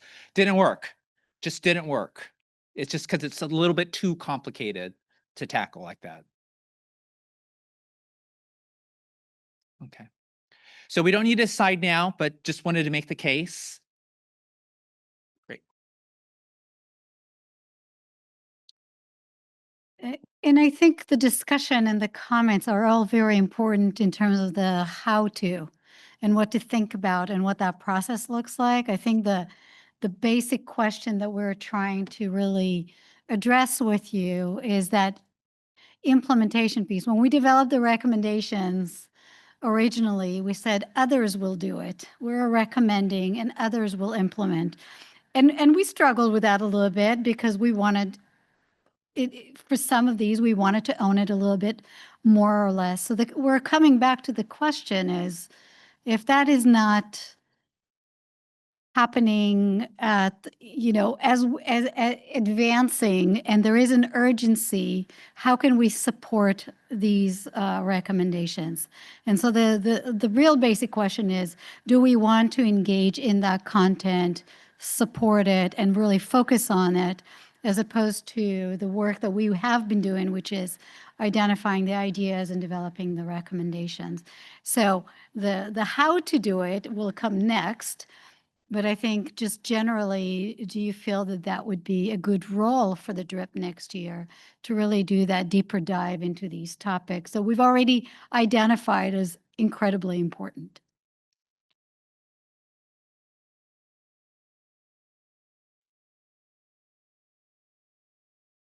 Any thoughts about that? More high-level discussion is, should we be doing this work, this deeper dive work?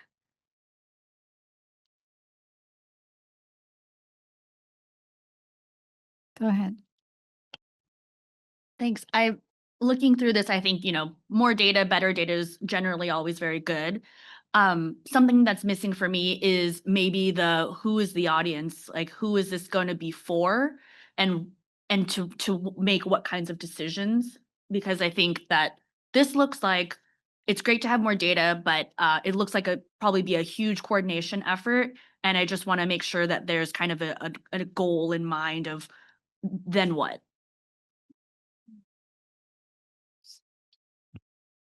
Thank you. Go ahead, Sierra. Similar along the same kind of thought train. So, revisiting the first recommendation that we were talking about, that feels very tangible because we've got DWR and the state board saying, you recommended this and we want to do it. We would like your continued feedback. Mm-hmm. In this case, there isn't like an entity saying like, we really need this and we want you to keep working on it because we think you could contribute more. Mm-hmm. So it's kind of the same question, like, the for whom is this going to benefit if this is an effort on our part, just given the time it will take. There is the who is it for, and then it seems like there's who's anchoring this process. The anchor, exactly. The anchor. Got it. Okay. Go ahead, Paul. Yeah, I think, and I wasn't here when this got put together, but I know one of the struggles we have for indicators and data, well, maybe it goes away, but we end up dealing with the national drought forecast, which doesn't reflect Western situations and, California drought conditions. You probably hear from Janine sometimes about the different, conditions in California. Sometimes north is wet and south is dry, and droughts not statewide. And how do we describe that with the data? And so I think this is trying to describe that.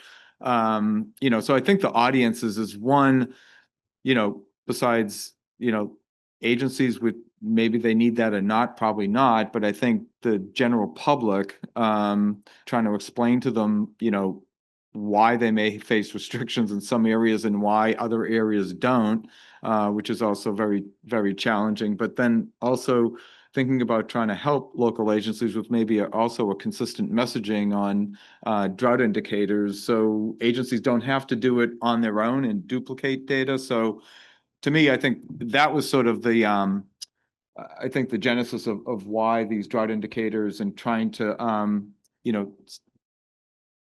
deal with them in a better way, to try to maybe make the complexity of California situation a little bit more understandable, to the public, and then down to counties, local agencies. They can use that to better explain in a consistent way, to their constituents, what drought conditions or conditions are going on and why.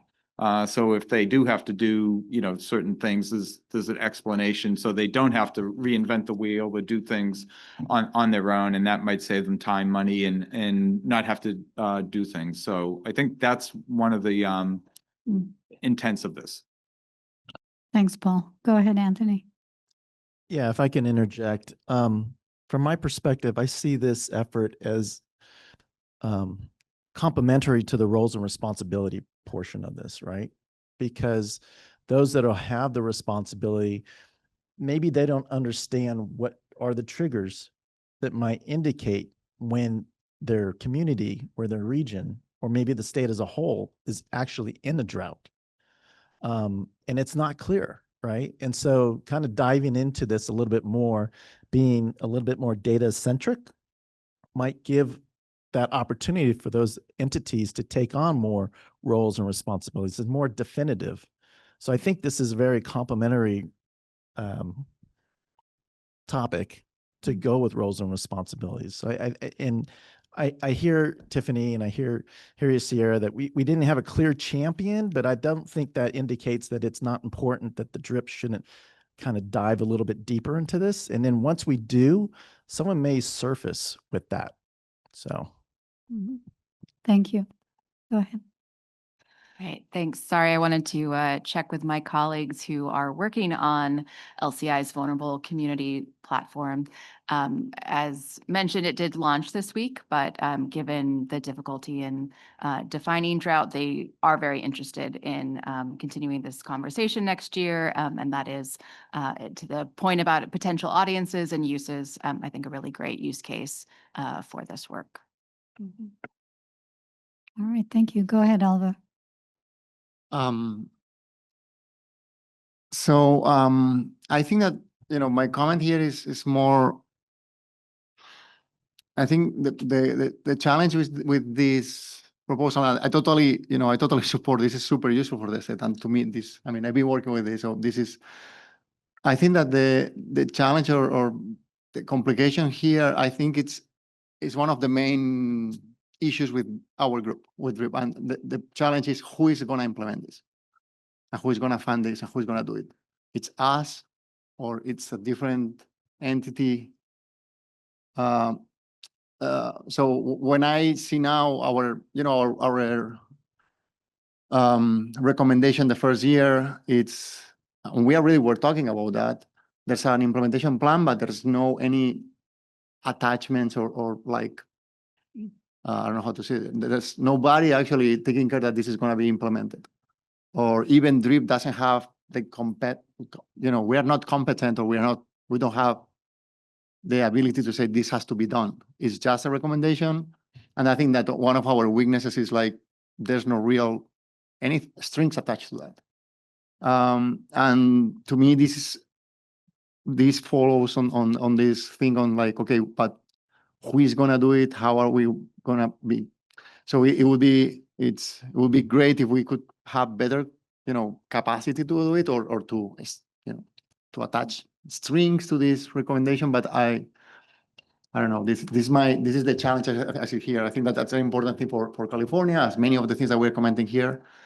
But it's more on the implementation phase, how we actually do it and what's the role of DRIP on the implementation. I think that's my comment. Yeah, and I think that will be an important thing for us to consider between the anchor, the role of DRIP, the capacity, how that all can fit together. That's going to be something to figure out in terms of process and also outcome, what we're trying to get out of it. So go ahead, Paul, and then I think we'll move to the next list. Yeah, and I think that's a real good point. DRIP's not a governing board, and it doesn't have, structure or funding or anything, so it can't do things. But I think the outcome of this, it may be something without commitments, maybe something the department may pick up different facets of it, because we do have California Water Watch, and we do have other indicators. And we had earlier presentation on Bulletin 161 that came out, as an indicator. There may be other indicators that come out of this that may be of a department interest or other interest of other DRIP members, or, it may evolve into something else. So I think having this, so there's a potential there. So I think having this process start may lead to something rather than just it be amorphous and, not have something there. So that's why I think there's a lot of value there, including LCI and some others. So, yeah. And just responding to that, I totally support that, and I'm happy to help on that. Okay, so while we're looking to come back and refocus on these two recommendations, we also want to make sure that as we move into next year, we are also following up on some of the other ideas that we've been exploring this year. So we'd love to hear from you as we're thinking about the other topics in the ecosystem impacts, the infrastructure, land use, land repurposing.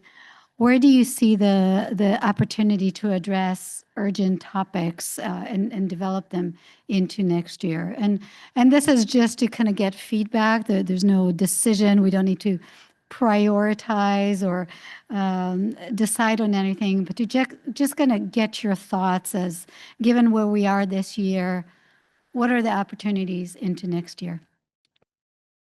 Go ahead. Thank you. On the water infrastructure conversation, I was just thinking in terms of vulnerable communities, infrastructure, regulatory flexibility, even potentially long-term infrastructure. Those all may feed into this conversation that Paul and Karen were talking about with the dry wells and just things going on there. So I feel like that whole entire conversation should remain on the table for 2026 and beyond. That's my thoughts. And I'm not really sure that they need to be separated either. I feel like that's one conversation under water infrastructure. Mm-hmm. All right. Yeah, thank you. Go ahead. This came up in an earlier side conversation we were having, and I'm not sure this is the right venue to beat this particular drum, but thinking about what's top of mind for water agencies, a lot of it is setting rates and the difficulties in affordability that water agencies see, especially, two of CUA member agencies right now are going through rate litigation, and as the need to fund more drought resilient, infrastructure comes into place, those increased needs are going to happen. And especially in drought, if we're encouraging people to use less water, that has an impact on revenues. And also the way Prop 218 is written, we are not allowed to, subsidize for affordable rates. And so it's something that's top of mind for water agencies. I don't know if this is the exact right revenue or avenue for that conversation, but it is something to consider. Mm-hmm. As part of the water infrastructure Yes. conversation. Yeah. Thank you. Other thoughts? Go ahead, Carolina. Well, I'm just gonna obviously come in after that. I was just talking to Tim, and as a water retailer, I have a rate increase coming up December 16th. Prop 218 is extremely difficult and has been very challenging. for particularly water purveyors. And I think everybody in this room probably knows this, but water and wastewater costs are exponentially higher than CPI in other arenas, even energy costs. That trajectory is even not as high as the one for water and wastewater, and that has to do with a lot of different things that we don't need to get into. But I think that back to your point, Tiffany, one of the things that I'm struggling with and that we're struggling with is that issue about how our rates need to be structured. And so we actually, because of this very issue, before I go with my new proposed rate structure to my board in December, I am actually spending investment dollars into understanding what are my options in terms of subsidies that are within, that aren't on the backs of ratepayers, but something that as an agency we could do. So to that end, I could certainly bring that back and or into, maybe not here, maybe into a work group conversation about the investigations we did and what works, what doesn't, and that kind of stuff. Thanks.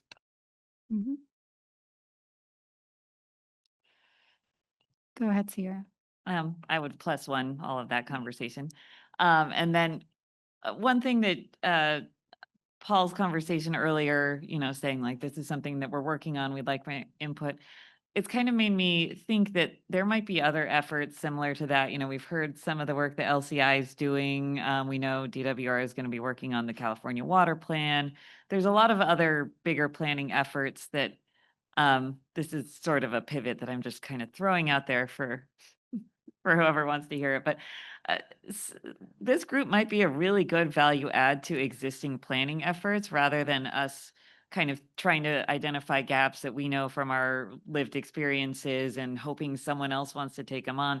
If there's a group that's like already tackling big problems and they want to run some of it by us, I think this group would make an excellent sounding board and value added to existing efforts, and it might be some more tangible outcomes that we could achieve given the brain power in this room. So throwing it out there that maybe we could do a little advertising, like if you're working on a big water thing and you want some feedback, come to DRIP. Yeah, and I'll take a few more comments and then we'll talk about our timeline that hopefully will speak to that need to be flexible and responsive. So go ahead, Caitlin. Yeah, just echoing what Sierra was saying, especially with the long-term planning and data collection, that was one of our recommendations. From my view, that goes hand in hand with SB 72 that was just passed, which I know was reflected in the comments, and the comments were from me. So I just, wanted to echo that and bring that forward, that we're already seeing how some of our recommendations can go with other legislation and state efforts. And so I think that looking at that and how that can be utilized for other recommendations and beyond, it could be a really helpful tool. So, yeah. Thank you. Go ahead. Hi there. Just want to reiterate my interest in continuing the conversation around land repurposing next year and making sure that we continue to consider agricultural landscapes with this group, recognizing the really acute impacts that agricultural water users have in times of drought, and that now is a great time to be thinking about how to lessen the impacts and make it a smoother transition, particularly where you do have longer term in addition to short term demand reduction needs.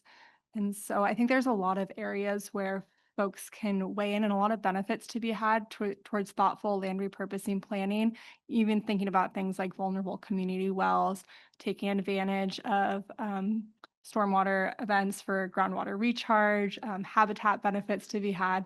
There's quite a bit of areas that overlap land repurposing. I think that members of this group, I hope, would be interested in continuing the conversation and definitely +1ing the providing input on other big ongoing planning efforts, because I do think that there are many places where a number of the strategies we talk about, but in land repurposing for sure, can be better supported and incorporated in some of those ongoing planning efforts, thinking about the 2028 water plan. I know CDFA has a climate resilience report that they're collecting comments on. That could be a good place for maybe DRIP members to consider weighing in on, but I think that's a really smart use of this venue. Great, thank you. Any other comments on this list or any other ideas? I think this conversation really reflect what we're hoping will be our work next year. So you can see we added a line there with the idea that the DRIP collaborative process will continue on, focusing on those two areas that we just talked about with virtual meetings to really help direct and engage on the two topics and bring that to the DRIP collaborative meetings that we have 3 times a year and really focus on that, but also given that there are other topics that are of interest, ideas that we started developing and working on, that to the extent that there is interest to continue those conversation, we'll be able to be more flexible and be able to support discussion on these topics. And when they're ready to be brought up, when they're developed and ready to be brought up to the DRIP, we can then just bring them to our meeting, whether it's for awareness as an inform, or if you're looking for feedback, or if you feel that you developed a recommendation that you want to bring up for discussion, that's all going to be able to kind of flow up into our regular DRIP collaborative process. So really the intent here is just to provide more flexibility, but also allow us to engage more deeply on a couple of those topics that we just talked about. Thoughts, ideas on how to use this process moving forward? Or even, yeah, this is great. That'd be nice too, but thank you. Thanks. Anyone else? Any thoughts about kind of opening up the work group process into more of meetings where we can connect on the different topics that emerge throughout our discussions? All right. Okay. So in your evaluation form, I'm just going to say it now because I know I'll forget it later. At the bottom, please feel free to provide additional ideas or thoughts about how to make next year really effective and impactful for us. And we're going to be really strategizing and thinking through how to take the input you provided today and how to kind of lay out a process for next year. So next step for us, we are going to be working on the annual report, summarizing the work we did this year.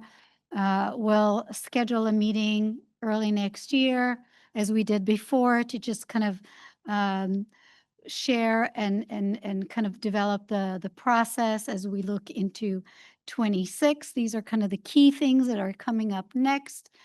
But as we're closing out today, we'd love to just kind of go around and just hear from all of you, either a reflection about the work we did this year, or if there's something that you are very excited about for next year. So we'll go around. You can say skip, or you can share your thoughts. Anyone who wants to start, so I don't have to go to the first people here. That's always that can be annoying if you're the first one. But if anybody wants to start, and we can just go around. Thank you. Go ahead. I think my aha or just realization today that I had in prior ones is that the problems are so big individually. And I think I kind of knew that, but today I realized it, that they're just too big to tackle in one year, or in one proposal, or in one idea. Great, thank you. So Alvar, you're next. Hi, thank you so much to everyone. It was really great to be here again. And, I think it's always super useful and to see all these perspectives on things that we enrich each other. And, it's great to have you, and I had to go because I'm going out with the weekend with my family. So they're waiting for me. Thanks, Alvar. Go ahead. Yep. Yeah, I just want to thank the development team for putting this together, and I'm looking forward to next year. And I appreciate that this group is continuing to evolve and adapt and figure out how we can be most effective together. So really excited about the proposals to shift a little bit about on how we're working together. Okay, I'm next. I've only been to two of the DRIP collaborative meetings this year, and I don't know if I will be here next year, or if it'll be someone else as they're filling Catherine Freeman's position. But I've really appreciated this opportunity to work with you all and learn a lot, and just discuss all of these important issues. And echoing what Laura said, everything is just, talking about it at this scale really brings a light to how big all of these things are. And it's hard to come up with ways to tackle them and recommendations, but it's really great and inspiring to be with you all and see what great ideas are come up with. So yeah, thank you all. Oh, well, thank you for everybody's input and their commitment to being here. I think I am excited that I have the privilege to come back next year, and I'm very excited about the things that we have, opportunities we have to get some things done. I too am excited about the new approach that we're taking. I do think that will allow for us to move the ball, so to speak, and then the opportunity about the parallel timelines, I think is great, so that nothing's left behind, right? And that we still have that opportunity to go back and see, hey, how are we progressing with those things that we talked about in 2024? How are, and to continue that movement. So that's it for me. See you guys next year. Thanks. This is my first DRIP meeting, so it's been really great to, meet all of you and see face to face some people that I've met over Zoom, and also just hear everyone's expertise. And so I'm really appreciative of that and having the opportunity to. Hopefully I get to come back. I don't know if I will. Hopefully, we'll see. Or if it'll be someone else with CWC. But I'm really excited to continue hearing about the work that DRIP does and the recommendations that we voted on, and also the roles and responsibilities that Paul mentioned. So really just excited to see what the future for DRIP holds. First and foremost, no offense to anybody in this room, but Janine Jones's presentation here will forever be my favorite. And her reminder that NOAA's projections are what they are will always be refreshing to me. So I always look forward to that. Some other takeaways for today, just hearing that 56 counties enrolled in the SB 552 program, that was also refreshing as well. And I hear the prior epiphany about tackling big topics here, but also the fact that we're willing to take them on. That's the reason why I'm here. And so I really am encouraged by that. So thank you. I always think it's time well spent. So thanks. Yeah, really just, appreciate everyone's ongoing commitment. I know this is a big time commitment for everyone. Also really looking forward to the pivot and more focus on the domestic wells next year.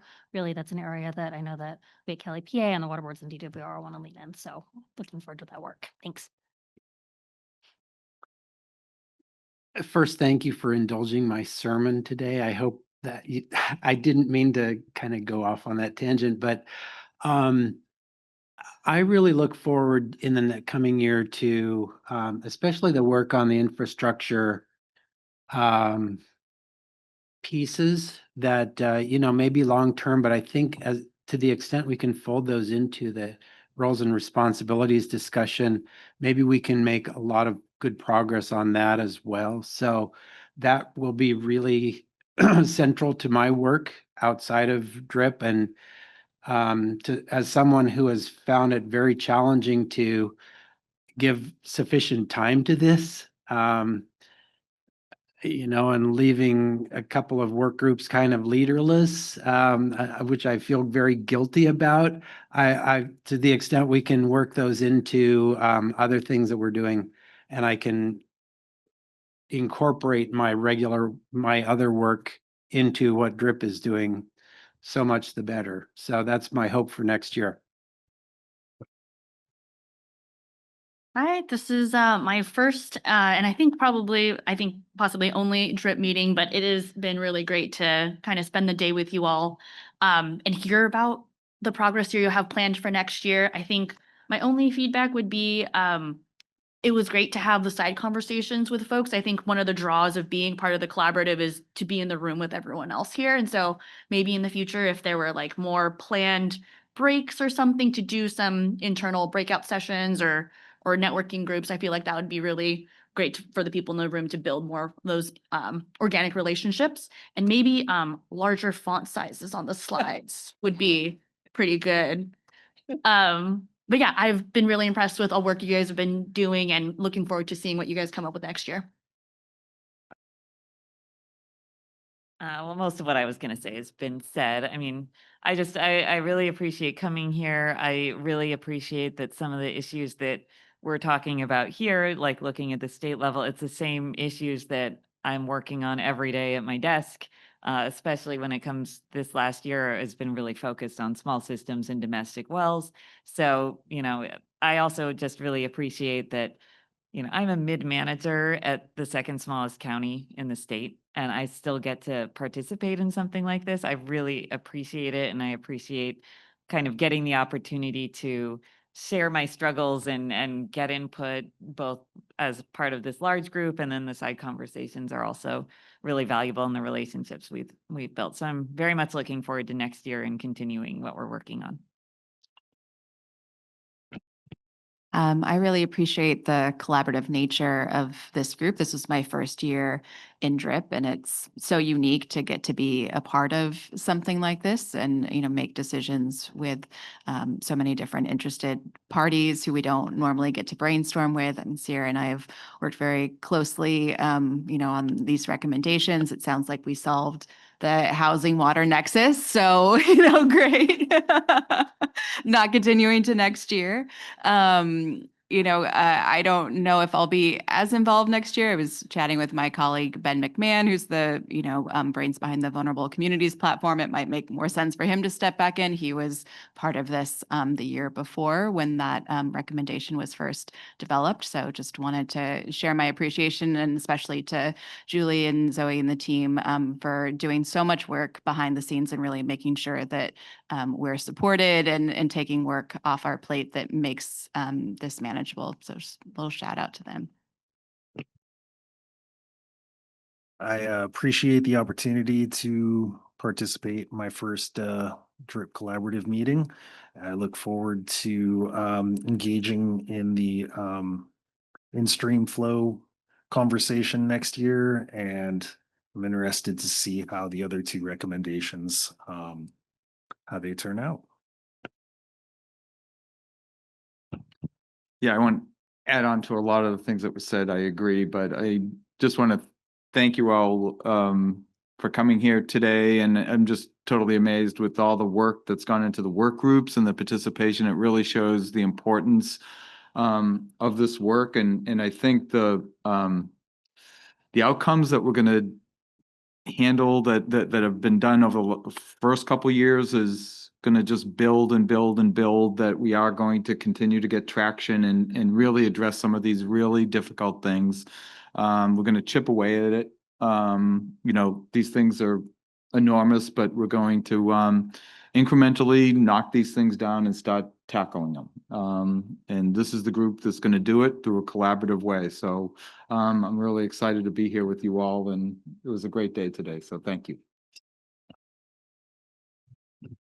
This was my first DRIP meeting, and I just want to say that I really appreciate the opportunity to be here and to collaborate with all of you. I am, as someone that was working in the field during the last drought with frontline communities that were impacted, I'm so grateful that we have this space to be able to be proactive and to try to minimize the impacts for those communities during the next drought. And I see that we have a really great opportunity, not just because of what we're going to be working on, but also because of the passage of Prop 4. I think there's a lot of opportunity to really strategically use that money to address some of these vulnerabilities in these communities. Thank you. Well, thanks everyone for sharing your thoughts as we're closing out. And just to say, I really appreciate all the conversations. There are complicated, complex conversations that we've been having all year, and it's been really terrific. I personally just think I'm part of an amazing team. Yes. Really enjoy working with Glenn and Zoe and Anthony and Julie. It's really a pleasure to have a team so dedicated to the work that we're doing as you're doing as a DRIP collaborative. So really grateful for that. I don't know if we have any public comment. We need to have public comment to close. Nothing. So yeah, Paul, if you want to close us out. I think I said my closing comments, and I'll just close by saying thank you all. Have a great weekend, great travels home, and onward. Thank you.